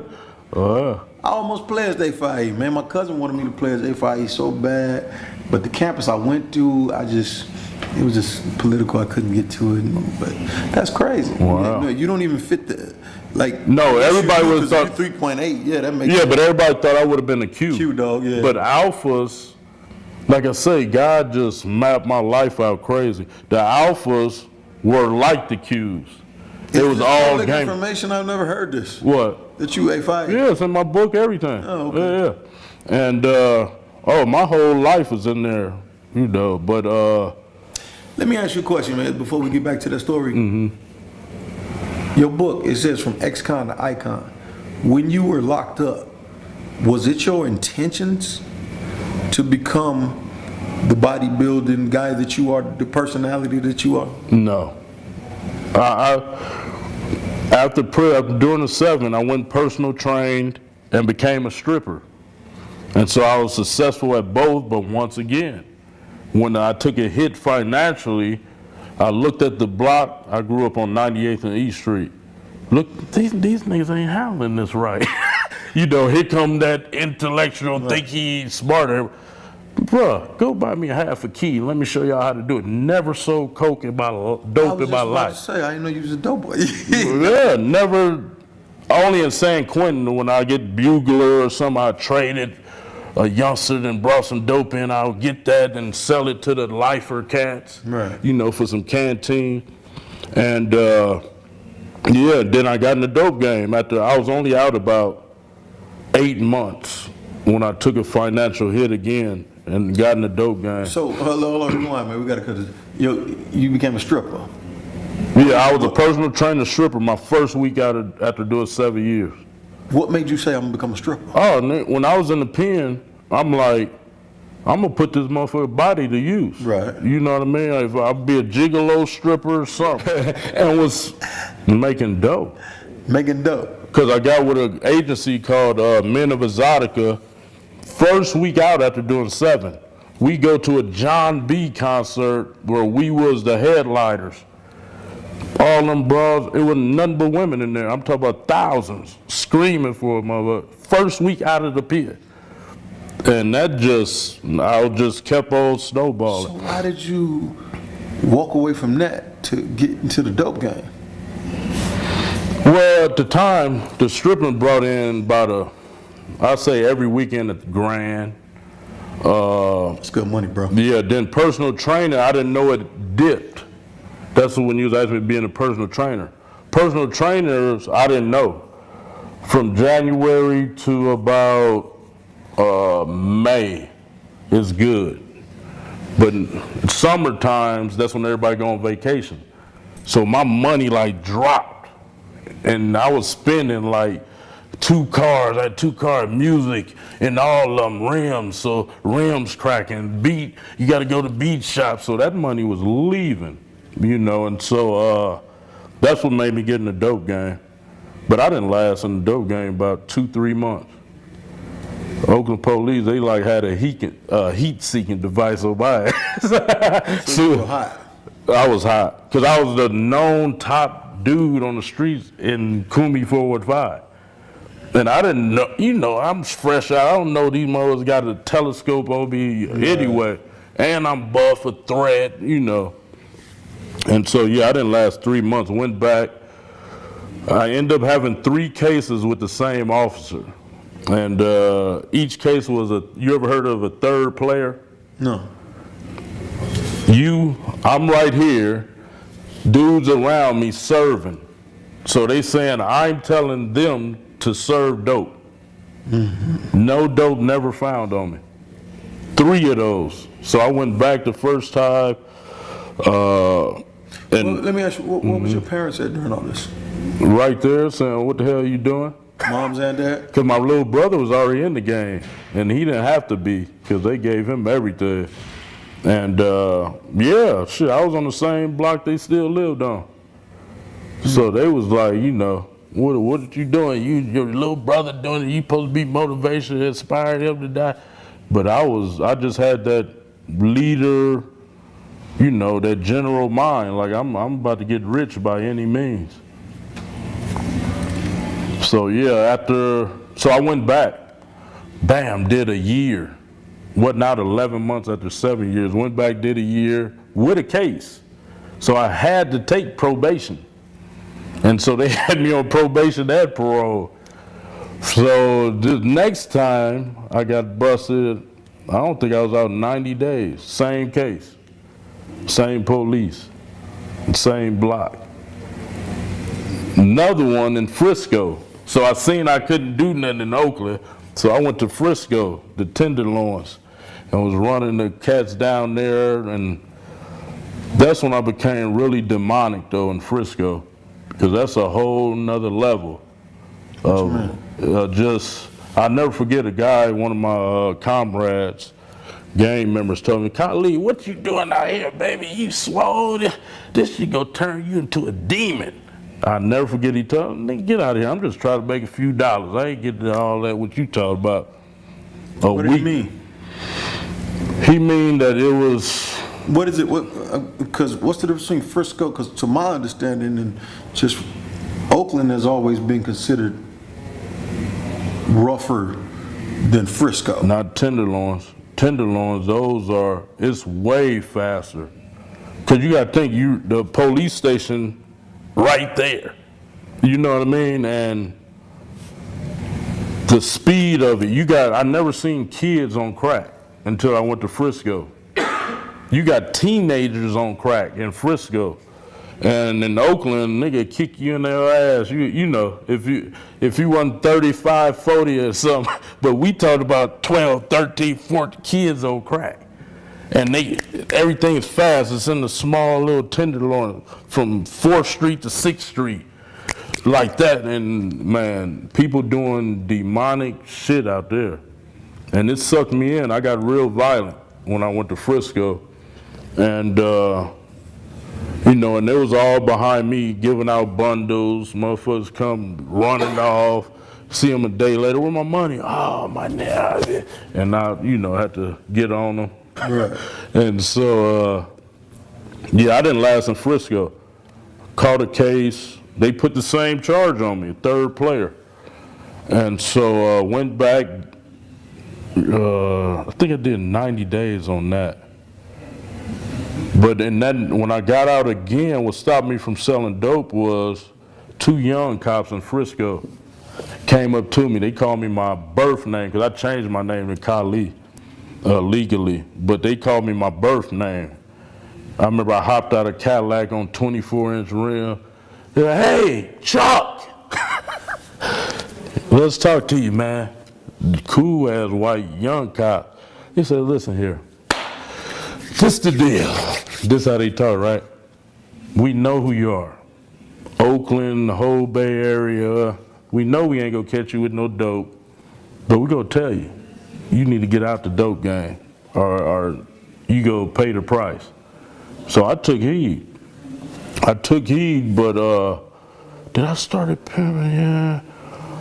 No, I went back. After they told me that, I went back. I caught a violation in Frisco, being in a drug area. And so at that time, I think I went to Pelican Bay. And so I was around a lot of OG pimps.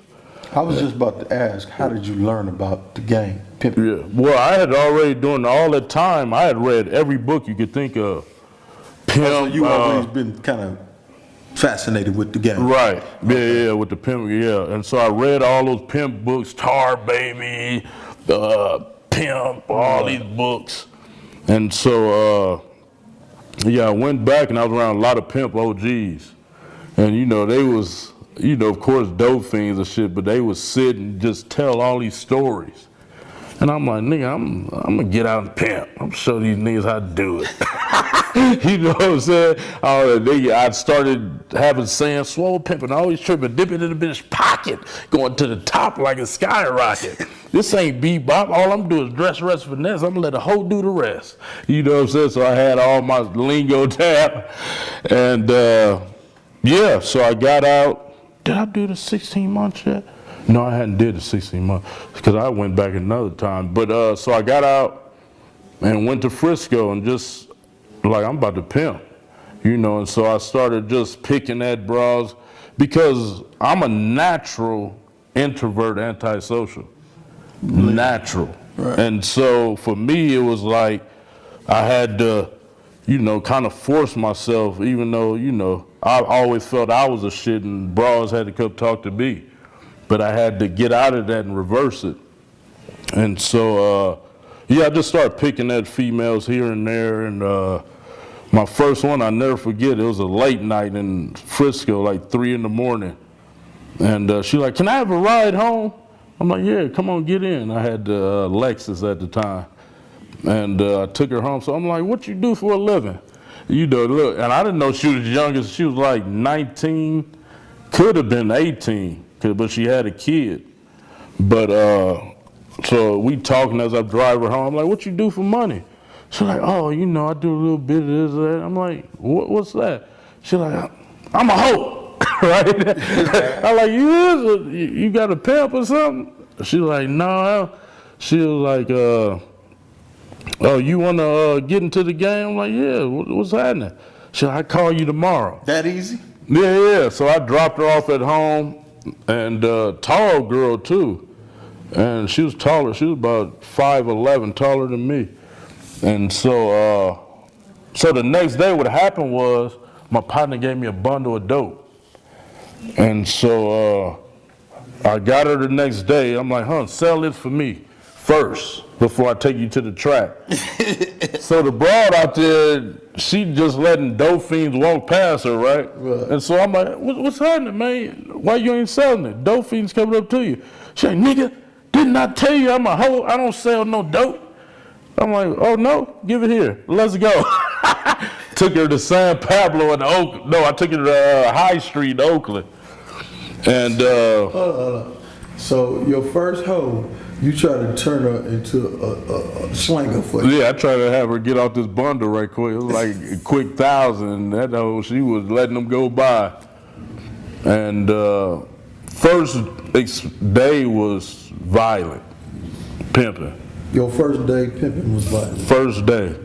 What happened? Dropped her off, and I had another, one of my main females around the corner on Fruitvale. So I dropped her off, and like 10 minutes later, she called me. Hey, I need you to come now. This nigga trying to throw me in the van. So I rush over there and. You looking for the bullshit? No, I'm not. I'm not. I've never looked for violence. You know what I mean? I just was about getting money and tried not to be on the violent tip because I know where that leads you. Especially me being buff. That was the first thing niggas told me getting out the pen. Kali, don't go out there with that bully shit. Them niggas a kid, And so, but my first day out the pen, 7 years, I bought a pistol my first day. But, cause I knew, ever since I was a kid, I was buff. So I always knew. You know how motherfuckers got exchange on the phone. Yeah, but you know how niggas have Napoleon complexes? Yeah. I have a buff man complex. And I refuse to let a nigga knock me down. So I was always on the offensive though. I didn't argue, none of that. Like I say, I come from a sneaky era where, we get this image of square and then just sneaky when you don't even know it. And so, Yeah, first day, man, I pull up, the nigga, big nigga too. Looked like somebody, remember the Iceberg Slim book when he said Kenyatta? Yeah. That's who that nigga, like Kenyatta, had her by the wrist. And man, and it got, a little violent, but she respected me after that because I got her back. But yeah, that was my first hoe, man. But I couldn't keep them. Because I was, and I got them all in the car. Y'all going to the gym. I was a militant pimp. Well, like Rosebud said, hustler, because I wasn't putting all my energy into just pimping. But you want to take them all to the gym? Yeah, I took them to the gym, man. We high. I don't give a fuck, bitch. You working high. Yeah. And so they all left the next day. What? They like, we ain't fuck with this nigga. He ain't letting us get high or drink or. Do you get high though? After I went back to the pen and when I got out, I was fucking with ecstasy. E-pills, like Thursday, Friday, Saturday, Sunday, Monday through Thursday, I go to the gym. And that's in my book. And, but yeah, so, at one time I had, the most hoes I had, I think was 4 at one time. But like I say, I was messing with them San Francisco hoes. So you say something they don't like, you don't get them the dope they want or just whatever, they'll find a reason to cut. And so, back to the story I was telling you earlier, with that first hoe, that opened my eyes to say that these prostitutes are winning. And I want to tell the people this, and they might not see this. A hoe, like I used to tell my hoes, let me give you all my money. You be my bodyguard, taxi cab, provide food, shelter, clothing, bail me out of jail. I give you all my fucking money. To this day, if somebody can tell me that they can do all that for me, I give them all my money. What do you need physical money for if you got somebody that's gonna do? Man, and people go, but pimps, they, of course the guys that's taking underage girls, the guys that's beating these girls. I got like 10 partners with L's.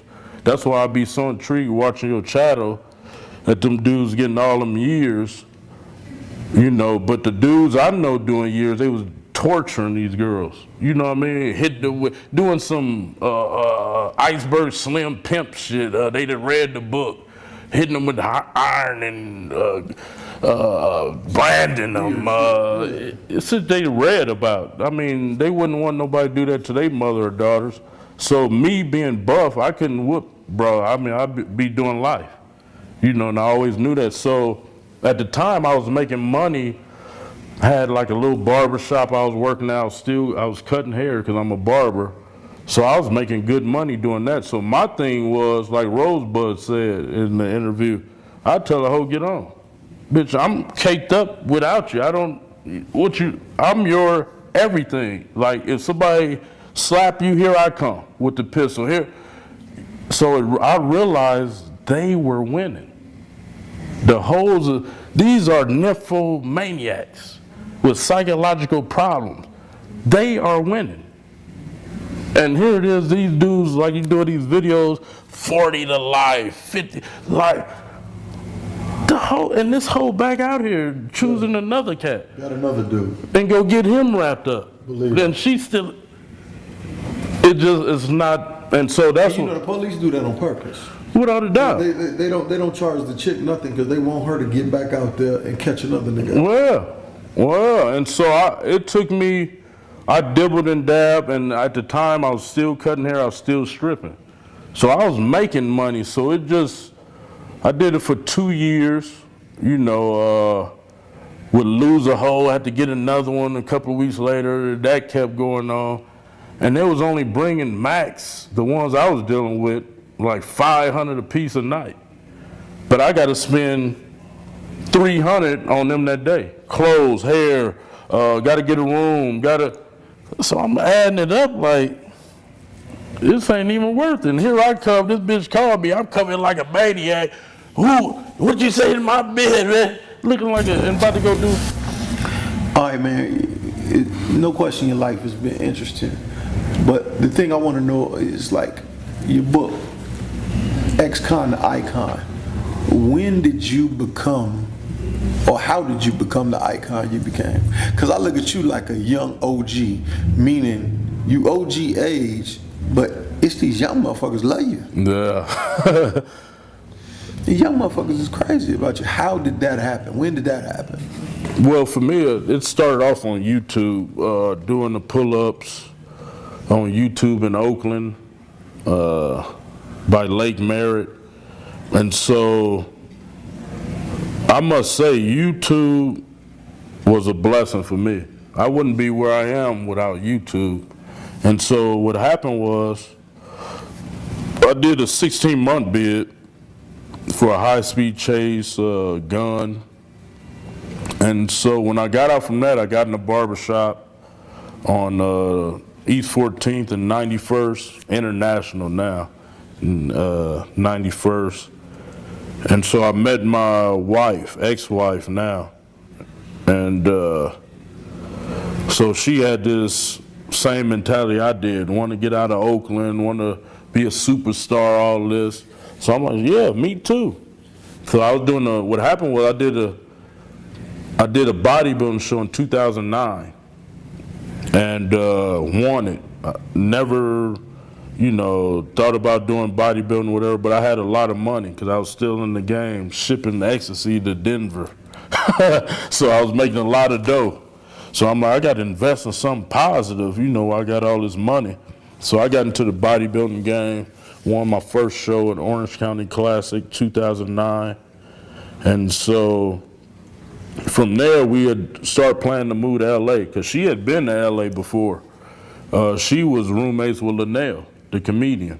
Oh, yeah. I know Linnell. Yeah. And so she like, let's go to LA. I'm like, come on, let's go.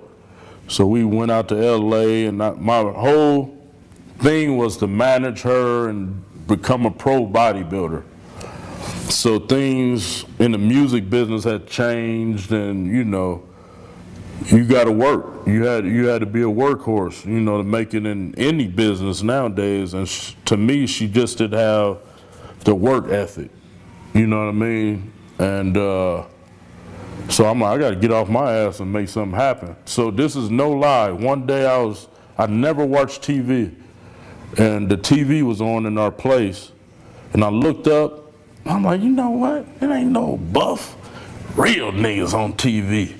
You had Michael Clark Duncan, Terry Crews, and I'm like, I'm gonna see how to get in this acting shit. Went to Google, how to be an actor. The steps was there. I took it. The next week I was working with Matthew McConaughey. That easy.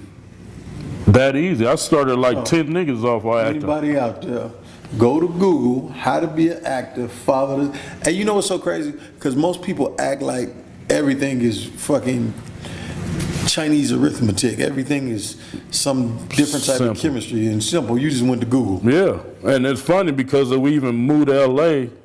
I told my wife at the time, if I get a computer, I'll never be broke.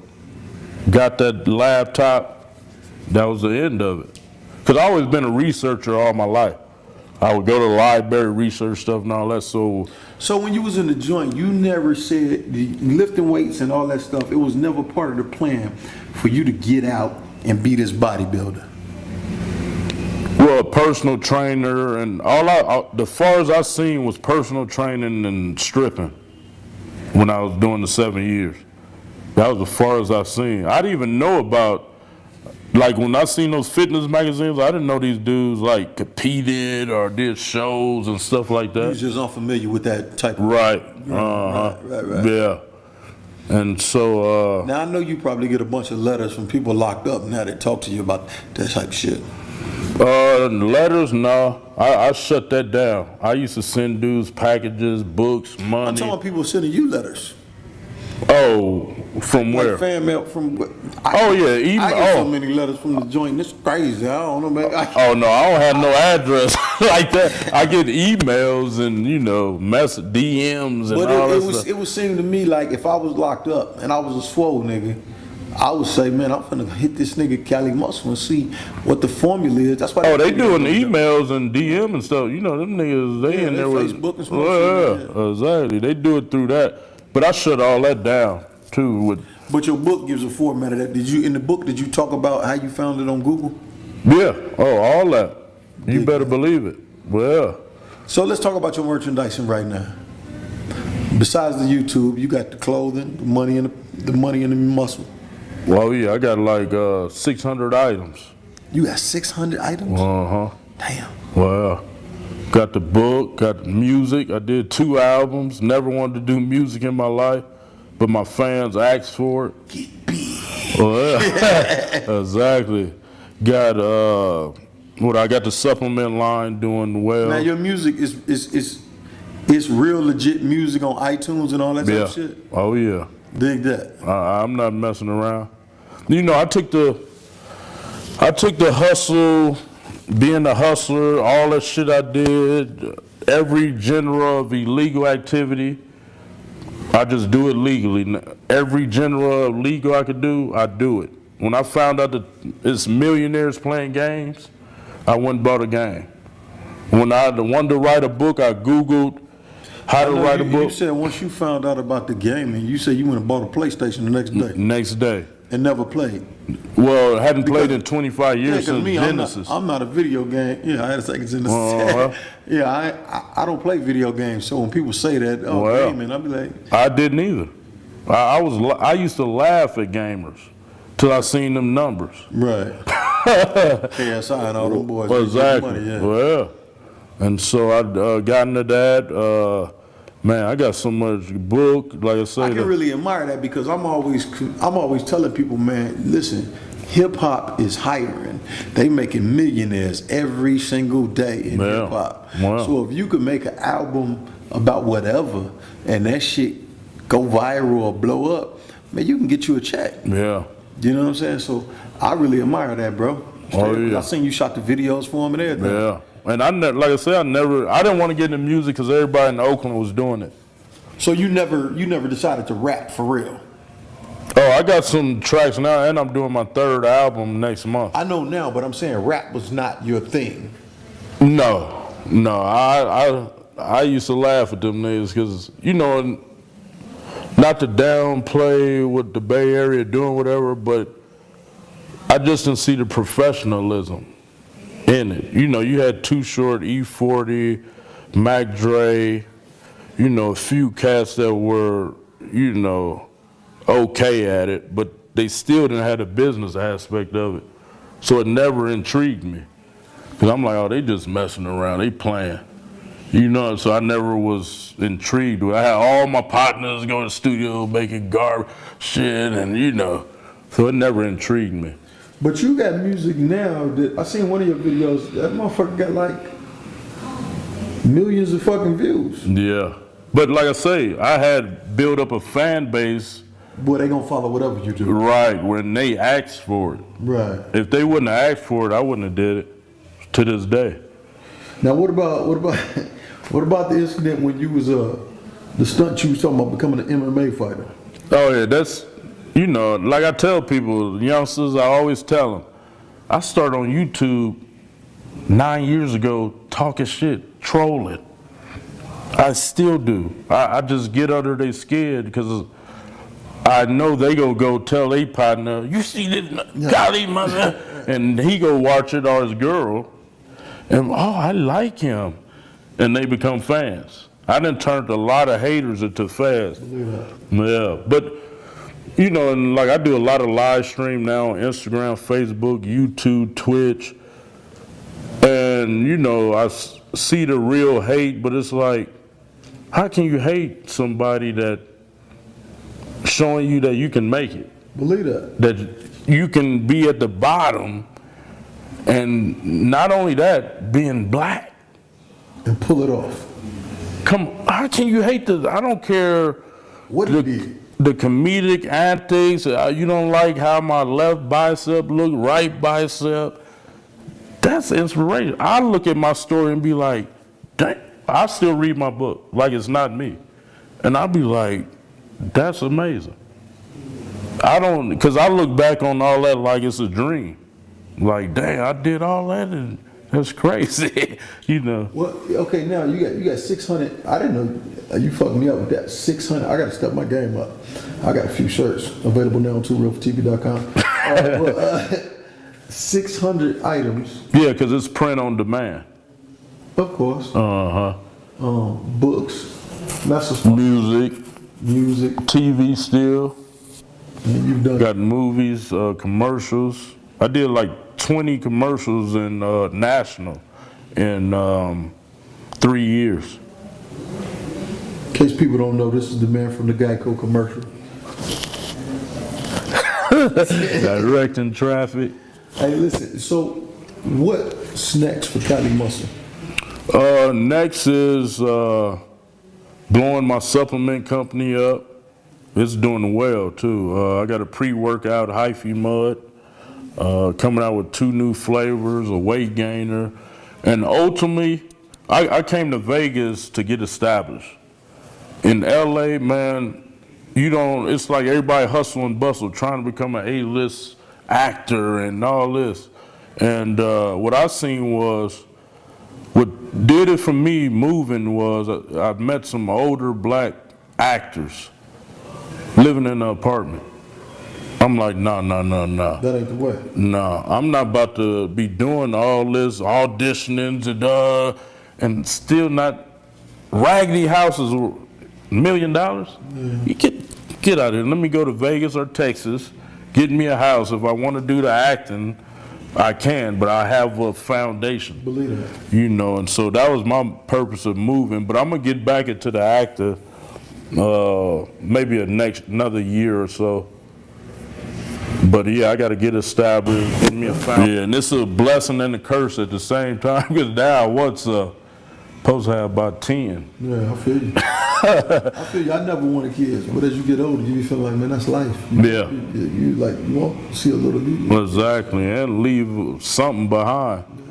Well, yeah, so so that's what's going on with me. And next, of course, continue YouTube. YouTube is a blessing. Did you want to do something with the book and make it maybe like a life story? Oh yeah, I got 4 offers for the book to turn into a movie, so that's in the horizon as well. Turn that, because there's a lot of great movies out there, but nothing like mine. My story is so just like a roller coaster. Go, hey, you like, dang, what? Ow. Let me ask you, how did you feel when your documentary film that the guy made, what was it called? Monster, the Cali Muscle story. The Cali Muscle story. It did 47 million on YouTube. Yeah, it's at 42, I think, right now. 42 million. 42, okay. But 42 million. I didn't want to do it. Really? Because I was hitting in Hollywood hard. I did like, at that time, maybe 8 national commercials. And I didn't want to scare Hollywood. You know what I mean? Because they see me, as this clean cut, just muscular guy with a lot of personality, charisma.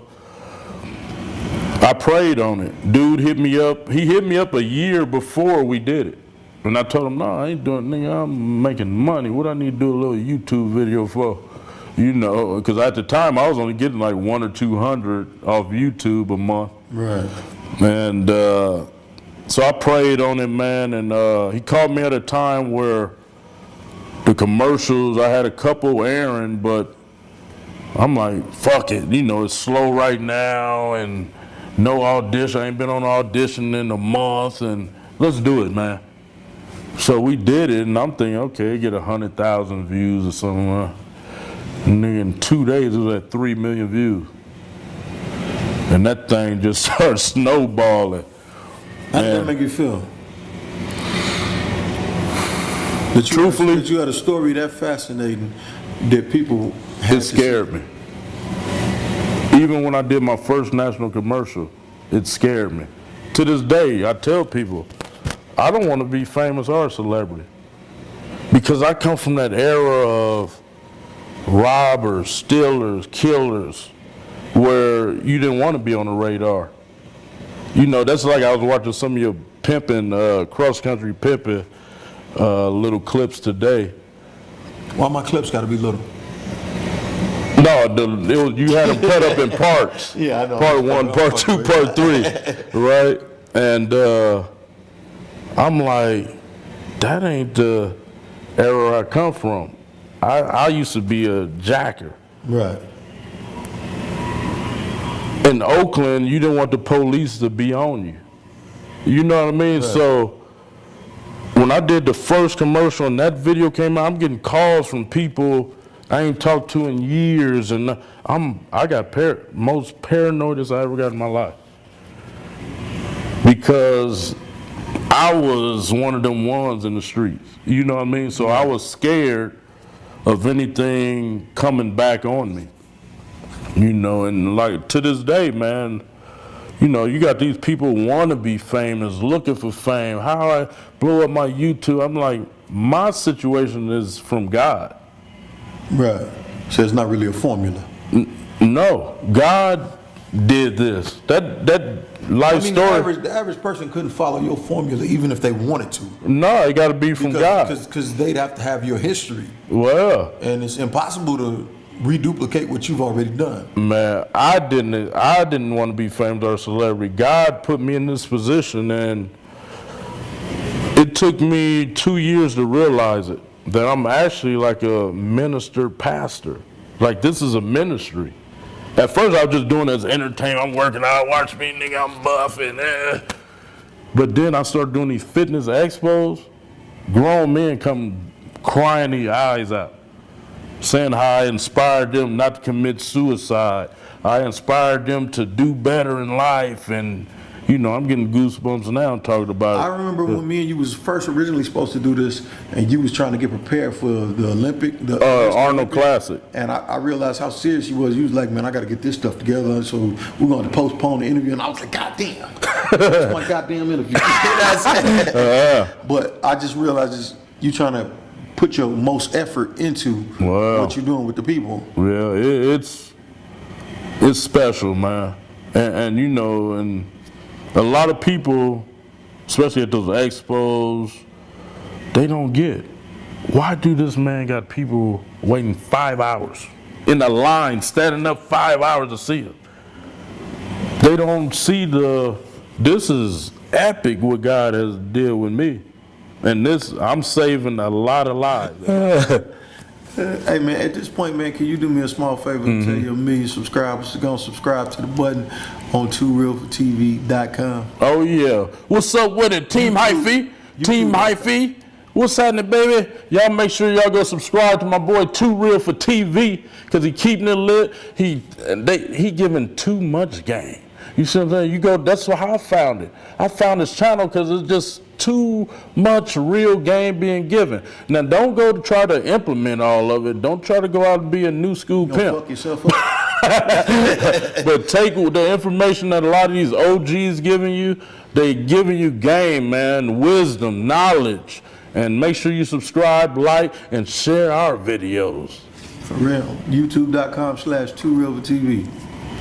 And all my subscribers, if you have not already subscribed to Cali Muscle, please go over there and subscribe to Cali Muscle. What's your channel name? Cali Muscle, KaliMuscle. If you don't know this man, go get familiar with him right now. Anything else you want them to know, man, before we go? Oh yeah, I just want to say to the world, just know that, you know, the guys that call themselves pimps or whatever, that, you know, they're not bad guys. They just taking the opportunity and running with it. It's not no difference than a brothel or a strip club, all that. Of course, some of the guys do violent acts, whatnot, and that's not acceptable. Young, underage girls, not acceptable. But these guys are like bodyguards. They like Uber. They like, got a chaperone. They got to feed, clothes. So counselors. Yeah. So the world is depicting these guys as demons or evil, but truthfully, it's vice versa, because these women are running to these guys, choosing these guys to watch out for their best interests. So, and I learned that. That's why I stopped. I'm like, I'm not about to be doing life in prison for this woman that God knows what she's doing when she go out there and call me to come shoot up people and beat up and do violent acts for this woman, and she be back on the streets with another guy. So I've never seen nobody have this perspective of this lifestyle. And the women winning, man. And that's all you guys out there tennis shoe pimping now and all that, she winning. You not. A woman can make $1,000 that night and bring you 200. She could be stacking while you just getting the leftover crumbs that she want to give you. Because there was a minute, I heard the stories in the pit. Make sure you go in the big pussy ass, make sure she ain't got no money. Too much like work. Man, and she could tuck it in the trees come on, man. So y'all, the fellas not winning. The women is the one winning in the so-called pimp game. Because like you said in your videos, you said it, I watched a video today, you in 2009 said the game has changed. It is a rap. It was over. Yeah, that's what I'm saying. You said it was a rap. And Cross Country Pimping Part 3. And man, it's sad, man. The stories you this game has changed. You actually got it right. Yeah, the stories you been putting up lately. All these dudes getting life behind this woman that's a nymphomaniac as it is, that love to have sex. Here it is, the guy doing life. It just saddens me, man. That video did a couple 100,000. Yeah, I've seen it. And the funny thing about it, I didn't get monetized for that. Why not? No clue. At first they told me something about the title. I changed the title, and then now I don't know what it is. Oh, that's terrible. Was the music on there? No music. Oh yeah, you just talking. Yeah, I'm just talking with photos. Nah, that don't sound right. Yeah, that don't sound right. But at the same time, I'm glad the message is getting across. Yeah, well. Because, a lot of guys be thinking they ready to pimp. Hey, man, before you pimp, check this out, brother. Yeah. You watch these cases, and if you think you still got the nerve for the curve, I wish you much success. Yeah. But like I say, like with me too, like, them women choose these guys or talk them into it. You should come watch my back while I'm out here on the track and all. You know what I mean? So and now, that's most guys. Yeah. That's most guys. Most guys on something else, and they just meet a chick, and the chick turn them out. Yeah, and then them guys. That's the guys that went to county jail and prison. Read Pimping, Filmo, what was Iceberg Slim books. I read a whole series like I did. Tar Baby, y'all in there reading about all the violence reading the violence them pimps did. And like, oh yeah, I'm gonna try that. I'm gonna do that too. My hoe get out of pocket and be doing the L. Hey man, the best game y'all can get is TooRealForTV.com, man. It's the most realistic stuff out there. Iceberg Slim, shouts out to him, but that shit is old as a motherfucker, man. Yeah. You need some modern day game, some modern day information on what's happening. YouTube.com/TooRealForTV. Yes, sir. Hey, what's up with the guys? So yeah, if you want any of my merchandise, books, music, all that, go to KaliMuscle.com and it's all there for you. I got ebooks, music, supplements. So it's a one-stop shop. Love y'all. Keep it lit, baby. Boom. And I always told people, whatever I do in life, I'm gonna do what it takes to be the best. If it's on the internet, if it's working 20 hours a day, this gaming, when I started that, was garbage. And these motherfuckers was talking shit. I said, okay, I'm gonna show y'all. You good at the game in there? Oh, in a few months, they thought I had somebody playing for me. What's your game? I play a lot of Call of Duty and Grand Theft Auto. Wow. That's crazy. Well. Y'all will see Maroy gaming shortly. You got the voice for it, they'll love you. Leaving this hey, they got a PlayStation right now. Yeah, they got a couple don't even show their face. Just commentate 5-6 million subscribers. That's crazy. Eating millionaires. Cut it. So listen, what do they?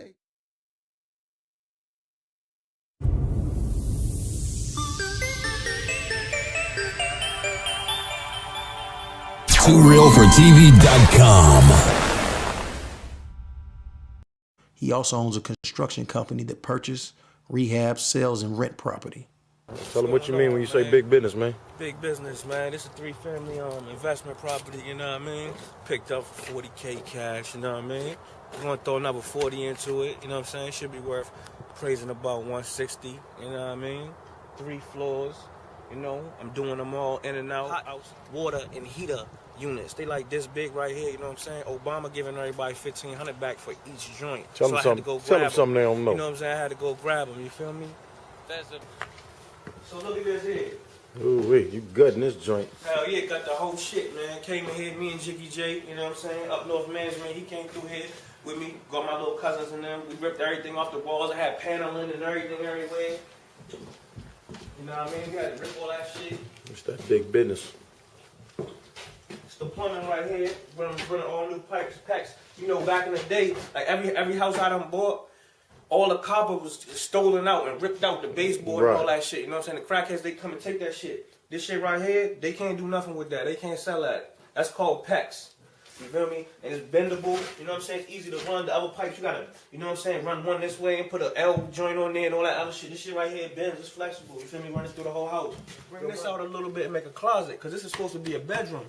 But legally, let me tell y'all something. This used to be a bedroom, and you gonna turn it into a closet. No. This right here is gonna be a closet right here, gonna come out from the bedroom. This was broke. This was covered up. So legally, that's not a room without a closet. Cause they had made this into a bathroom and tried to put the kitchen right there. Some old funny shit. I'm gonna show y'all some more shit upstairs, man. They had some funny shit going on in here, man. But you know, for this legally right here to be a bedroom, you know, more bedrooms add money. So in order for that to be a legal bedroom, it had to have a closet. So I had to knock this wall down right here, and I'm about to bring this out. You know what I'm saying? It got to be enough for a coat hanger to hang in. You feel me? Right. A coat hanger hang there is a closet official room. You feel me?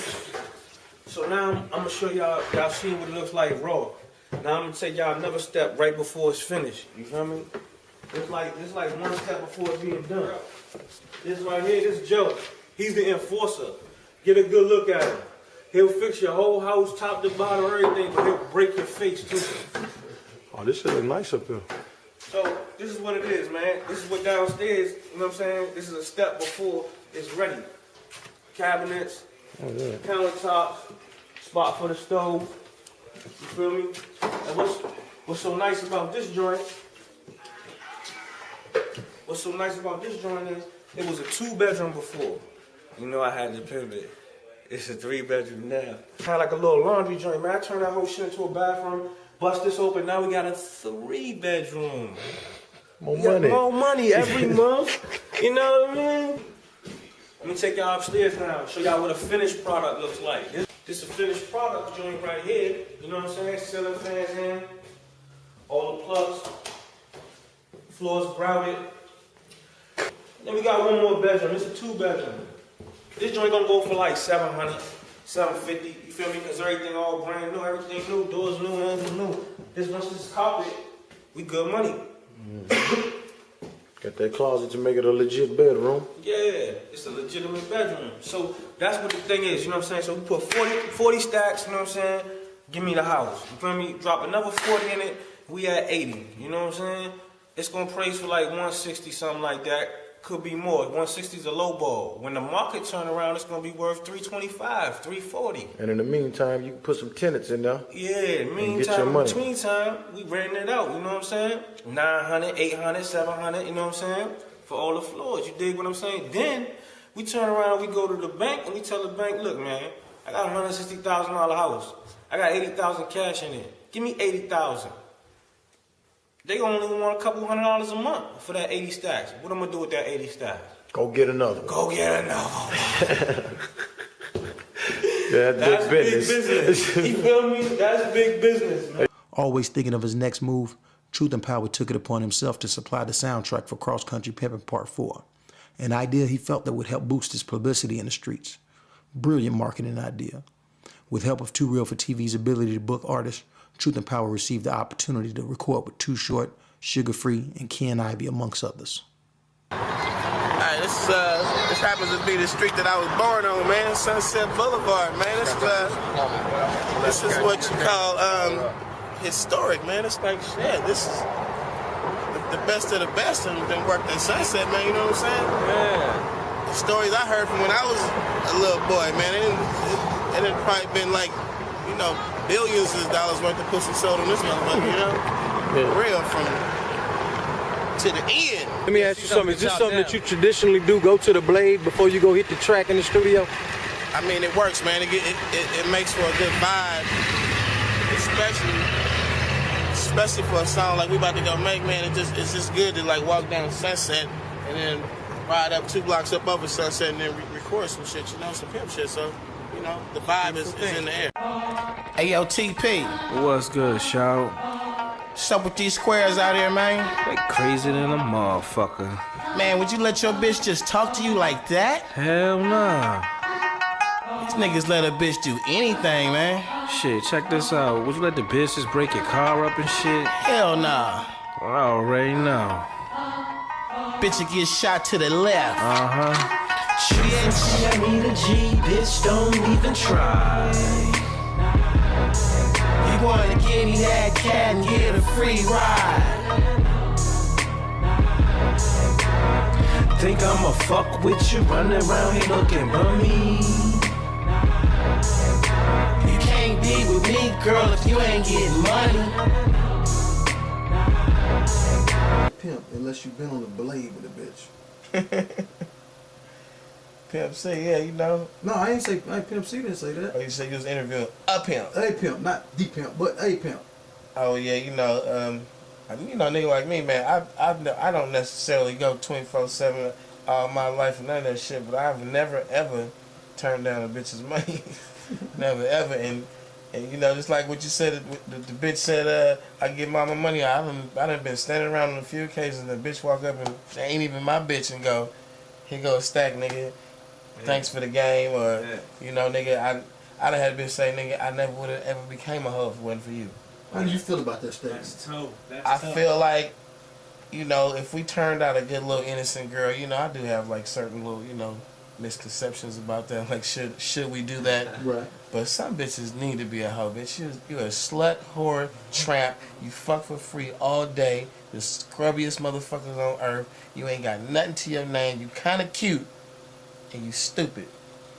You could make a good hoe. She's a candidate for a hoe. You could make a good hoe, and I mean, and yo fucking from that dirty life you living in fucking, I tell you, 6 months, you'll be comfortable in the motherfucking. You'll be proud of why you fuck and fuck for a purpose, and your nigga gonna be fly, you gonna be fly, and you be like, damn, this nigga sure told me that shit. 6 months is some good hoeing, and the nigga gonna realize you're a real one and start you know, treating you like a superstar princess. You know what I mean? You gonna earn it. Shit, basically, all that fucking for free. That's what I ain't been rapping about. I already have a session set up. That's what I ain't been rapping about.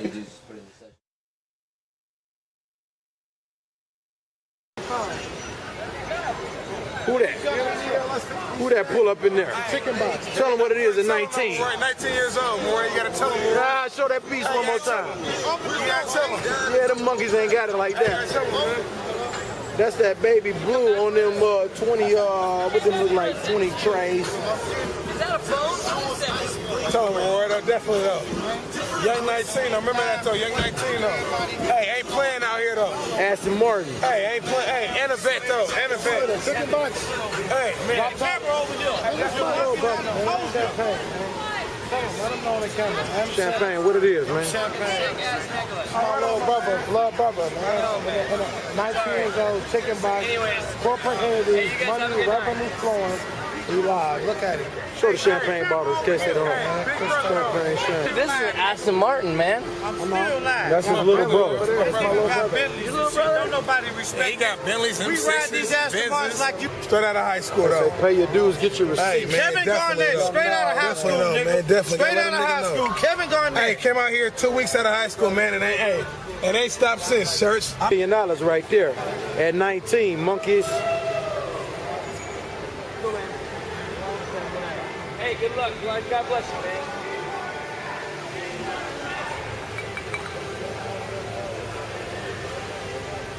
That's Young Now right there, man.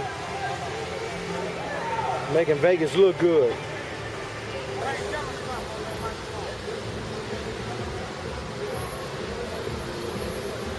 My little brother, Aston Martin, you didn't meet him yesterday. You want to meet him?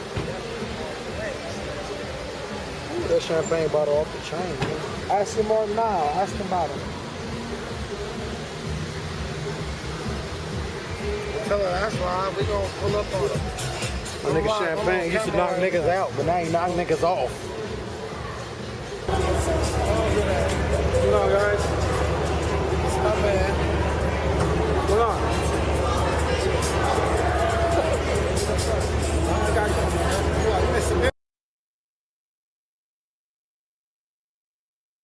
In every profession, there's a friendly competition with your colleagues, and the pimp game is no different.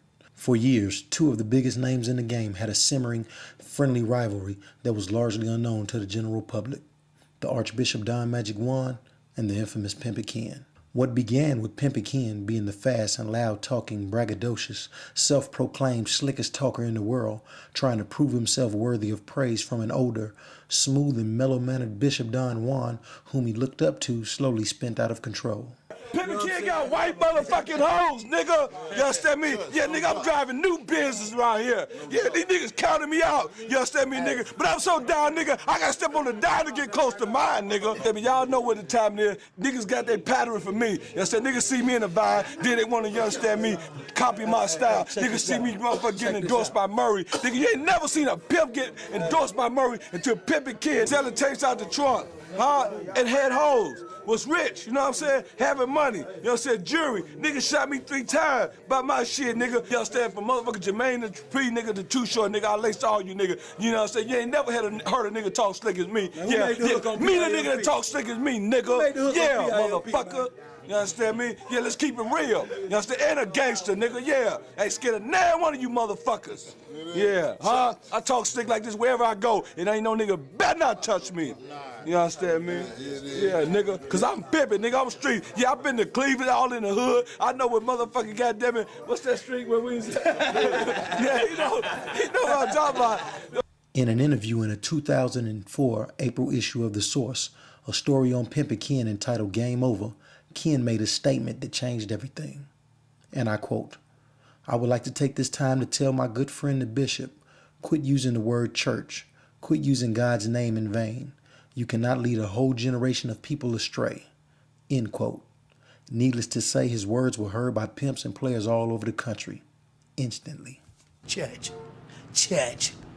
For you ones that say don't say church, church, nigga. Church. But I don't want to be around you. You know who I'm talking about. Neither do the bishop. You ought to keep your hand in your pocket when you see us, because we don't want to shake it. I'm going to tell you what Jesus said over in Chicago. You should be arrested. Church. You should be. If the shoe fit and that gator, oh, you might not do you. Did I see you in gators? Well, they say you high power with them, but I thought you had tennis shoes on when I saw you. Church. Church. Is that killing you? Church. Did that hurt you? Church. Not long after, in the September 2004 issue of Sister to Sister magazine, Bishop fired back when publisher Jamie Foster Brown asked him, did people get mad at Pimping Ken? Bishop claimed Ken to be a player hater. In the article, Bishop said Ken offered a rebuttal, claiming he said it because his mother was a preacher. Bishop's reply was, if you was listening to your mother, you wouldn't have been no pimp. So don't tell me you was listening to your mama and she a preacher. So Bishop explained to Ken the meaning behind saying the word church. And I quote, you can't get the hardcore players to say God bless you. You can get them to say church. And if anybody read their Bible, they'll know that Jesus is the head of the church and the body is the church. See, people getting spiritual teaching and they don't even know it. End quote. You know what I mean? They're all excited he home and everything, you know what I mean? So he just one of the true famous players that was really, really missed. You know, some that be away, they don't miss him, you know what I mean? You know what I mean? Like Kenny, not him, you know them other guys? No, Kenny, you know I love you, man, but you play too much. You don't have to go get no Pimp C to come talk to no pimp about your pimp business, you dig? I told Pimp C, I am the chairman of the board. I didn't do you, you did yourself. But I told him it's all good. I love you, man. I ain't like that. I ain't no backstabbing, player hating, or none of that other stuff. Come on home in the fall. I know you would like the prodigal son, ran off into the slop and stuff. Come on back, baby. We got room for you. Nah, that's church. 6 years later, Pimping Ken did something to garner him a newfound respect and admiration from some of the most hardcore pimps like Kenny Red, by inviting Bishop and a host of famous players to Milwaukee to his home for dinner and a party to honor Bishop as a legend in the game. Let me get my other one more. I ain't got no change. You I got give 10? You got 10? you Give me 10. 10. Hey, he really wanted change. That's his money. While we here, hey Bishop, let me ask you a question. When I got you and Kenny here, man, because you know it's really a historical thing to see you over here at Kenny Ivor's house. Tell us about the history with you and Pimping Ken. Kenny came over to Chicago a few times with my boy. Well, you heard his story about bad time in his life when he had to sit there for he ate up and chewed up the gang. You know what I mean? He sat in jail, for a minute. There ain't no place for no player. And he said a guy had gave him a picture of me while he was in the jail, and he said, hey, man, this guy can change his life and thing. I want to meet this guy. He came to Chicago. I think he came 94, 95, or 95, 96 or something, but a couple years, second year, I think. Candyman said, hey, man, this guy real life from Milwaukee and everything, and y'all know the rest is history. All you got to do is go to the DVD, Too Real for TV, and you'll see the history in the making. From then, we got to know each other, we fellowship, and, it got bigger than just meeting somebody to become, just knowing them. We become friends, we know each other, we have our ups and downs, we do our magazines, interviews. It just been happening, you know what I mean? And he said church, and I said I don't agree with church, but now we bigger than that. You know what I'm saying? I'm getting him yeah, look at him, give me some money. Yeah, look at Bishop, give me some money. I tried to keep on the twin, but I know he was going to remember that. He was going to remember that 10. Break yourself, man. Hey, but what it is, this is an honor when players can exchange money. Yeah. When it can happen like this, you know what I mean? Blessing. If you can bring me and put me to work so I can put food on my table, that's a blessing, man. That's an honor. We got to respect it. This is all business. Hey, this ain't nothing but a reciprocation for all the people that have been blessed the me. Future jumping. You know what I'm saying? So all the people that blessed me, now it's my time to bless the Bishop. You know what I'm saying? Bless Too Real for TV. You know what I'm saying? We made sure they all ate. You know what I'm saying? We flew them in. You know what I mean? Put money in their pocket. Put them in the hotel, champagne, nice hotel give them the best of food. So all y'all be thinking I be just trying to take y'all money. I give money back too now. You understand what I'm saying? Put it back in the community. I put it Not back in the just community. Through the player, but like y'all know, I do help people and all of that kind of stuff. So I got to go off and do some dinners and some clothing. I help the less fortunate. I feed the homeless, and I clothe the naked. So that's my mission. Get that elephant over there, man. See that ivory tusk over there? Yeah, man. Hey, well, hold on. Get them lions too, man. You understand what I'm saying? Yeah, we're on the safari. Get that giraffe. Get that giraffe. Hey, man. Hey, but guess what, though? Get them leather animals down there, too, man. We just want to let Animal Planet know you ain't got nothing on us. Hey, and guess what, man? Hey, man, guess what, man? All courtesy of Chicago and Bishop down man. Hey, it's because of the good game that they blessed a young player with, man, that I was able to get upstairs and quiet all this fabulous shit, man. And we're going to get some more. Give me these. Now sevens. Them ones should have caught. Motherfucker. Yeah, them ones. Yeah. I want to get in on the action. Pick up.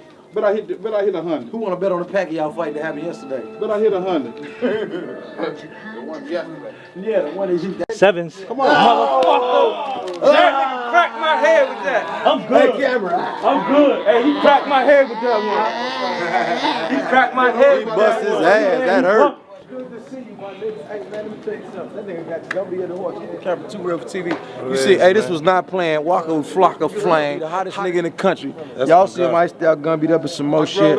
Now walk. Hey man, y'all gotta come over there kick with the Bishop Don Magic Wand tonight, man. We coming over there. We know coming over there? might get nominated and shit, man. Yeah, You know what I'm for saying? real. We might get TV. Y'all know y'all watching Too Real for TV, man. These niggas around here too real for the camera. The nigga might well just shoot that shit to the wall, man. Look at some fake shit. That's some fake shit. Flocka, man, I'm in there, motherfucker. Flocka, man, we love you, man. Keep it up, Hey, man. I'll be there. We do it. Yeah, we will come through there, man. But, you know, we pay to be over at the other thing, man. Your crew looking good, though, man. Y'all looking good, man. Yeah, them young killers, Keep it up, man. Y'all don't hurt nobody, Yeah, man. them Y'all niggas get up ain't in there hyping smiling, on they nothing, not man. grinning, Now they we not ain't killing nothing. shit but pussy, man. Yeah, yeah. 5 minutes, church. Hey, church, Bishop.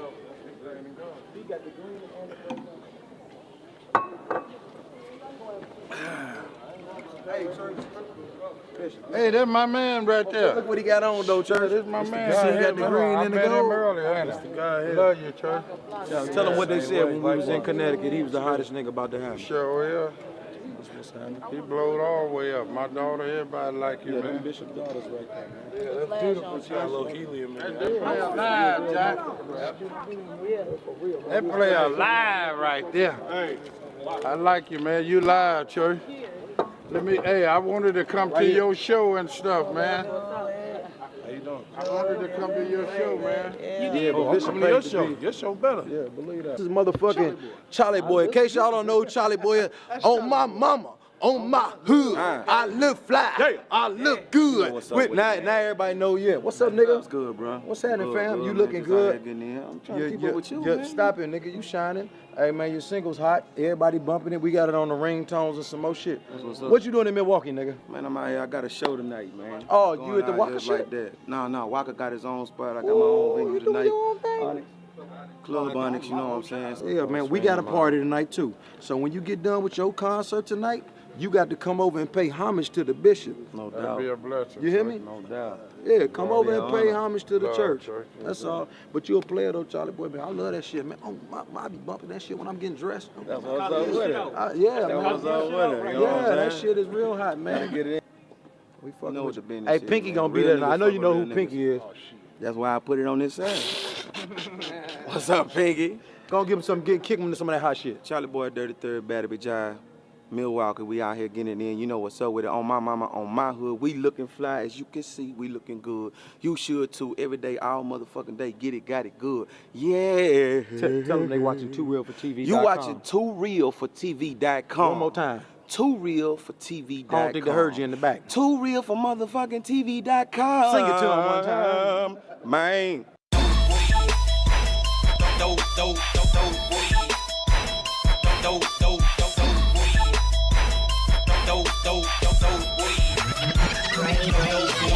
Boy, like a weed whacker, watch the way I roll this weed. I'm high as a helicopter, smoke the trees with no seeds. Sticky sour flower power, shit that make your eyes bleed. Breaking big every day, break the bitch in every way. Boy, like a weed whacker, watch the way I roll this weed. I'm high as a helicopter, smoke the trees with no seeds. Sticky sour flower power, shit that make your eyes bleed. Breaking big every day, break the bitch in every way. Boy, like a weed whacker, watch the way I roll this weed. I'm high as a helicopter, smoke the trees with no seeds. Sticky sour flower power, shit that make your eyes bleed. Breaking big every day, break the bitch in every way. Riding up 95, roll my weed out, improvise. Grip the wheel with my knees, I do this shit with real ease. Plus the shit ain't got no seeds, I'm doing 80, feel the breeze. Smoother than 100 G's, watch the way I roll this weed. Split the blunt, toss the guts, never even move the lead. Didn't swerve one time, them boys ain't even on my mind. Just past the truck stop, Uzi young for the cops. Nigga about to get it in, hit your town and spin a bin.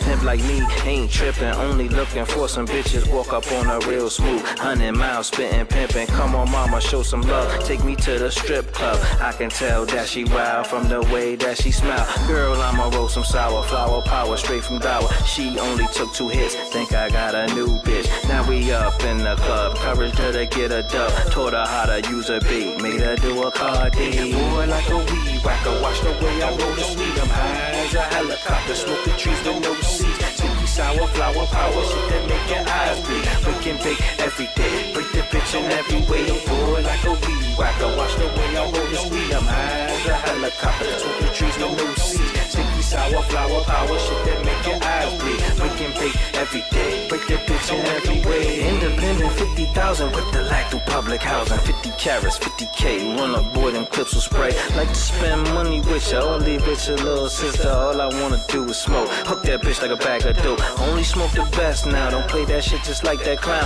I've been living color, exotic buzz, I love ya. Damn how you ease the pain, relieve my stress and keep me sane. Met Mary Jane at 12, my life ain't never been the same. If I don't have my meds, I can't eat a damn thing. Haze just could be my wife, I think I might need a ring. Keeps my mood proper, never sleep without her. And she's a lesbian, helps me break these bitches in. Spark her up and get her going, let these kitchen bitches from me. We was just riding smoking, now she out there happy hoeing. Like some kush, I'm out here with her, hoping that the feds don't flip her. Have my G's, that's all I need, pimping and some dope weed. Boy, like a weed whacker, watch the way I roll the weed. I'm high as a helicopter, smoke the trees with no seeds. Sticky sour, flower power, shit that make your eyes bleed. Breaking big every day, break the bitch in every way. Boy, like a weed whacker, watch the way I roll the weed. I'm high as a helicopter, smoke the trees with no seeds. Sticky sour, flower power, shit that make your eyes bleed. Breaking big every day, break the bitch in every way.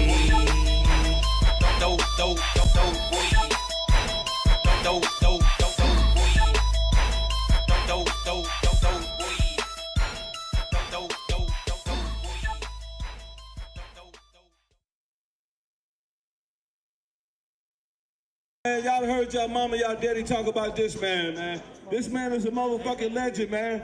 Yeah, you know what I mean? You know what I mean? I always kept 1 or 2 hoes, man, but this is the first man I done seen with 15 hoes, man. I'm talking about how many Cadillacs you had? At one time, how many Cadillacs you had, man? Shit, hey, 20. 20 Cadillacs at one time, man. I mean, when niggas weren't even decorating Cadillacs, John Brown was decorating Cadillacs, you know what I'm saying? I'm talking about the man had so much motherfucking jury, man. I used to call him Mr. T, man. Mr. T didn't even have no shit back then. I'm saying, man, this is a real nigga, man. It's an honor, man, to pass this trophy on to you, Mr.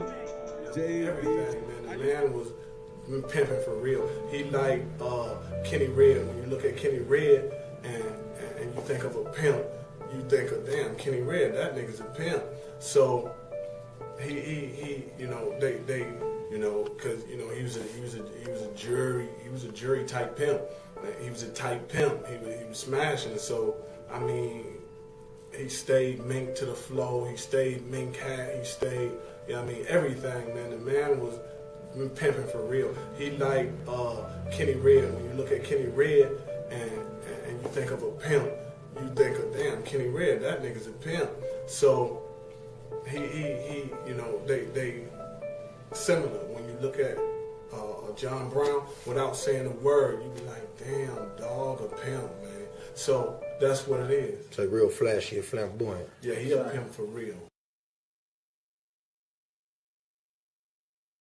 We out there, True Real TV. Man, you know what we got it you is, on TV, and I'm fucking with the nigga that's running shit. I ain't fucking with the cameraman, nigga. I'm fucking with the nigga that's running shit. CEO of that motherfucker. Roy, what's up? Man, what's happening? Let these niggas know I know you, man. Hey, Niggas man, I be fuck acting like we don't know each other. What's shit. this here though, man? Last time I saw you using some other shit. What's this shit right here, This is man? another one of my toys, man. You know, I'm one of them niggas like toys. You know, I'm really a kid out here. Yeah, I got a couple of them out here though, I'm man. a kid in the streets. Just another one of my toys I play in, man. You know, this G55 bin. That 500, man. 500. See the pipes out the side? I see that. That mean I will smoke you niggas. But how we know it's yours? Do it have any Mac Dre stamps on it or something like that? Cause how we know it ain't a rental or something? Everything I do. Okay, well make me know that it ain't no. Okay. You know, it's authentic, All man. right. Dre everywhere. Now we know. Okay, now we know it's official. All right. Okay. And these motherfuckers right here, about the size of a 5-year-old. Yeah. Them grown ups. Whole lot of inches, all this shit. Okay, now and we I know got it it's official. filled up with bitches. One thing about it, right? I be everywhere, my nigga. Anybody know me? And I be in the hood. I be in the grimiest places and shit, right? So I be on that East Coast and down south, right? So niggas be looking at me like, man, where I know this nigga from? Where I know this nigga from? You know, HBO, BET, all this shit. Oh, that's Pimping, man. I know you from cross country Pimping, man. I be like, man, this nigga Maroy is everywhere. But that's what it is, my nigga. Pimps is They recognize that cross-country pimping before that other shit, huh? What? I be like, wow, this nigga, for real, your DVD be like moving, Maroy. Yes, sir. See, they fuck with me though, that's what I'm talking about, man. You niggas recognize it and what it is, and I keep it P, my nigga. You know, I'm a real nigga. Come shake my hand when you see me. Because I'm probably gonna be with a bunch of them things right there, man. Yo, believe that. That's how I'm moving. Hey, let's go up in this club, man. It's like this, man. A lot of these dudes scared to have their game tested, man. It's like this. When a nigga got his bitch on the track, you got niggas riding by screaming at the bitch. You got niggas walking the bitch down. Say, bitch, you know what I'm saying? Fuck with my pimpin', choose up, choose up. You know what I'm saying? That's the type of game that the pimping was about. You got the niggas that put their emails in the strip clubs. You got niggas that's coming in the strip clubs, tipping the bitch, you know what I'm saying? Getting at her, you know what I'm saying? Hey, you know what I'm saying? It's such for the record, you know what I'm saying? Getting at your female, but you know what I'm saying? Nowadays, like, you know what I'm saying? Like Pimp C said, it's space age. You know what I'm saying? Everything is on the internet. When you're on the internet, you hiding. You know what I'm saying? You sitting there at the room, you babysitting the female. Nigga want to call your female, you want to get mad. You know what I'm saying? It's the same game. You know what I'm saying? Anywhere it go. If you don't want to hide the female, put her out there in the aspect of where a nigga can get at her, where a nigga shoot at the bitch. You know what I'm saying? Because on a serious note, man, if your game that weak that a nigga can pick up the phone and say, hey man, I'm such and such, I got this, I got that, and come fuck with me, and she leave, you doing something wrong, man. You doing something seriously wrong. You need to tighten your shit up, cause my shit's solid, man. You can go wherever mine's at, wherever my game at, come test me, man. Let me know what I'm doing wrong. You know what I'm saying? That's serious. You know what I'm saying? I like to get a phone call from a nigga serving me because I know my game's weak. Step your game up, man. So basically, you saying that you don't see nothing wrong with your chick putting her number on the internet for the purpose of a trick to call her, and then a pimp nigga just calls you bitch. Say, man, work is work. You know what I'm saying? You got to be at your work. You got to be at your job non-stop, man. You know what I'm saying? That's like a dope dealer, you know what I'm saying? On the corner running up to the car, you ain't gonna get mad at the other nigga running up. It's game, man. You know what I'm saying? You can't be offended by, you know what I'm saying, the contest or something. You can't be offended by the competition. Cause, hey, like I look at it, the best competition is no competition. So eliminate that. Tighten your shit up, man. Step your game up. Make a good product. Put some real shit in her ear. Make it solid so she want to stick around. Because if you scared she gonna leave, nigga, answer the call for her, man. Serious, you know what I'm saying? Hire a call person, you know what I'm saying? A customer service rep or something, man. Shit, it's some real shit, man. Okay, you know what I'm saying? What's going on, man? It's your boy Charlie Brown. This ain't no MTV Cribs, man. This is Too Real for TV, putting it down, you dig? This is a bedroom, you know what I'm saying? This is where it can go down, you know what I'm saying? You choose to pay that fee, you know what I'm saying? Step up over here. What's that you got over there, man? This is, you know what I'm saying? This was the 08 Players Ball, you know what I'm saying? Then you got that Entrepreneurial Player of the Year because I keep it real player, you know what I'm saying? Try to do what I do, you know what I'm saying? Snatch a bitch from a nigga or something. Tell us about the niggas you said was fucking up the internet, man. We ain't gonna say no names, but what happened? It's like this, man. In Dallas, you know what I'm saying? It'd be easy for, you know what I'm saying, a female to go out there on a call and get the 5, get the 1,000. You got so many of these, you know what I'm saying, females out there that's doing the $80 specials, doing the $100 specials. So, I mean, how you supposed to get some real money? How you bitch fucking 24/7 all day just to make a stack? I mean, this nigga's at strip clubs on that aspect, getting a stack out the strip club, doing the table dances. So why is the female? I mean, I'm a preach. You know what I'm saying? I'm gonna preach to the females real quick. On some serious note, it's this game is about coming up, building, prospering.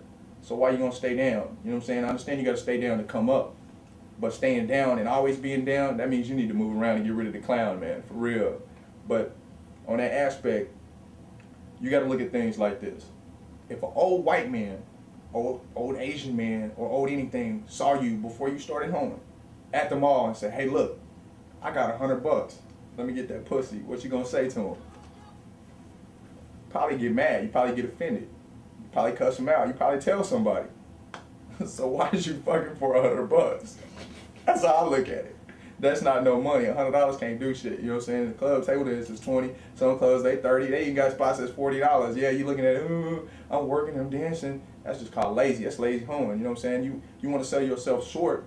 There's more money out there. You can get more money. Have some more game about yourself. Have your nigga educate you. Because if your nigga can't teach, you need to reach for somebody else.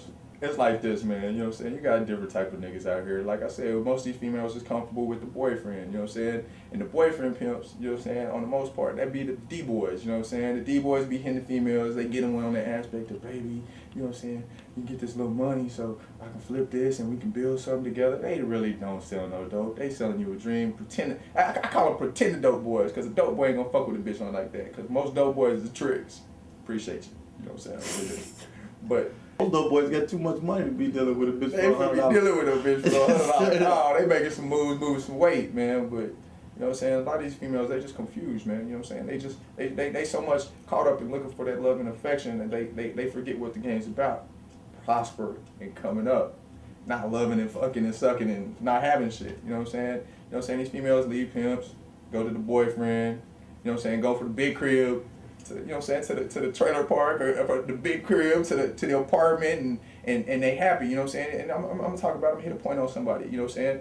You done went and worked hard for this P and got this nigga a Benz, right?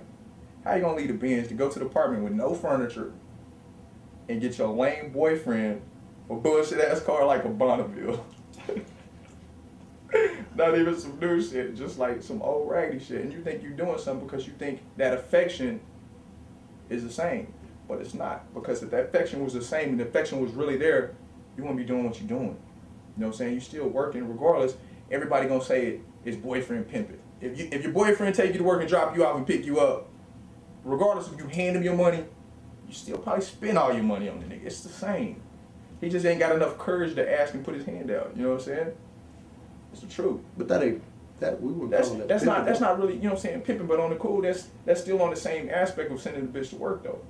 Yeah. You know what I'm saying? That's how a lot of niggas make it. You know what I'm saying? Getting by, not working, not doing shit. You know what I'm saying?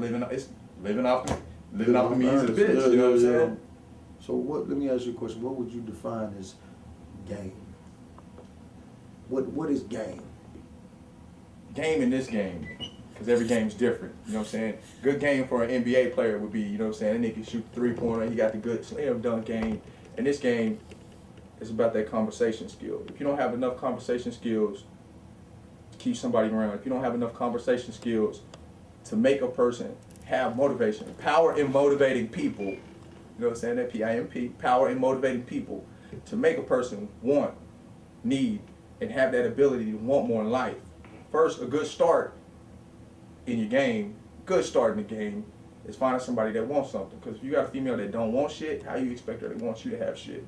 They're going to be content. You know what I'm saying? A lot of people have this shit confused of where they want to be and where they need to be. A lot of people don't want to be nowhere. They can be happy with anything. Me, I want the best. I want to eat big steaks, man. You know what I'm saying? Live in a big crib. Dress good, look good, smell good. You know what I'm saying? A lot of people can care less. They don't care less about that type of stuff because they have no game. They don't believe they can achieve. You know what I'm saying? If you're an NBA player, you're trying to win an NBA championship. You're a pimp, you're trying to have the best. You're trying to rock the big jewels. You know what I'm saying? You're trying to rock the big whip. You know what I'm saying? If you got the Benz this year, you're trying to work hard to get the Bentley. You know what I'm saying? You ain't trying to be content. Oh, I got the dog, so I'm going to keep this. I'm a player, I'm pushing around town. Nah, man. You're supposed to constantly be trying to build, constantly trying to climb. And when that climb and that build declines, or that climb and that build goes away, it's time for something different. If you're a female and your dude ain't trying to do nothing, he ain't trying to prosper, he ain't trying to make you have more, he ain't trying to do better, it's time to get traded. It's trying to go to a new team. You know what I'm saying? So you go to championship, everybody on the team supposed to get a ring. You know what I'm saying? That's why you see veterans, I'm going to say veterans, try to move to a team where they know they're going to win a championship. It's like this. Everything life. If you was to go fill out an application and go get a job, you're going to do your research on the job. You're going to look and see the benefits, what the pay is, what you're going to get out of it. So when you're looking for a nigga, it's basically the same thing. You ain't going to go look for the worst job that has the worst pay, that has the worst benefits, that you ain't getting shit up out of it. The longest hours. So, you know what I'm saying? When you're looking for a nigga, you're supposed to look for who's going to be the best for you, who's going to help build something for you. If he ain't got a car, that's not a good start. You know what I'm saying? If he ain't got a Benz, how you going to put you in the Benz? You know what I'm saying? If he ain't got a place to lay your head down at, you know what I'm saying, to be able to provide for you, why is you going to be with him? But you think you can build it with him? You think you on boyfriend, girlfriend shit, you think you're going to work hard and all day it's going to magically happen? Nah, that shit ain't going to happen, man. It's a repeat cycle, 360 degrees. It ain't going to take place.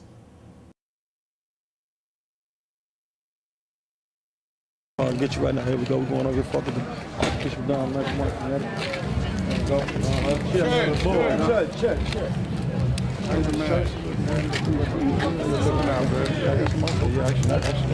Tell them what it is, man. Well, it's Archbishop Don Maduan over here in Danbury, Connecticut, finna host the first ever Pimp and Hose Ball. You heard me, the first ever, so they call the chairman to make it happen. It look like it's off the hook right here.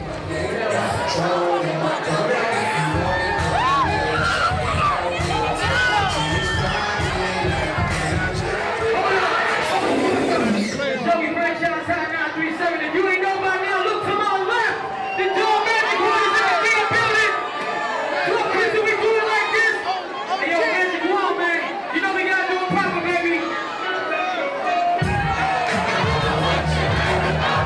We gotta do it right. Tell them.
I'm gonna ask again.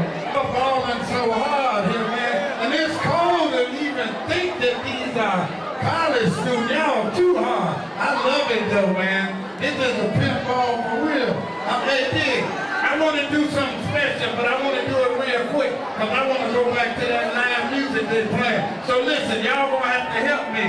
Now look, I got one set of tickets, which is 2. For the Jay-Z contest. But wait, hold up, look.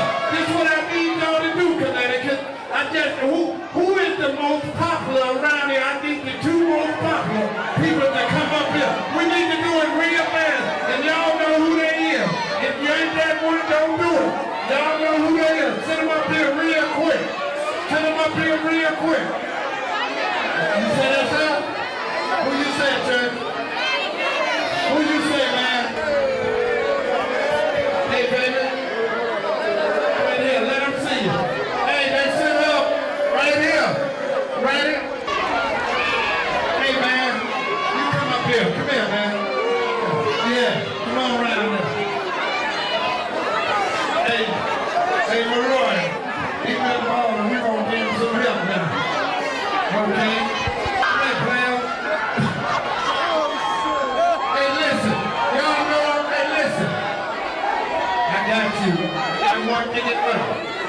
Yeah. Okay, look. This is what I'm gonna do. You know, I'm the chairman of the board of famous players everywhere. And you know, I'm gonna make these 2 here. She been balling out of control right there. And this man been cracking like an easy player. So I'm gonna give him an honorary player and playerette card. That makes them official, like a referee with a whistle. They are honorary player and playerette of the Connecticut College. All right.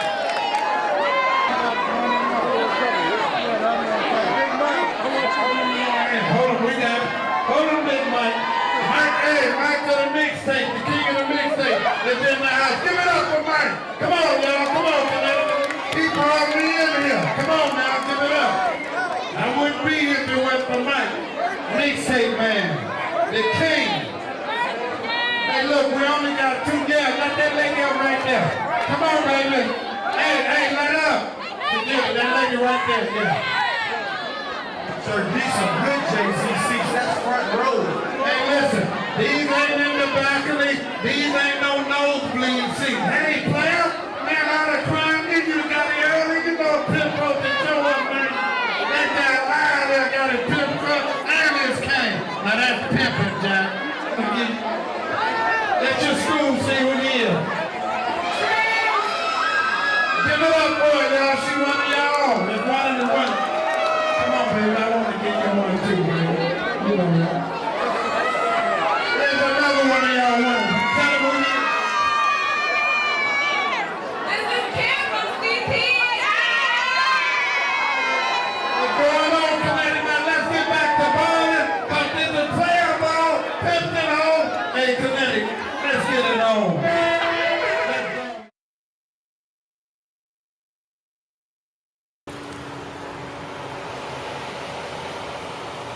That motherfucker funny.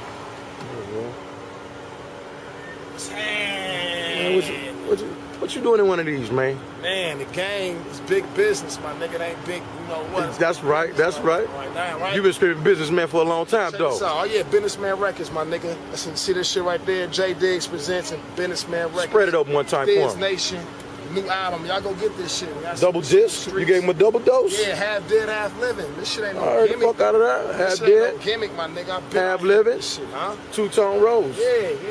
That's Add how that you shit do up. it. You feel me?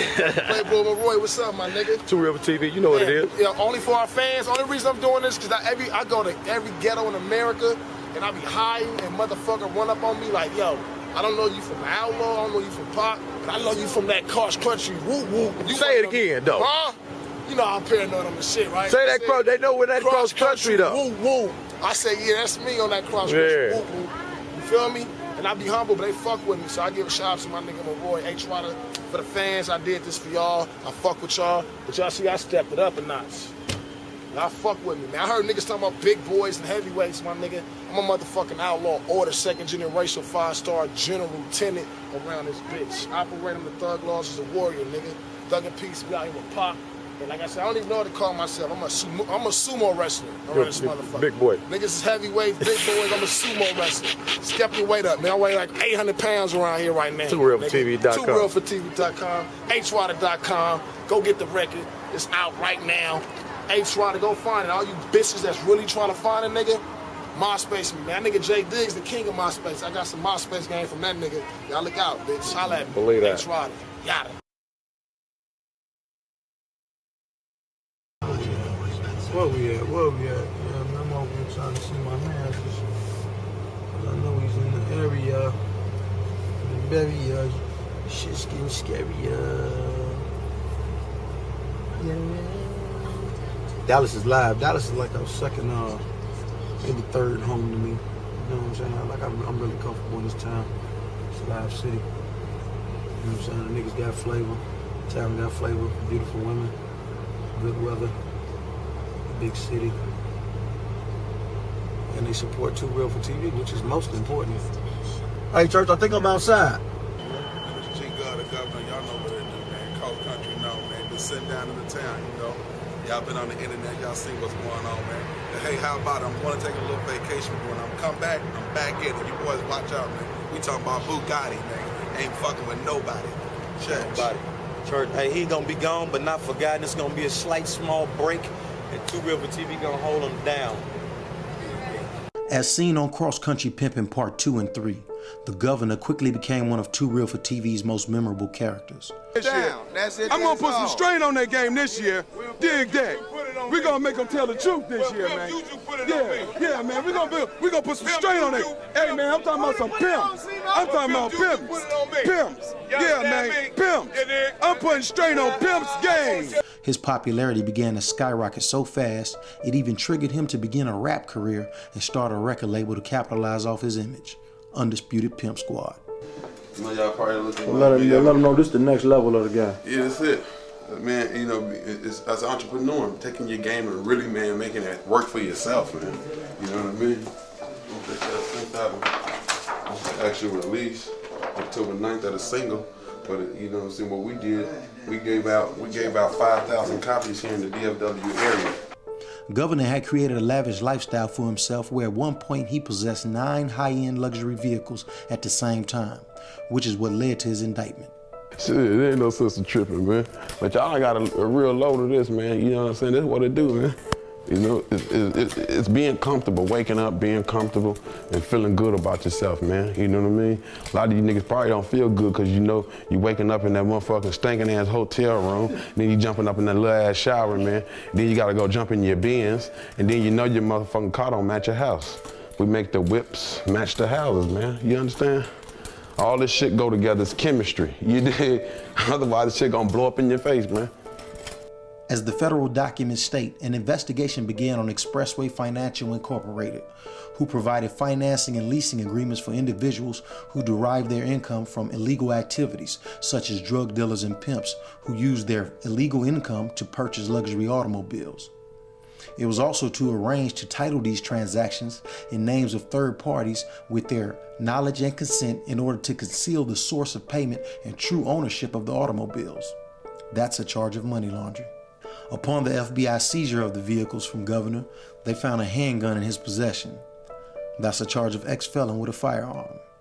At the time of the indictment, Governor possessed a Bentley Flying Spur, 2 Infinitis, an Aston Martin, a Cadillac DTS and an Escalade, a Chrysler 300, and 2 Mercedes Benzes.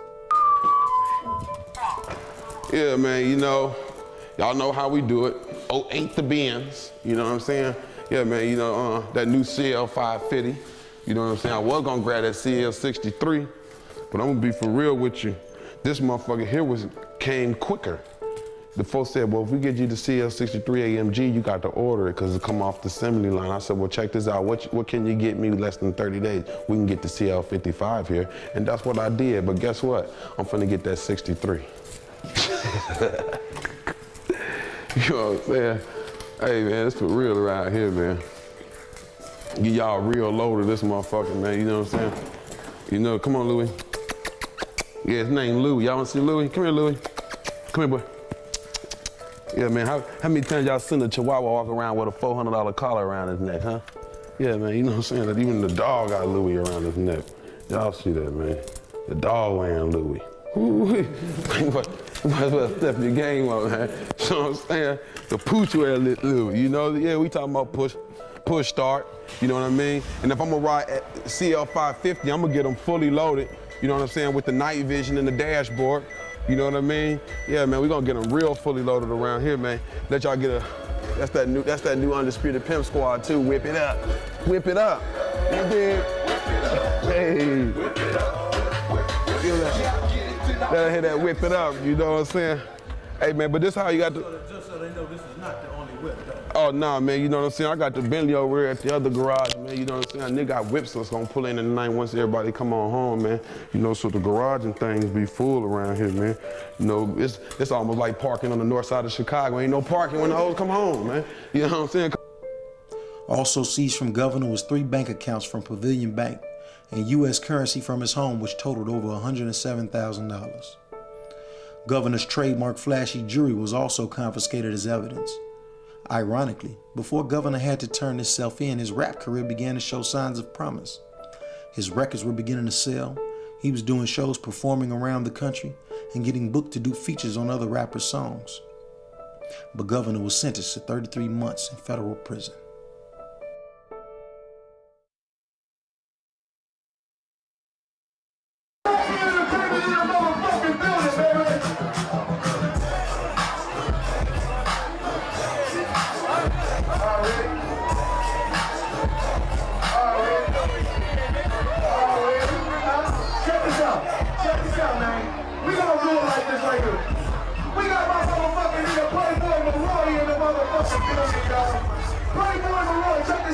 Check this out. We gonna move over here.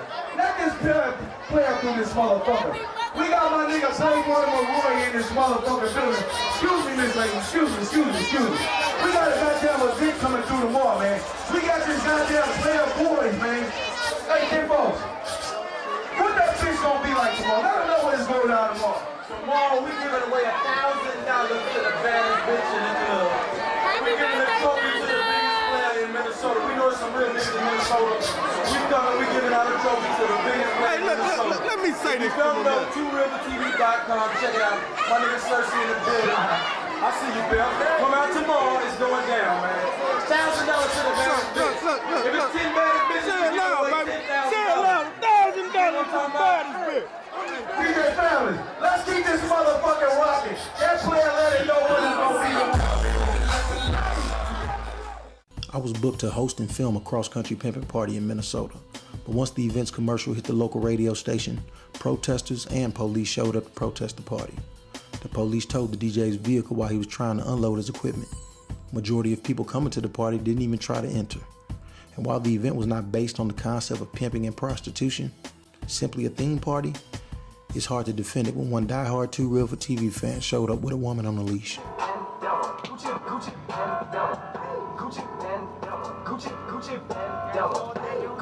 already know what time it is, man. You know what I'm talking about? Everything on the bitch, nigga, when I tell you this, nigga. You know what I'm talking about? Nigga, I ain't win no lawsuits or none of that shit, nigga. This from the gutter to the top, nigga. Understand that, nigga. You know what I'm talking about? She too hot to handle, hot sex, body counts. Gucci man of flip, Gucci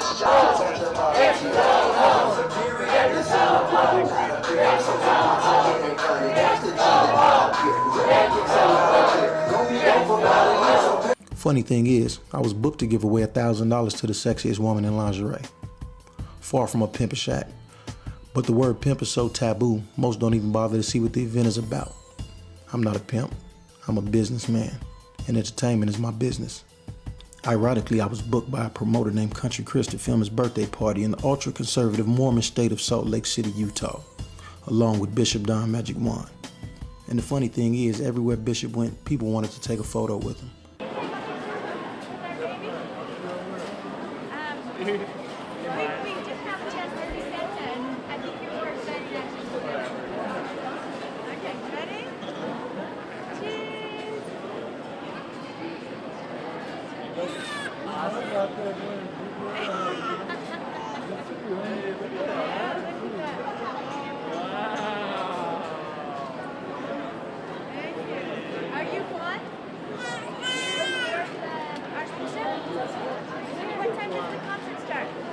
I've been fortunate to get booked or have full access to so many events all over the nation.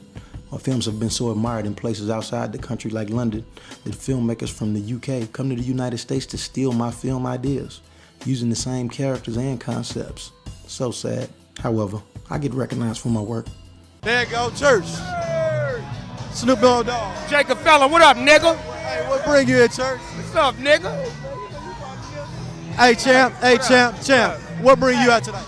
You bad motherfucker, you. You the nigga with all the DVDs from Pimp, from when I first went to my first Players Ball. I had you. I love you, nigga. You know what I'm here for. I'm here for the Archbishop Magic Wand. Tonight I'm going half and half on the bitch. Green and gold. Everything is half on the bitch tonight. I know you ain't giving bitch half no breaks, though. Man, never that. I put half my foot up her motherfucking ass. That's about it. Jacob. Hey. That's right. Hey, champ, it's good to see you come out and support the church, man. I'm a real one, man. I don't play no games. I'm finna DJ and turn this shit out. I don't know what the fuck they playing, but I'm finna get the party pop. Hey, let me ask you one last question, champ. When we gonna do the life story of Snoop Dogg? Oh, real soon. Real soon. Let me do it. Give me your number. I Bam. like you, dog. Church. I like you. I Yeah. know some real shit. I told Bishop, I love your shit, how you putting them DVDs together, the cross-country pimping. You a bad motherfucker. I appreciate that, Let love. the world see that shit. The world need to see it. Like in a real way. Like get a real deal so they can see it. I got you, nigga. I got you. Hey, we go half. I got you. We can go half. We go half. Hey, Players Ball, one thing is for sure, two things is for certain. It's gonna be a lot of cameras flashing, it's gonna be a great time, and it's gonna be positivity. That's what the Players Ball has always been about. Cross-country pimping, man, with my nephew Maroy and Big Snoop Dogg, Debbie the Glass Lady. We got Pimp JoJo in the building, Jacob Phillip, Bishop Magic Wand. It's so many pimps in here, man. I need a bag of Juicy Fruit. It's so much flavor in here. I mean. Hey, man, I'm talking about they ain't fucking with that Too Real. They ain't fucking with nothing, man. You know, I'm talking about Too Real for TV, man. You know, I'm talking about believe that, man. The man said it, man. Yeah, tough. Man, I've been doing work. Stay on my homework, man. I forgot my bodyguard at home. Oh, you in Milwaukee? Hey, you Michael Maroy. You don't need no bodyguard in Milwaukee. Hey, man. Hey, that's for real. Hey, and we gonna hold this down. And that's where you at, man. We gonna hold this down, man. You know what I'm talking about? Hey, you good. Hell yeah. Too real. It's too real. You don't need no security. That's Maroy in Milwaukee, baby. All over the country, players' balls and pimp and hoe themed parties take place on a regular. And usually they are not attended by real pimps and hoes. Sometimes college students and other time corporate execs. So once again, you may ask, what is my point? It's not big pimping anymore. It's big business. Big business around this motherfucker, man. You know what I mean? TP staying down.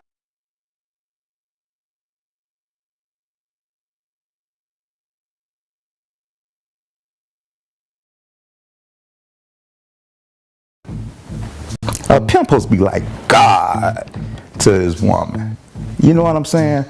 What you gonna do when your chick call you a bitch ass motherfucker, a bitch ass nigga? That's what they call a motherfucker.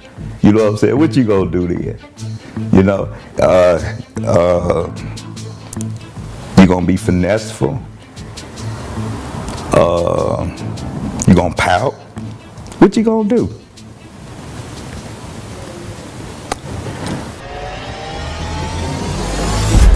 Too Real for TV exclusive.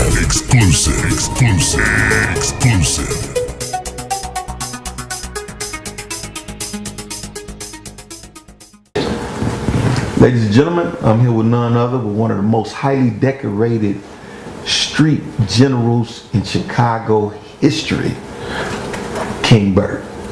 Man, it's going down, man. It's going down. Are y'all ready? Yeah. Boom. The motherfucking Pimp of the Year. Yeah. In order to meet the criteria for Pimp of the Year, yes, you got to have some motherfucking fly jewelry. You got to be able to back it up with some more fly jewelry. Yeah. Your suit got to be custom, and your mink got to be custom, and you got to be sitting on about 100 G's. You dig? Quick. That's all. Maybe 200 G's. I'm talking about what you got on, man. I'm talking about, I need my man Links, man. This is a big event, man. This shit ain't been in Milwaukee in 10 years. Hey, man, I feel like... King Bert, man, it's a pleasure to be here with you, brother. Hey, man, I'm glad you got in touch with me. It's a pleasure being with you. Hey, man, I could not miss up the opportunity to come see you. King Bert got his new book out. It's called King.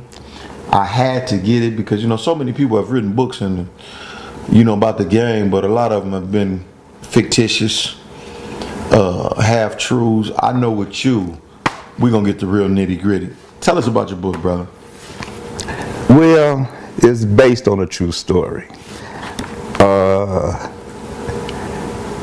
Names have been changed to protect the guilty as well as the innocent. Right. You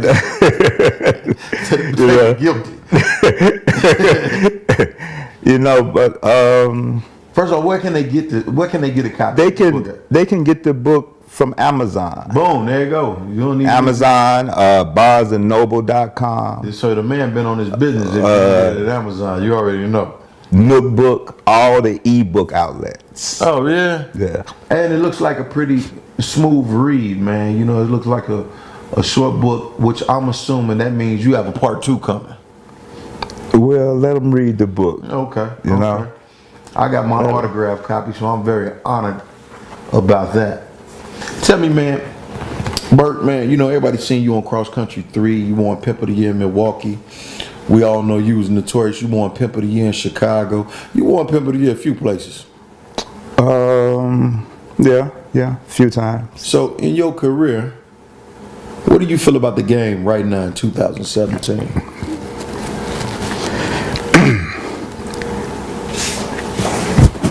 I feel like the game is over, you know, as we knew it. You know, I hesitate to say that because I remember when I was in my prime and a lot of older fellas that said it was over then, and it wasn't over. You know what I'm saying? But I don't feel like the world is built for the game anymore. You know, when did a pimp ever have to walk on eggs and make deals? They giving pimps more time than they giving murderers. True. You know, so I just did a short film on human trafficking, and I was showing the numbers that they giving guys for human trafficking and prostitution. It's crazy. In 2011, a 48-year-old Raymond Sharp, aka RC, was arrested after an incident in which a partially nude woman was seen looking for help fleeing from Sharp's home. After contacting Sharp, police found the woman was one of a number of prostitutes being pandered by Sharp. Police arrested Sharp on charges including living with a prostitute, first-degree kidnapping, and domestic battery, amongst other charges. None of the women were underage. Sharp was ultimately convicted of 19 counts and sentenced to 3 life sentences in prison without the possibility of parole. That's right, 3 life sentences. Well, the risks and the rewards don't balance out. You know, before it was a nigga committing misdemeanors but getting felony money. You know what I'm saying? But a pimp is getting more time than a murderer is getting. You know, when somebody think of King Burt, right? Mm-hmm. Yeah, I think of the image of you in Milwaukee, and you had the big blue fur on and the big jewels on King Burt. I mean, you just look like what a pimp's supposed to look like. Okay. Just really glamorous. You know, I done seen you with your stable and all. How does a guy walk away from that? Well, like I said, the rewards and the risks don't match, you know.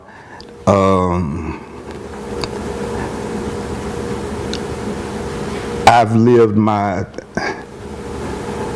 seen my dreams come true, and I've also seen my nightmares come true, you know, and I don't even want to know what's going to happen next. You know, so I mean, it wasn't easy. It wasn't easy, but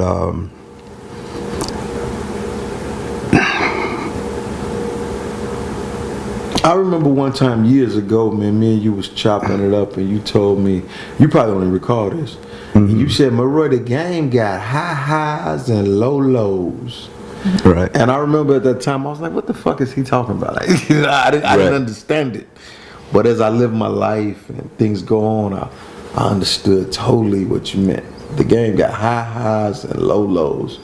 Can you break that down to them? Well, like I said, I've lived my dreams, and I also live my nightmares, and I don't even want to see what's going to happen next. You know, like I said, I done seen niggas get life sentences for pimping. You know, so the risks and the rewards don't match anymore. So, what does a multiple pimp of the year, you know, a highly decorated street general from Chicago, do after you walk away from the game? What do you do then? You write a book. You know, you write a book about it. You know, The King, available now on Amazon.com. Go get it. Yeah. So that's all I do is promote my book and try to live a clean life. What made you name it King? With this beautiful lady on the cover. Can you explain some of that to me? Well, it's about King Burt, you know, and I think that was the perfect name for it. Based on a true story by King Burt. Back title says, King is the story of how Kirkland Gaines rose to become top pimp in Chicago's seedy underworld. Fact. In an unapologetic account of what is known as the pimp game, King shows that dreams can come true, but the flip side to a dream is nightmarish. Tell us about that, man. What's the flip side to the dream? Well, the flip side to a dream is a nightmare. When I was in the game, you know what I'm saying? I'd never seen this day, you know. A good pimp feel like he gonna pimp forever, you know. But I didn't see that there was a curve, you know. And no.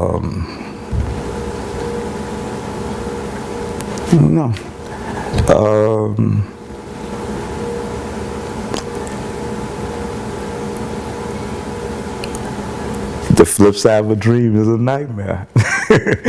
You know what I'm saying? Just read the book. I'm definitely gonna read the book. Just read the book. I'm definitely gonna read the book. I encourage everybody else to go out and get the book, man. You know, man, I'm definitely gonna read the book. Tell me, man, what is the life of a, like, just for a minute, if you could take me back, you know, because I'm a square, man. I ain't no pimp. I ain't never had 4 or 5 bitches go out. I ain't never had no full length mink coat. Went to a players ball. Everybody gave me the pimp of the year. I never got that. Tell me, what is that like when you in that, I mean, in your prime? I'm talking about, like, maybe not your prime, but like 2000, 99, when you was King Burt. I'm talking about hitting hard, when your name was the most popping name in Chicago. Well, you're at the top of the game. You're at the top of your game, you know. Everything that up until then had led up to that, you know. It was the highest point of the game for me.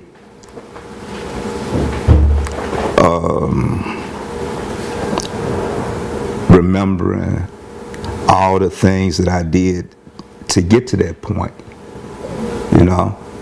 It wasn't an easy climb, you know. And that's the point I was trying to make. Because Bert, every time I see you, everybody likes Bert. Everybody like King Bert. You're a lovable dude. You always smiling. You always happy. But then when they talk about the pimp game, and they talk about how ruthless it is, and they talk about how seedy the underworld is, and how diabolical a pimp got to be, that don't seem like your character makeup. Well, I did what I needed to do, you know.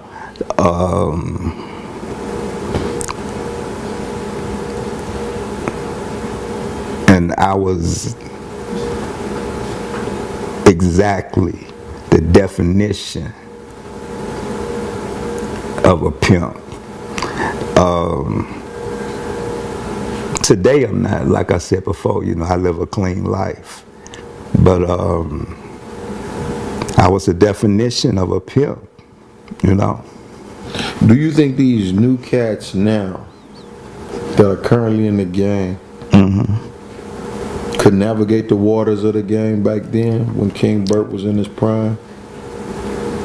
The way that they pimp, we're not dissing nobody, but I'm just saying the way that they operate now. Do you think they could navigate through the waters? I don't feel like society, I don't feel like the world is different, you know. The world is different. It's not the 70s, it's not the 80s, it's not the 90s, it's not even the 2000s. You know, the world is different. A lot of stuff that we got away with, that I got away with, I don't see these young fellas getting away with it. Because the world is different. I mean, they didn't change laws and everything.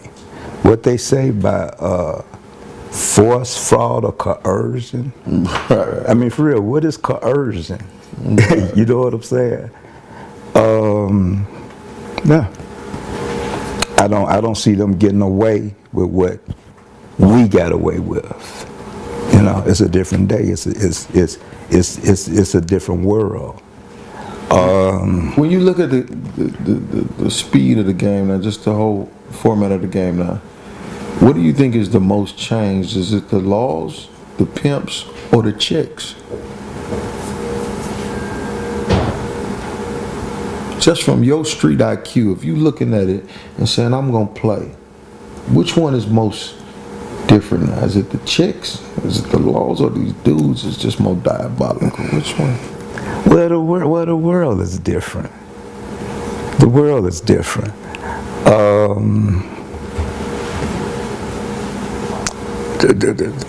The world changed. The laws changed. I feel like the women are just a reflection of the men. You know, the whole world changed. You saying that what we was talking about, the difference between these chicks, these dudes, and the laws now? You saying it's the world? The world is different. The world is different. The world has got smarter, you know. So a lot of things, a lot of that old stuff that people used to get away with, they can't get away with it today, you know. You know, not that I promote violence, you know what I'm saying? But a pimp has to distinguish himself, you know, from a regular guy. You know, we talking about women that deal with men all day, every day. You know, so I mean, a woman has to respect a pimp. You know, and like I said before, in today's world, if the police come to your door and there's an altercation between you and your woman, you going to jail. You know what I'm saying? So when did a pimp ever have to walk on eggs? Walking on eggs and pimping don't even go together. Right. You know what I'm saying? You know, so I feel like that's what changed the world. You know what I'm saying? Yeah, that's part of it. What about people that say, well, pimping is a non-contact sport and you supposed to be finessing? I got a question though. What you gonna do when your girl call you a bitch? You know, and they like to do that today now. You know what I'm saying? What you gonna do? A pimp supposed to be like God to his woman. You know what I'm saying? What you gonna do when your chick call you a bitch ass a bitch ass nigga? That's what they call a motherfucker. You know what I'm saying? What you gonna do then? You know, you gonna be finesseful? You gonna pout? What you gonna do? A pimp is highly respected, man. And like I said before, a pimp is God to his woman. She deal with men all day, every day, you know. So what's so special about you?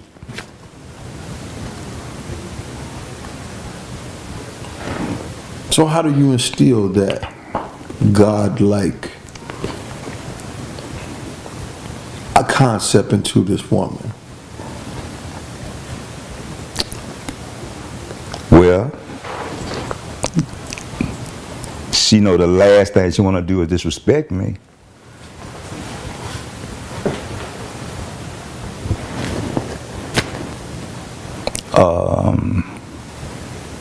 So all that talk about, you know, finessing, that's cool and cute for the surface.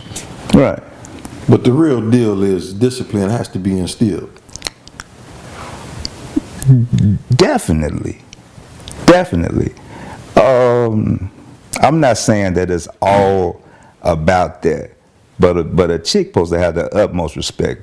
A prostitute supposed to have the utmost respect for a pimp. You know what I'm saying? For her man. And it's crazy because nowadays you see on the social media these random prostitutes talk to niggas like they nothing. With zero respect. The world is different, man. You know, like I said before, I don't think that these guys would get away with what guys back in the day got away with. They gonna give a nigga 100 years, man. They gonna give a nigga 100 years. I'm 55 years old, man. You can't do 100. You know what I'm saying? And not that, not just that. I'm claustrophobic too. Yeah. You know what I'm saying? Yeah, so. So tell us about the book, man.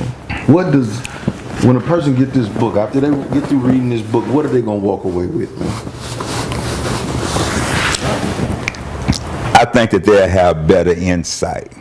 Will this book make me a pimp? Well, you know something?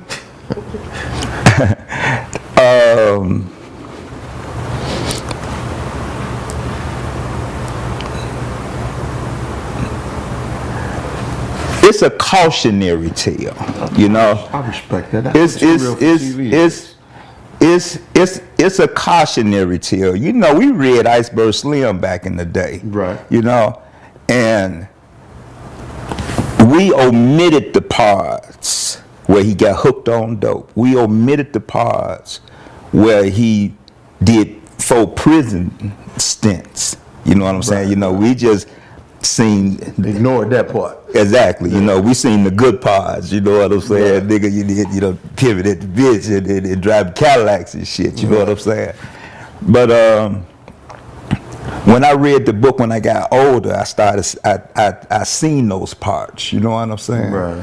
You know, so I think a smarter guy would look at this as a cautionary tale and do something different. You know what I'm saying? Now, I might charge another cat up to pimp. You know what I'm saying? Right. Actually, I done heard guys say that, man, this make me want to pimp. You know what I'm saying? Right. You know, but like I said before, it's things in there, you know, that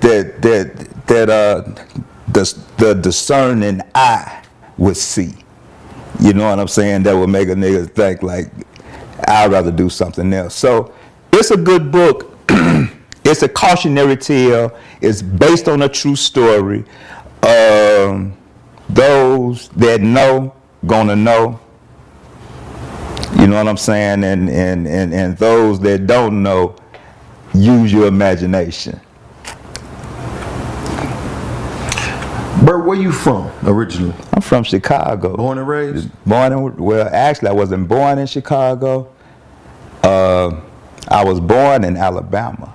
Okay. But I only lived down there 6 months, so I was raised in Chicago. Okay. West Side. Believe that.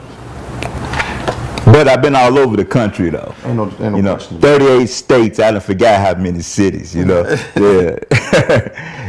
Yeah. Ain't no question about that. So, what was your upbringing like? How did you become in the game? I know, you know, of course, I'm familiar with the West Side of Chicago, but for people that are not familiar with West Side of Chicago, you coming up 60s, 70s. How did you get into the game? Well,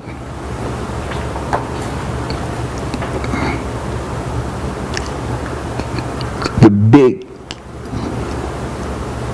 guys on the street was the pimps. It was the 70s, you know.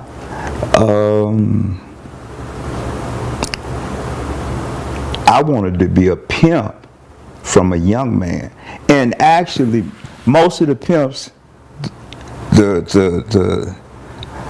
I hate to say real, but most of the real pimps I know wanted to be pimps from kids, you know, and that's what I seen when I walked out my door was a pimp, you know, with his hoes. So as a kid, King Bert you never wanted to be nothing, you never desired to I didn't want to be a doctor, a lawyer, Indian chief, a fireman, none of that. I just wanted to pimp. Just wanted to pimp. Yeah.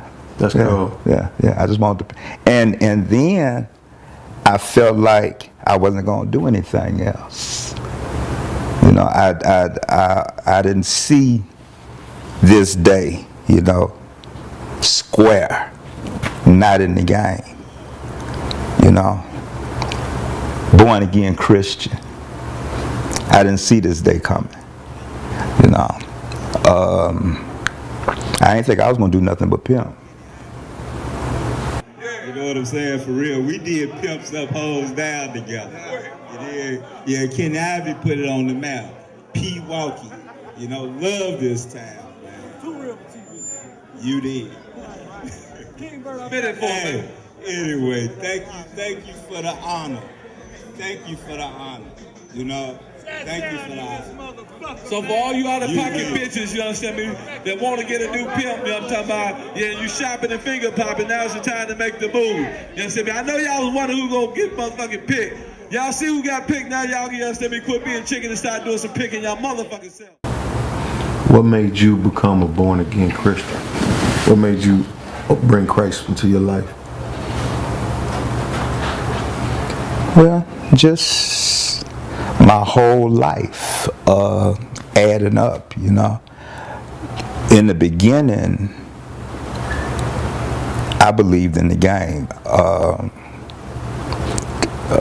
The game was, well, you know, we talked about pimp gods and hoe fairies, you know. I believed in the game because I had success in the game, you know. I didn't believe in a God. Well, I guess I didn't understand it then, you know. But God has been there all the time. But I guess I've been spiritual all the time because, you know, the game is spiritual. The game is spiritual. You know, the game was like a religion to me. The game was my higher power. You know, having faith is just knowing that everything is going to be all right. You know, and when I was in the game, I knew I was going to be okay. You know what I'm saying? And that took me a long way. It took me 30 years, you know, that I was able to count on the game. You know what I'm saying? That's a hell of a career. Yeah, Anything. yeah. It took me 30 years. You know what I'm saying? You know, and did me well. You know what I'm saying? But at some point, it failed me. You know, and well, it just failed. It in the end, you know, at some point, the game failed me. At some point, you know. When you say that, to me, on the outside looking in, it looked like you had everything. You know, I seen your cars, the chicks, the jewels, the fur. I mean, you like really had everything. The respect from your peers, the credibility from the streets. I mean, everything that a guy that wants to pimp right now desires to get. King Bird had it. I'm speaking about spiritually. You know. Okay. Being spiritually empty. You know. I'm speaking about spiritually. You know. I think that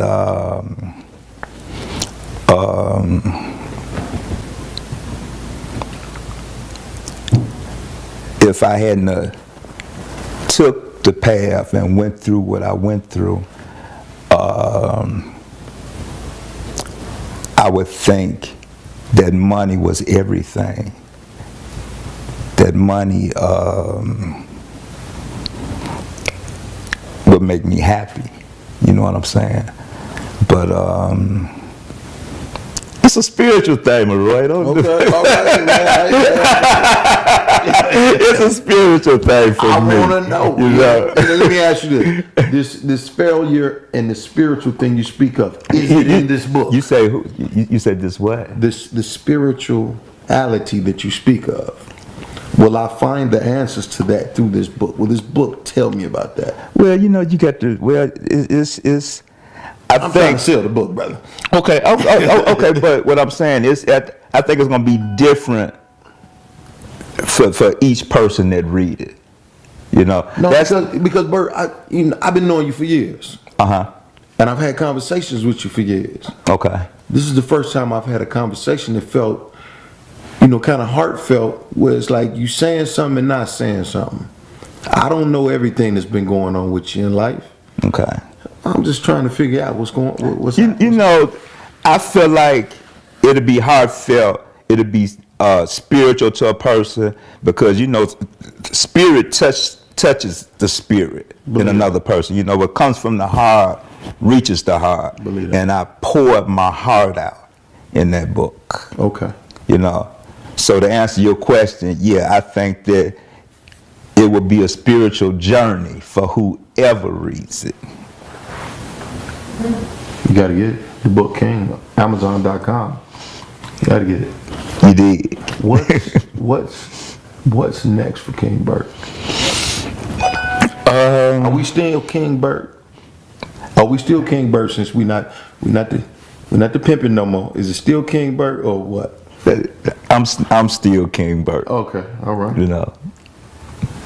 I'm Burt King on Facebook. Go at him.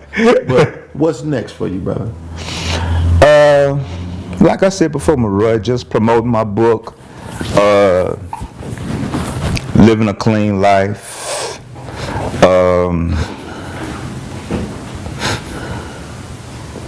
We'll see. We'll see. Hey man, I can't wait to read the book. I just got my hands on it, man. I'm about to read it right now.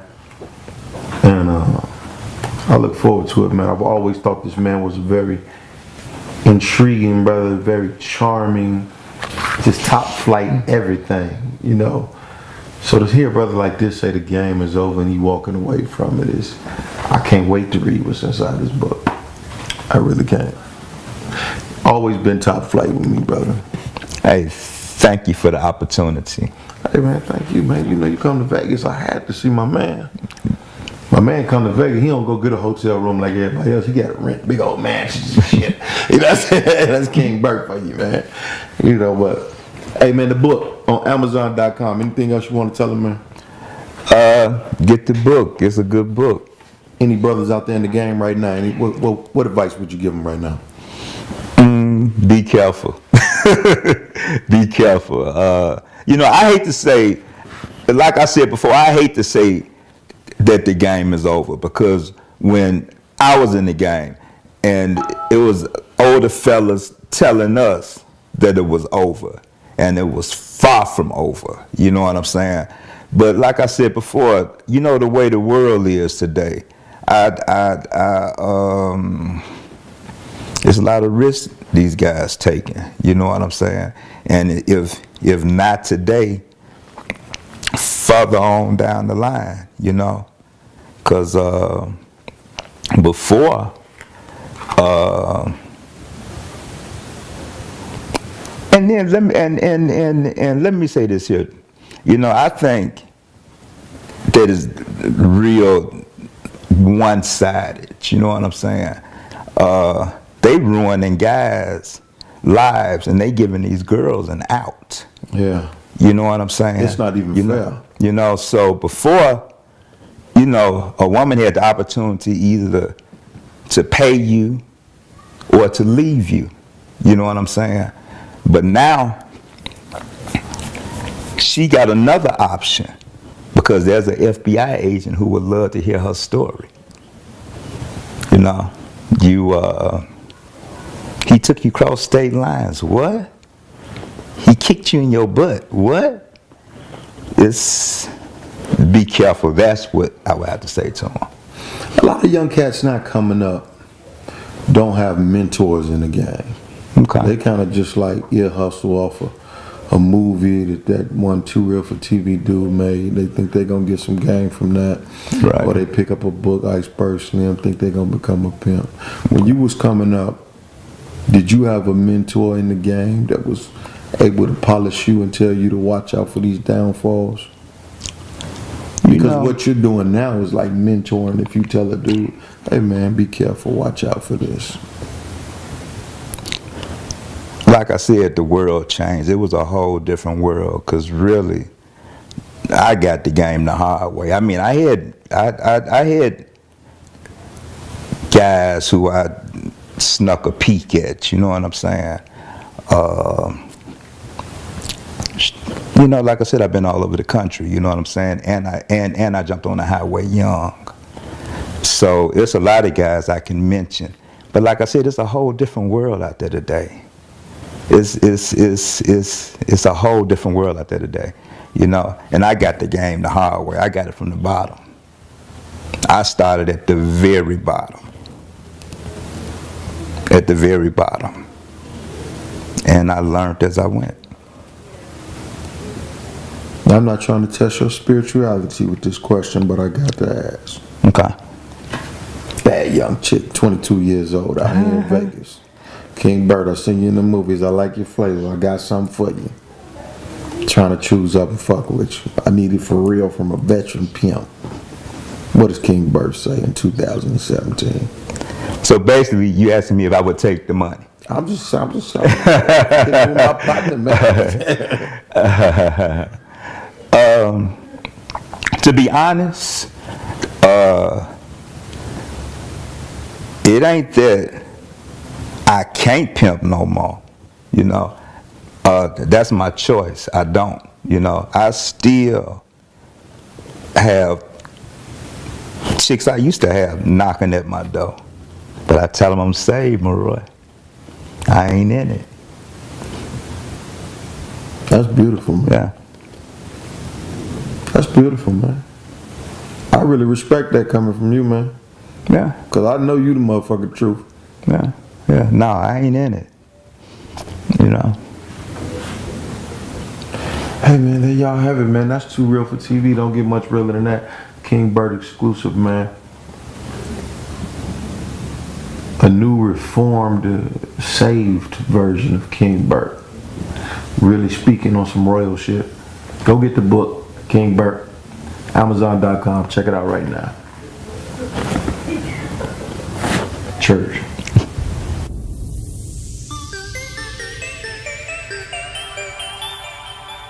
TooRealForTV.com.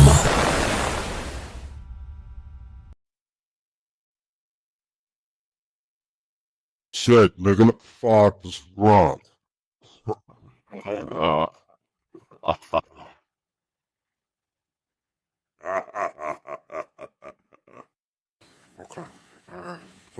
Yeah, nigga, guess what, man? Hey, man, you know, for all you niggas, man, you know, some of you think that, you know what I mean, it's just some old world star hip hop, you know what I'm saying? Me, Pimp and Ken going crazy and shit like that. Hey, man, let me tell you something, man.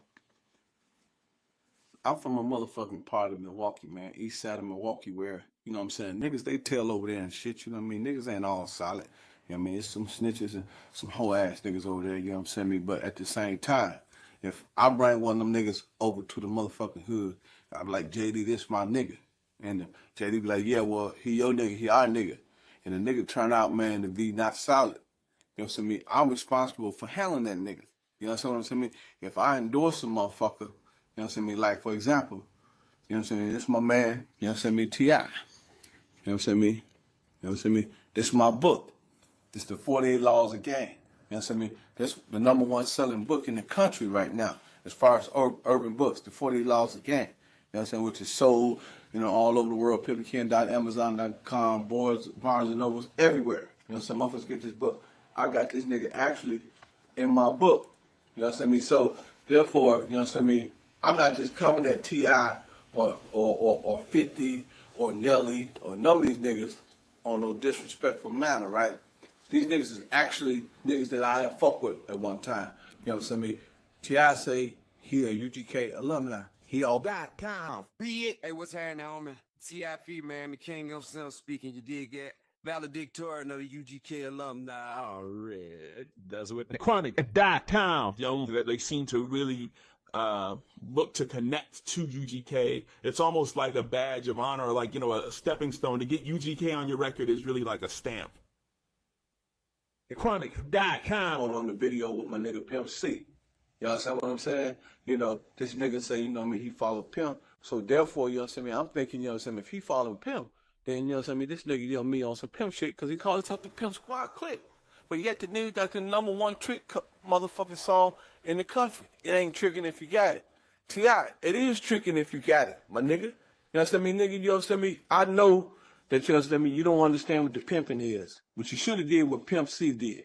All you niggas should have did what Pimp C did. What Pimp C did, he got with me. I did, man. That game, they're old, man. They going to that'll step your game up. And you know, man, Kenny told me this, man. He say, man, guess what, Phil? You know, you ever read the book on Horn? I said, no, Ken, I ain't never saw the book. When he said, yeah, because the hoes make it up as they go, man. Yeah, church tabernacle, bitch. Ain't no book on Horn, bitch. Church. You understand me? When you look at the movie The Basketball World, or you look at Ask Jeezy. When me and Jeezy and Zero and Bob, we was at the motherfucking video shoot, at the Get Throw video, everything Pimp did, he asked me pimping. You know what I'm saying? Is this correct? Is this politically correct? Is this how you niggas, you know what I'm saying, the game do? And I was like, yeah, Pimp, that's straight, man. You know what I'm saying? You know, you got it, my nigga. You know what I'm saying? So if you call yourself the Pimp Squad clique, then you turn around and you do some shit that ain't pimping, then you know what I'm saying? You got to understand that the pimp niggas is gonna come at you. You know what I'm saying? Niggas that's in the game is gonna address the issue, and I'm addressing the issue. You understand what I'm saying? Because I have to. My nigga, I watched you, Jermaine Dupri, Nelly, Floyd Mayweather, in the club at the Onyx do the tip-a-thon. You know what I'm saying? You niggas stole away $100,000 in tips.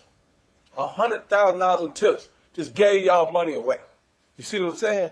Man, you know what I'm saying? Ain't nothing wrong with that. But when you call yourself the Pimp Squad clique, and you bet you said you're pimping, and when you know you in the best of both worlds, you see how you should get a hoes half houses, and the hoes, you understand me? You understand me? They you know what I mean? Go out there, they sell it, they bring the money back. Okay, well you expect the lifestyle that's based on, you understand me? A nigga getting money, you understand me? From a bitch, and not give the money to a bitch. You understand me? But in your demonstration, you say you ain't tricking if you got it. You understand me? Now, you understand me? You know. It's a lot of shit that niggas do. Like, my niggas calling me from the joint, right? This is straight up, T.I. I just want to give you some advice. I'm not trying to shit on you. Look at yourself on TV, my nigga. You understand me? This is you, right here. On the internet. This is the internet.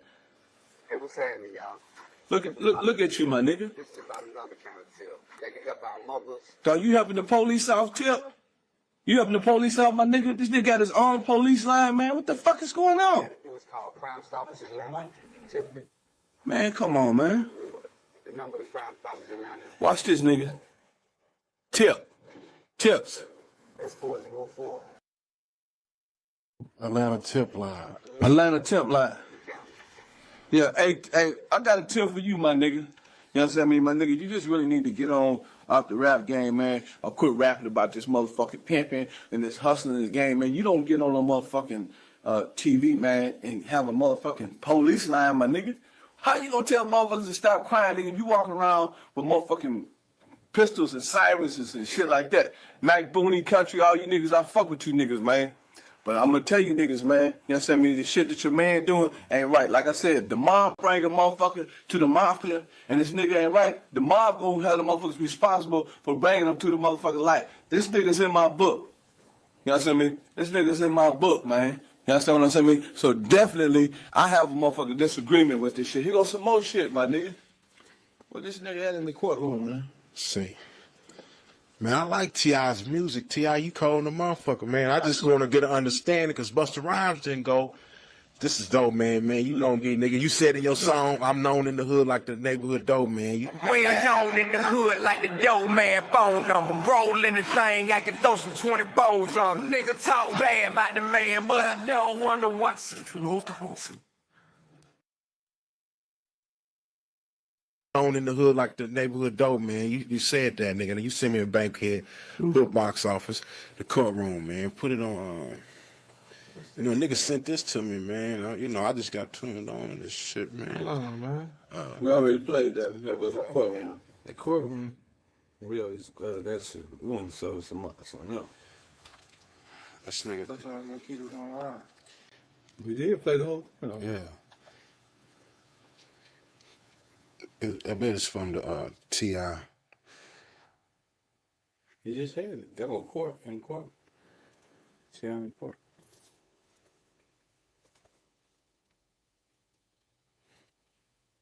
Yeah, man, that's just, I mean, you know, the man doing this thing, it's got, you want to see the actual testimony, you want to see the news. Oh, that's the baby mama drop. We all can relate to that, T.I., the baby mama shit, but okay. I can't say I went in no damn, you know, testified, man. Okay. Now, my nigga, you know what I mean? We just showed you with your own police tip line. Now, my nigga, here you is, walking in the courtroom, you understand what I'm saying, with the police, you dig what I'm saying? And testifying against another nigga, man.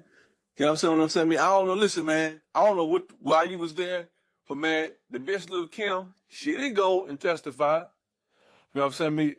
When Tony Yayo and Busta Rhymes, they had that drama, they didn't testify. You know what I'm saying? I know some niggas get caught with keys and all that. That's a lot of pressure. And them niggas testifying and they, you know what I mean, they trying to get out of trouble. But my nigga, in this situation, you ain't in no trouble, my nigga. You ain't in no trouble. They ain't finna indict you because, you know what I'm saying, you don't go take a stand against them. Man, like I said, man, I got you in my book, man. You know what I mean? Niggas is questions about me. I'm just trying to clear my name, let motherfuckers know that I don't endorse that shit, man. You know what I'm saying, man? I don't endorse it. And you got to explain this to the world, man. Sure he is. Drawing horses to hear you know some of the first things you've got going on in the entertainment or interesting the real bit. Yeah, you're right. I'm still here, but this is about the game. You feel me? If we keep playing with these type of guys, it's a possibility none of us gonna be here. Somebody got to step up and speak out.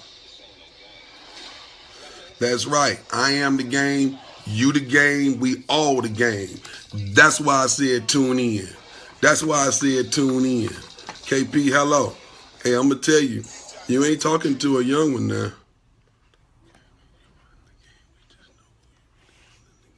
That's right. But I'm responding to the game. We all make up of the game. All of us make up of the game. That's what it is. And this is what I'm addressing. I'm addressing the game. Every man in the game. That's why I call for this public announcement to the game. You feel what I'm saying? Because it's being destroyed. It's being taken out one by one. We watching men of the game being destroyed, taken out. You feel what I'm saying? They being ashamed away from the game. You feel what I'm saying? A lot of these guys are being ashamed away from the game. Why they... That's right. It might be a setup. So just sit, I'm not going to answer no more of your questions, KPLO, without no disrespect. I'm trying to answer out. You know, I don't want to get into that. But I'm here to kick some game right now. So, you know, at the end, if you still asking, we can chop it up. I'll give you my number. We can chop it up over the line, whatever. But right now, I need to get this point across right now, okay? Because what we dealing with right now is a lot of sucker shit. You feel what I'm saying? And the reason why I take it upon myself to feel like I need to address it, because you're not talking about a guy that got in this shit in his late 20s and his late 30s and all that. You're talking about a guy that was bred in this shit. And it offends me when I see a lot of things going on. You know, we hearing all this shit about Maroy. We hear all this shit about Pimping Ken. We hear all this shit about Rayon Payne. We hear about all this shit about these guys. Now you hear about this shit about G-Gov, the governor. You feel what I'm saying? So now when you have made it to this top of the ladder, will you come at G-Gov, the governor? That's me. I'm going to speak out. That's my job. You feel me? It's a lot, just like a lot of the OGs paved the way for me. I have paved the way for a lot of the dudes that them came after me. So if the people before me that paved my way don't feel like what I'm saying is relevant, they are allowed to leave. But if the people that I have paved the way for in the game that feel like what I'm saying is relevant, I want you to stay in. I want you to listen to what I'm saying. Because right now I'm still active and attractive and I'm still down and around. So I'm going to tell y'all what it is. Y'all got to stay away from these suckers. Stay away from the suckers. Everybody have to stay away from the suckers. You feel what I'm saying? It's too many suckers around. Y'all letting too many suckers in the circle. Y'all letting too many suckers call themselves P's. Y'all letting them get in. You OG niggas, y'all get broke. Y'all let these young motherfuckers in your car because they got some money, they got some weed, and they gonna give you a jug. And half of these niggas ain't right. Y'all let these suckers around, they say anything to anybody. Y'all allow them anything to come out these niggas' mouths. let me tell you, I remember when pimping was a non-contact sport. The reason why it was a non-contact sport, because you had real gentlemen playing the game. You had real men dressed and suited and booted, gated and tailored, and they didn't have time to fight. They didn't have time to argue. They was getting money. This is 2016. We're dealing with a new era of suckers. We're dealing with these guys coming from McDonald's. We're dealing with these guys coming from schools. We're dealing with these guys coming from home, from babysitting, and they jumping in this motherfucking game. They don't have the code, the ethics. They don't have nothing. They coming in this shit blindfolded with their hands in front of them, and they walking like this, and they bumping into everything. It's time to stop letting these punks around. And then when they start attacking peas here and there, the fake peas grab a hold to it and run with it. That's why I understand what you were saying, my man that was asking all the questions in the beginning. I understand why you were saying what you saying. You saying the OGs know the real. I know this. But you got a lot of these youngsters that are easy manipulated. Why? Because they are not real peas. A real pea cannot be manipulated. But you got a lot of these young guys that's getting in the game that's being manipulated by lames and suckers because they're not trying to follow the P. They want the money. They want the image. But can you follow the lifestyle? Do you have the mind? Do you have the willpower? This shit is a lifestyle. A lot of y'all hate on the bishop, but you dumb motherfuckers don't listen to him. That man got 100 years worth of game in his head, and he told you dumb motherfuckers a long time ago, this is a lifestyle. You eat, sleep, dream this shit. So if you motherfuckers out here on these dumbass sites, looking at sites and ain't in the streets, shame on you for calling yourself a man in the streets or calling yourself a P. Shame on you. You're garbage. Real niggas get information on the streets. We don't get no motherfucking information from the motherfucking internet. Like, I'm from Chicago, nigga. When a nigga said a nigga was a snitch, a nigga walked up on a nigga with his paperwork. And them niggas had the motherfucking pistols at hand. You think a nigga a rat, you supposed to kill him. You don't let no motherfucking rat run around. But you bitch ass niggas, y'all ain't no real niggas out here. Stand up. Stand up to the streets, nigga. Stand up, nigga. Stand up. Nigga, I've been in this shit all my life, nigga. You niggas ain't no stand-up niggas. Y'all some bitches. And I'm not talking to the real niggas. The real niggas gonna stay. You bitches gonna log the fuck off. Because you know G Guz speaking. And when I speak real. You niggas calling Maroy a snitch and a rat. Maroy ain't no motherfucking snitch. If you got your ass on that motherfucking DVD and got knocked off, nigga, you got your ass on that motherfucking DVD and got knocked off. You think Maroy got time to go over there and hand fucking documentaries to a fucking federal agent and play with these people? No. And if he was, guess what? Everybody would have been gone. You niggas know goddamn well Maroy ain't no motherfucking snitch. You niggas know motherfucking well Michael Maroy from Too Real for motherfucking TV is not no motherfucking snitch, and you niggas know that. So why is y'all playing with that man? Why? You niggas run around here and call Pimping a snitch. What motherfucking proof do y'all got that Pimping is a snitch besides a nigga saying it? You niggas call G Gov a snitch. What motherfucking proof do you got that G Gov a motherfucking snitch beside a punk ass nigga saying it?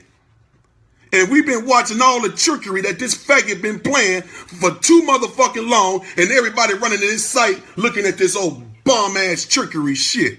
Are y'all some goofy motherfuckers or what? Y'all got to be the goofiest clown ass niggas I ever seen in my motherfucking life to believe any of that motherfucking shit. Y'all some clowns. And I tell any one of you niggas in y'all motherfucking face, niggas know me. I've been cross country with this shit for real in every ghetto.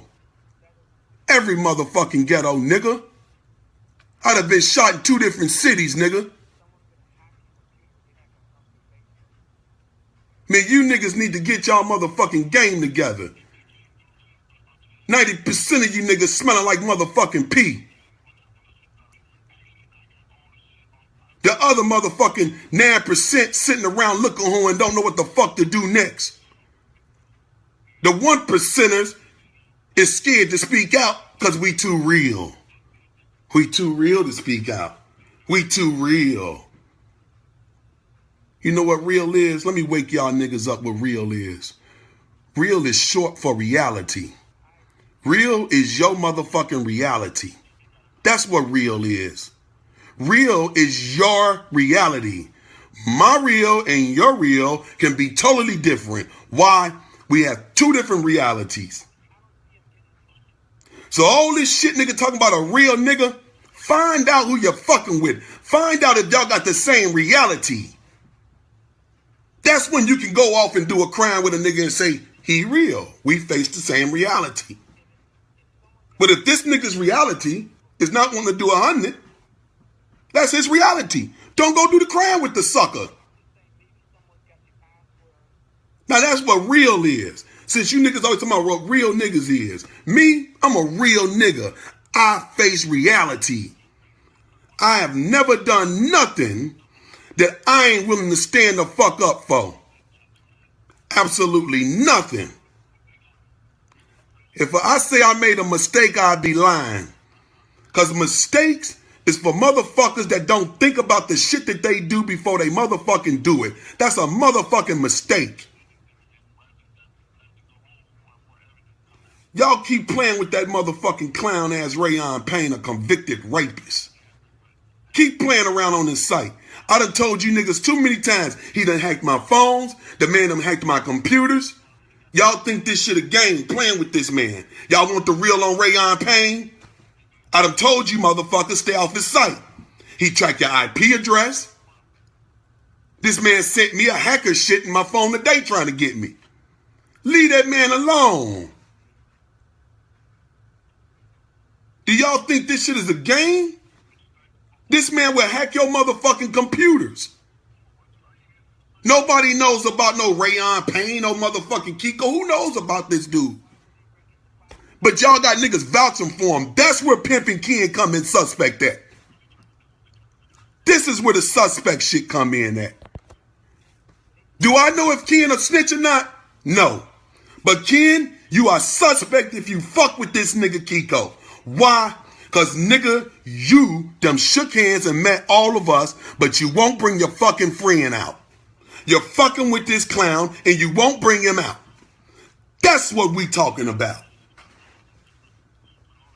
Can I call Ken a snitch? I don't know. But your behavior is suspect to the streets. I'm telling you what's real. Ken, your behavior with this little fella is suspect. Your behavior with this Rayon Payne dude is suspect to the streets. I'm telling you what real niggas saying. Fuck this internet shit. This ain't about the internet no more, nigga. You suspect on the street and you're fucking with this nigga that don't nobody motherfucking know, man. Nobody know this dude. He playing on computers. He's hacking shit. He's hashtagging Homeland Security and federal agents in his post on motherfucking Instagram. Who does this shit? Who does the shit that this man is doing? And y'all playing with this man? Y'all need to share this shit so niggas will know to quit playing with the motherfucking peoples, man. Yeah, I'ma crack jokes and laugh and go right back at them because I know deep down inside, G-Gub, he ain't doing nothing, man. I just got out the motherfucking feds. My case was about cars, okay? My federal case was about cars. It was a money laundering charge for cars, not pimping, okay? No pimping, money laundering, spending too much money. My case does not constitute for ratting. It constitutes for you forfeiting assets and doing some fucking time and coming home to your peoples. That's what my case constitutes. And if any nigga know me across the globe, y'all know, G-Gov don't play them games. I got niggas from all over the globe, man. I fuck with them. From Dallas, from Chicago to Los Angeles, Memphis. Come on, man. Florida. Niggas know, boy, I'm solid. I'm stand up. I don't play those games. I don't play those games, nigga. Never ratted, never snitched, never had to, nigga. I never had to do no shit like that. And I thank God that I never had to. I thank the God that I never had to. Because I know some real niggas been put in some real positions in life that caused them to have to do some shit like that. But I thank God I never had to. I thank God. You niggas got to get y'all game tight. If y'all want to see this game stand tall, when y'all see suckers like that around, block them out. Block them out. You block out snitches, you block out rats, you block out haters, you block those niggas out. They're no good for nothing. Let me tell you a good saying. A rat will always let you know who the snitches are. So if you're on a website that's telling you who snitches is, or supposed to be snitches, you have to think one time to yourself, where is he getting this information? Now, by me being a victim of his games, I know 90% of the shit he put up is garbage because I'm a victim of his games. Now, in 2012, when I came home from the feds, Pimping Ken and Kiko called me on the phone on three-way. Ken called me on the phone with Kiko on three-way. I'm talking to Ken, not knowing that they is recording all my conversations. Now, Pimping Ken, Ivory, will vouch that I'm telling you the honest to God truth, okay? This ain't no joke. I'm telling you the truth. Ken will vouch for this, okay? If Ken was here, y'all can tag him in so he can come in and look and he can say what he want to say right now. I stay on here long enough for Ken to get here. But Ken will tell you, he called me on three-way with Kiko on the phone. I listened to them on the phone for a minute. While I'm listening, I realized that this man got me on the phone with the police. So I tell Ken, look, y'all called me back. I hung up on them niggas. Ken called me back 10 minutes later with this man on the phone. Hey, man, let me call you back. Click. The calls continued for damn near 3-4 days straight trying to get me to talk with this sucker on the phone. So finally, I get on the phone, I'm listening, but they going in on Maroy. Now they mad at Maroy. This is some of the extent. Now, where Kiko come from, a lot of niggas got their speculations where he came from. I say this, you come out, you meet people, and then if you want to go in and hide, that's cool because at least you got a lot of people that know you. You can't just come to the streets. You can't just pop your name on the streets behind the computer and think, anyways, I just don't understand none of this, but y'all can understand it because I'm going to tell you.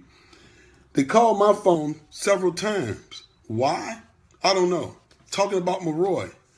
So now they tell me on the phone, Kiko, Gov, you're gonna, can you help me set Maroy up? Help you set Maroy up? What do you mean help you set Maroy up? The fuck is you talking about? If I'm lying, I hope God kill me. I'm telling y'all the honest to God truth. Ask me to help set Maroy up. Help set Maroy up? What the fuck is you niggas talking about? So I end up starting this. I immediately, I'm a goon. I go dead off. Man, fuck you hoe ass niggas, you bitch ass niggas. Ken, you got me on the phone with some shit like this, nigga? Man, you niggas, who the fuck you niggas think y'all playing with?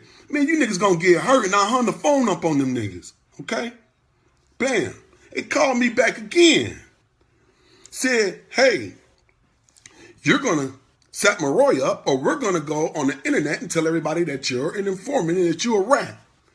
Nigga, I don't give a fuck what the fuck you tell a nigga I am, a informant, a rat, nigga.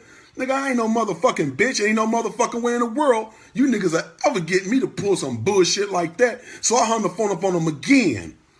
Listen what I'm telling you. Every word that I'm telling you is real deal. I don't play these games, man. I don't play wordplay games. I don't talk slick. I don't play these games, wordplay.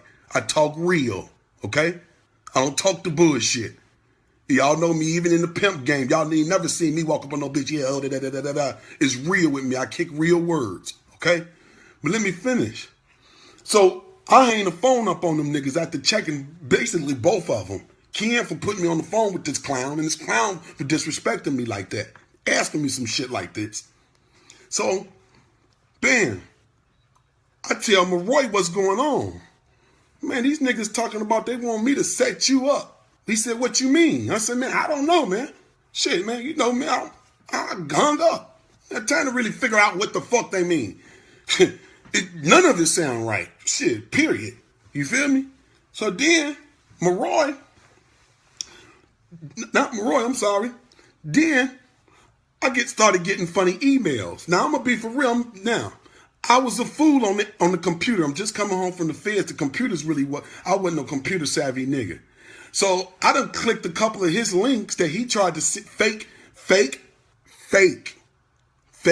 edited documentary scenes of Charm having sex was fake. He admitted to me that was fake. He laughed and everything. He admitted.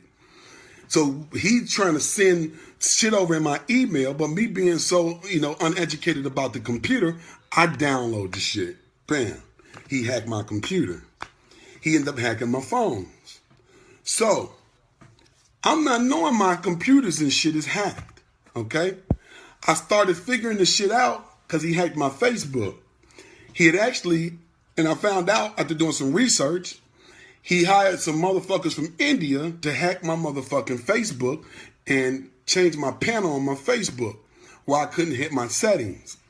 They had to change the interface. I mean, the boys is cold, okay? This is what I'm trying to tell y'all. I'm giving y'all some game about this motherfucker, okay? If you go on his site, he drops cookies in your from your website and he tracks your computer. He gets your IP address and from there he starts the hacking process, okay? This boy, he is sophisticated, okay? He knows I know everything. This is why he's really attacking me. He know I know everything now, okay? Now, me not being computer savvy, my phone is hacked and my computer's hacked. Now, how I found out was through my Facebook. So now, this is where the recording came in. I call him up because I know he hacked me. I kind of started putting two and two together. This clown hacked me. I'm sorry. This is how I found out he hacked me. I was on the phone with Maroy. After playing him for 2 weeks, I made him think that I was cool with him. Yeah, we cool. Yeah. So he started feeding me information. That's when he started telling me about the fake charm shit and how he paid people off to do interviews. And that's when he started coming. He was opening up. He was basically opening all his schemes. Ken knows all his schemes. Ken knows what he does, okay? Ken knows. All right? So this ain't nothing this can be confirmed. If y'all tag Pimping Ken in to this live, Ken will tell y'all that I'm telling y'all the truth.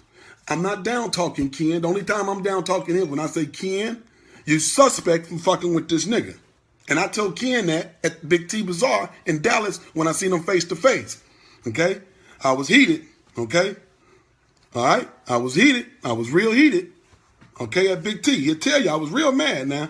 Okay? It was by the grace of God we left that like we did. Okay? Thank you, Jesus. Okay?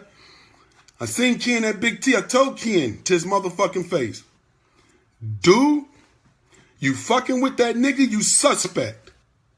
Period. You fucking with this clown, you are suspect. Okay?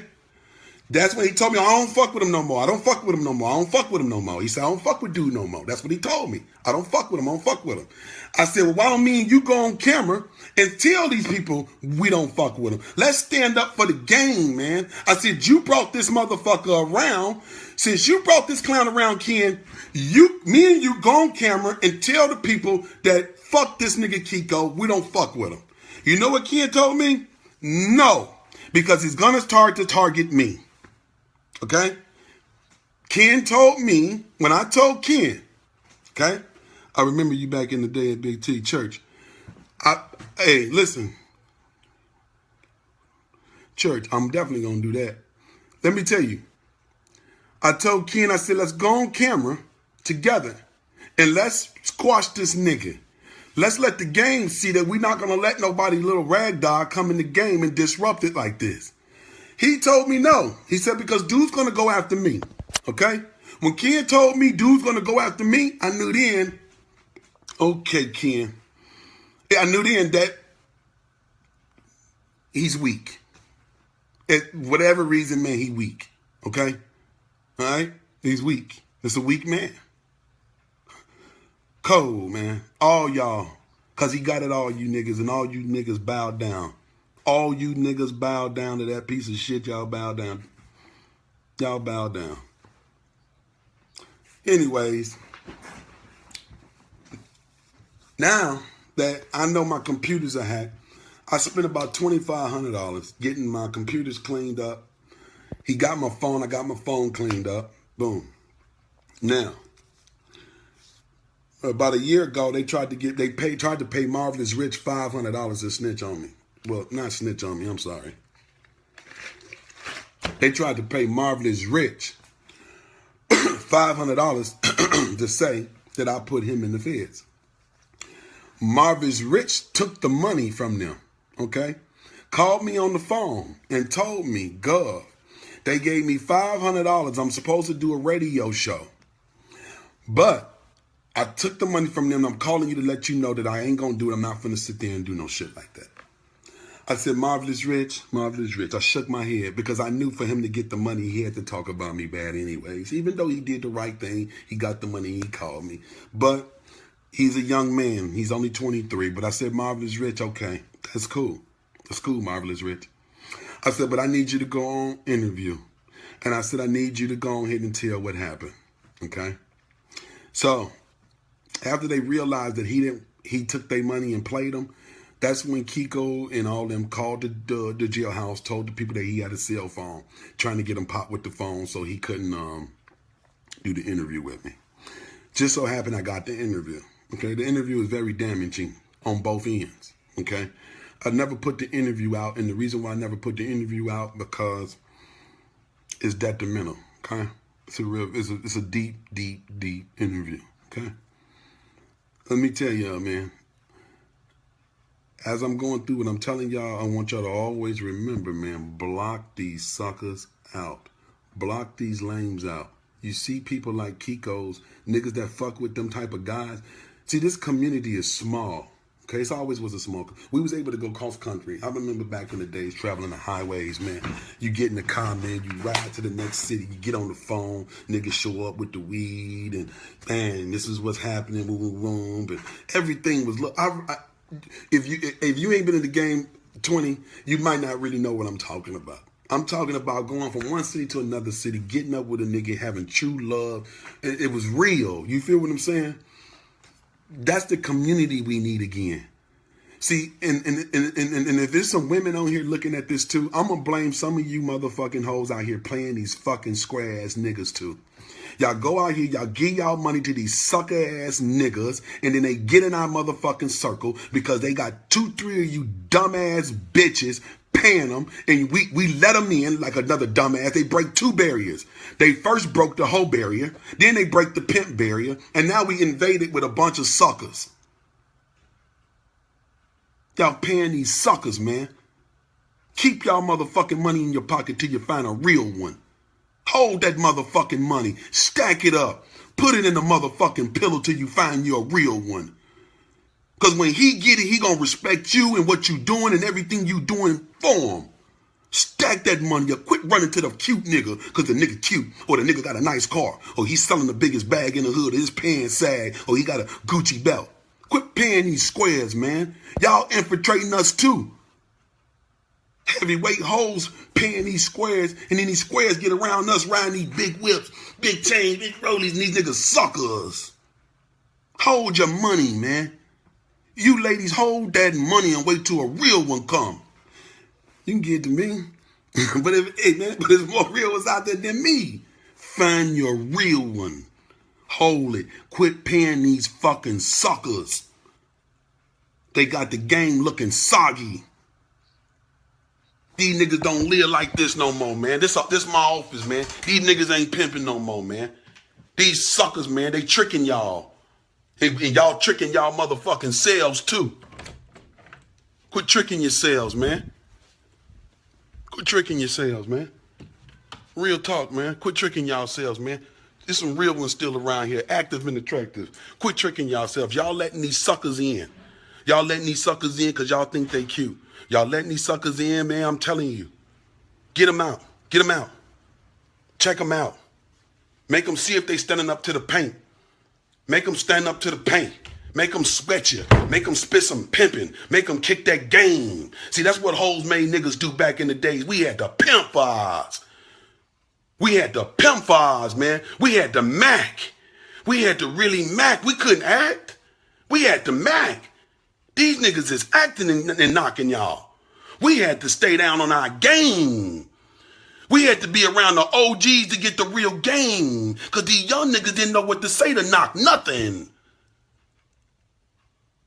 Y'all jumping in the car with these faggots.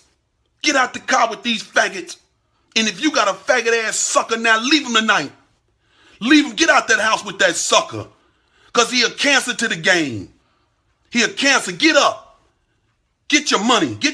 Go get your money back. He done tricked you all this time. Get up and go get your motherfucking money back and stack it up and find you a real one. So we can get these suckers out this game. That's it.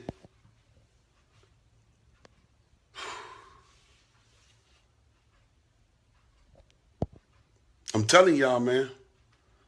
I'm telling y'all, man. I'm telling y'all, man. If y'all don't want to follow these rules, man, y'all don't want to get on y'all game, move these suckers away from y'all, man. Get these suckers out your life. Get these sucker pimps from around us. Get these niggas that ain't doing nothing, man. You coming around looking horn smelling, nigga. Nigga, we gonna smell you out, nigga. We gonna peel you. I remember we used to peel you lanes, man. You suckers couldn't come around us with them bitches, man. We gonna get them up off you, man. Get you on out the way quick, nigga. The only way we knew if you was real if you came back 2-3 times with a new one. That's when we knew you was down. You couldn't just be knocked once. You couldn't be knocked twice. You had to be knocked 2, 3, 4, 5 times. And the nigga say, man, yeah, he pimping, man. He keep coming back. Man, you niggas, man, I'm tired.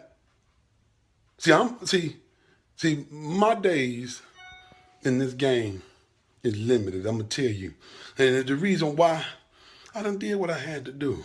I came, I saw. And I did what I had to do. I did more than a lot of niggas did at my age. And I accomplished a lot.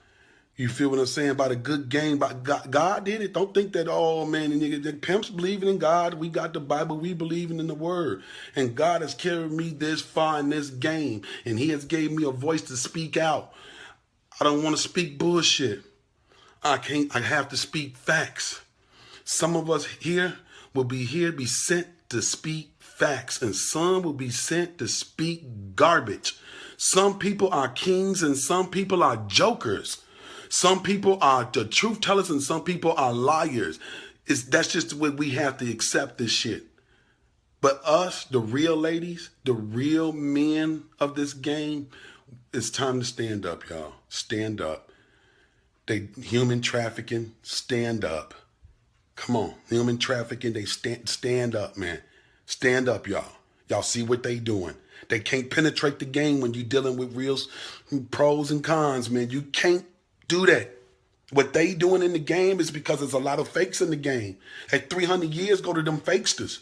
And go to them niggas that ain't... Come on, y'all know. Y'all know who getting that time. Them fake ass bitches, them fake ass niggas getting, they on the powder, popping X pills, talking about they pimping. You come on, y'all know what I'm talking about. I know I ain't see no lights on that. And I'm not trying to put you down, but I'm saying this. It's time to take control. If you're out there doing powder, doing them drugs that ain't for being constructive, y'all know what I'm talking about. Get up, leave it alone. Move away from it. Let's take control. Let's stand up. Let's be productive men. Let's grab the game, y'all. It's time to tighten up. Tighten up, y'all. Tighten up. We ain't lost. Tighten up. Tighten up. That's all we got to do. Just tighten up, man. Tighten up. Let's tighten up on them. Come on, man. We still here. There's still some downwards here. Tighten up. You girls, you ladies, tighten up. I love y'all, all y'all. Y'all think I don't, man. Y'all think I'm just a hard crew nigga, man. I love the game, man. I love everybody. I love the whole game. Tighten up. When I say tighten up, I'm being for real. I love the game. See, if some of y'all on here that know me, y'all know how I am, man. I'm passionate about the game. That's why when the trophies went on, I had to tell that I'm passionate about it. I love it. You feel what I'm saying? If I died today and they say G Gov died, man, he was pimping, man. Cool. I'm cool with it. I'm comfortable with me. I'm comfortable in my skin. You feel what I'm saying? I done a lot. But y'all got to tighten up, man. Let's tighten up out there, coast country. Let's lock the game. Let's lock it down right now. Let's lock it down. If y'all know a nigga playing with them type of people, y'all got to go and shy away. Let the fans have them. Hey, man, let the fans. We see some of these cats talking about, let the fans have them. But the game, we got to stay tight. We got to stay tight. Let the fans have these guys. Let them have them. It's okay. It's all right. We ain't lost nothing. We ain't lost nothing. We ain't gained nothing. You feel what I'm saying? We all an image of ourselves, but we hold the image together. You dig what I'm saying? So sometimes we just got to let them have them. Let them go. We got to let some of these dudes go. They ain't doing right. They ain't looking right. They ain't standing up strong. They not representing this game. They only want to represent themselves. Let them go. Let them suckers go. Because we know deep down inside, this is something that is collectively done, man. This is probably one of the biggest congregations it is in the world, man. You heard what them folks said. Number one in profit. Number one in profit. Understand.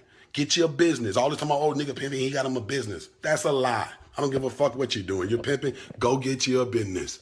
Go get your business.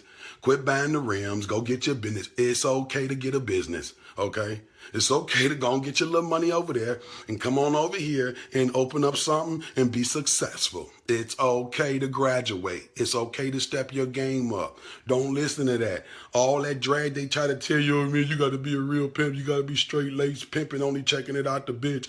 I thought all that dumbass shit too until I had $500,000 stacked up. Goddamn it, and the feds running up in my motherfucking house, and I said, damn, I should have opened up more businesses while I'm being scared. Don't be scared, be intelligent.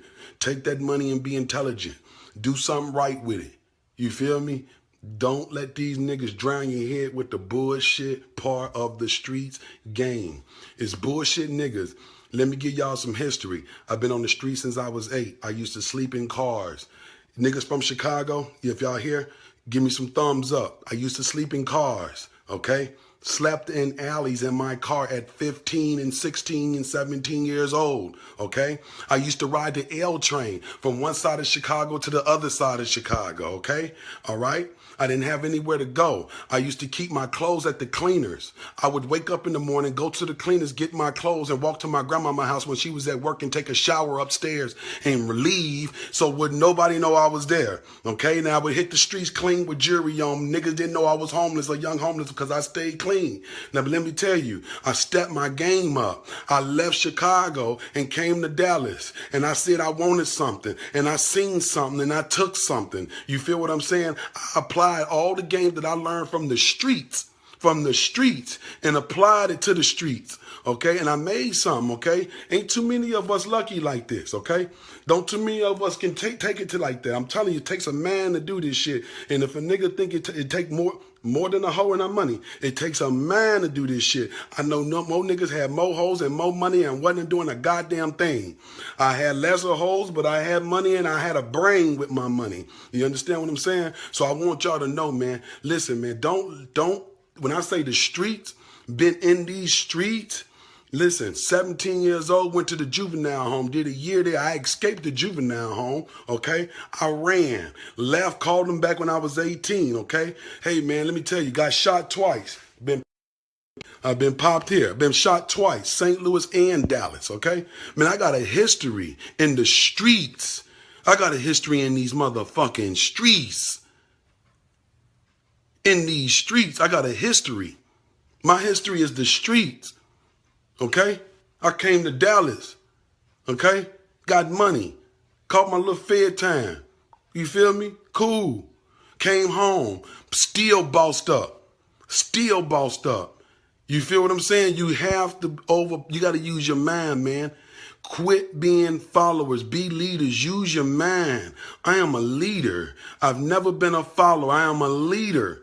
Okay? I am a leader. You have to be a leader out here, man. Lead. Lead. Quit following so much, man. Quit following. Hey, man, I appreciate everybody, man, for tuning in, man. And I hope at any point, if y'all got any wisdom, knowledge, and understanding, man, about what I'm telling y'all, man, listen, man, close your brain to the sucker shit. You young peas, y'all growing up in the game, y'all not going to be able to get it right if y'all take your brain and let it soak up sucker shit. You gotta be a hard head, but a soft brain. You feel what I'm saying? You gotta have a hard head, but a soft brain. You can't just let niggas, man, take you off, all right? You talking about men that's been in these streets a long time, man. I got real long years in these streets, man. I never folded on nothing, man, okay? All right? I want y'all to know that, and I love everybody out here in the game, man, and y'all keep playing it strong, better than ever, man. And guess what? For that cocksucker that said I was wearing fake diamonds, man, y'all go to my motherfucking Instagram, G-Gov the Governor, the Diamond Tester man, own it. I play for real. Chech. A Too Real for TV exclusive. Exclusive.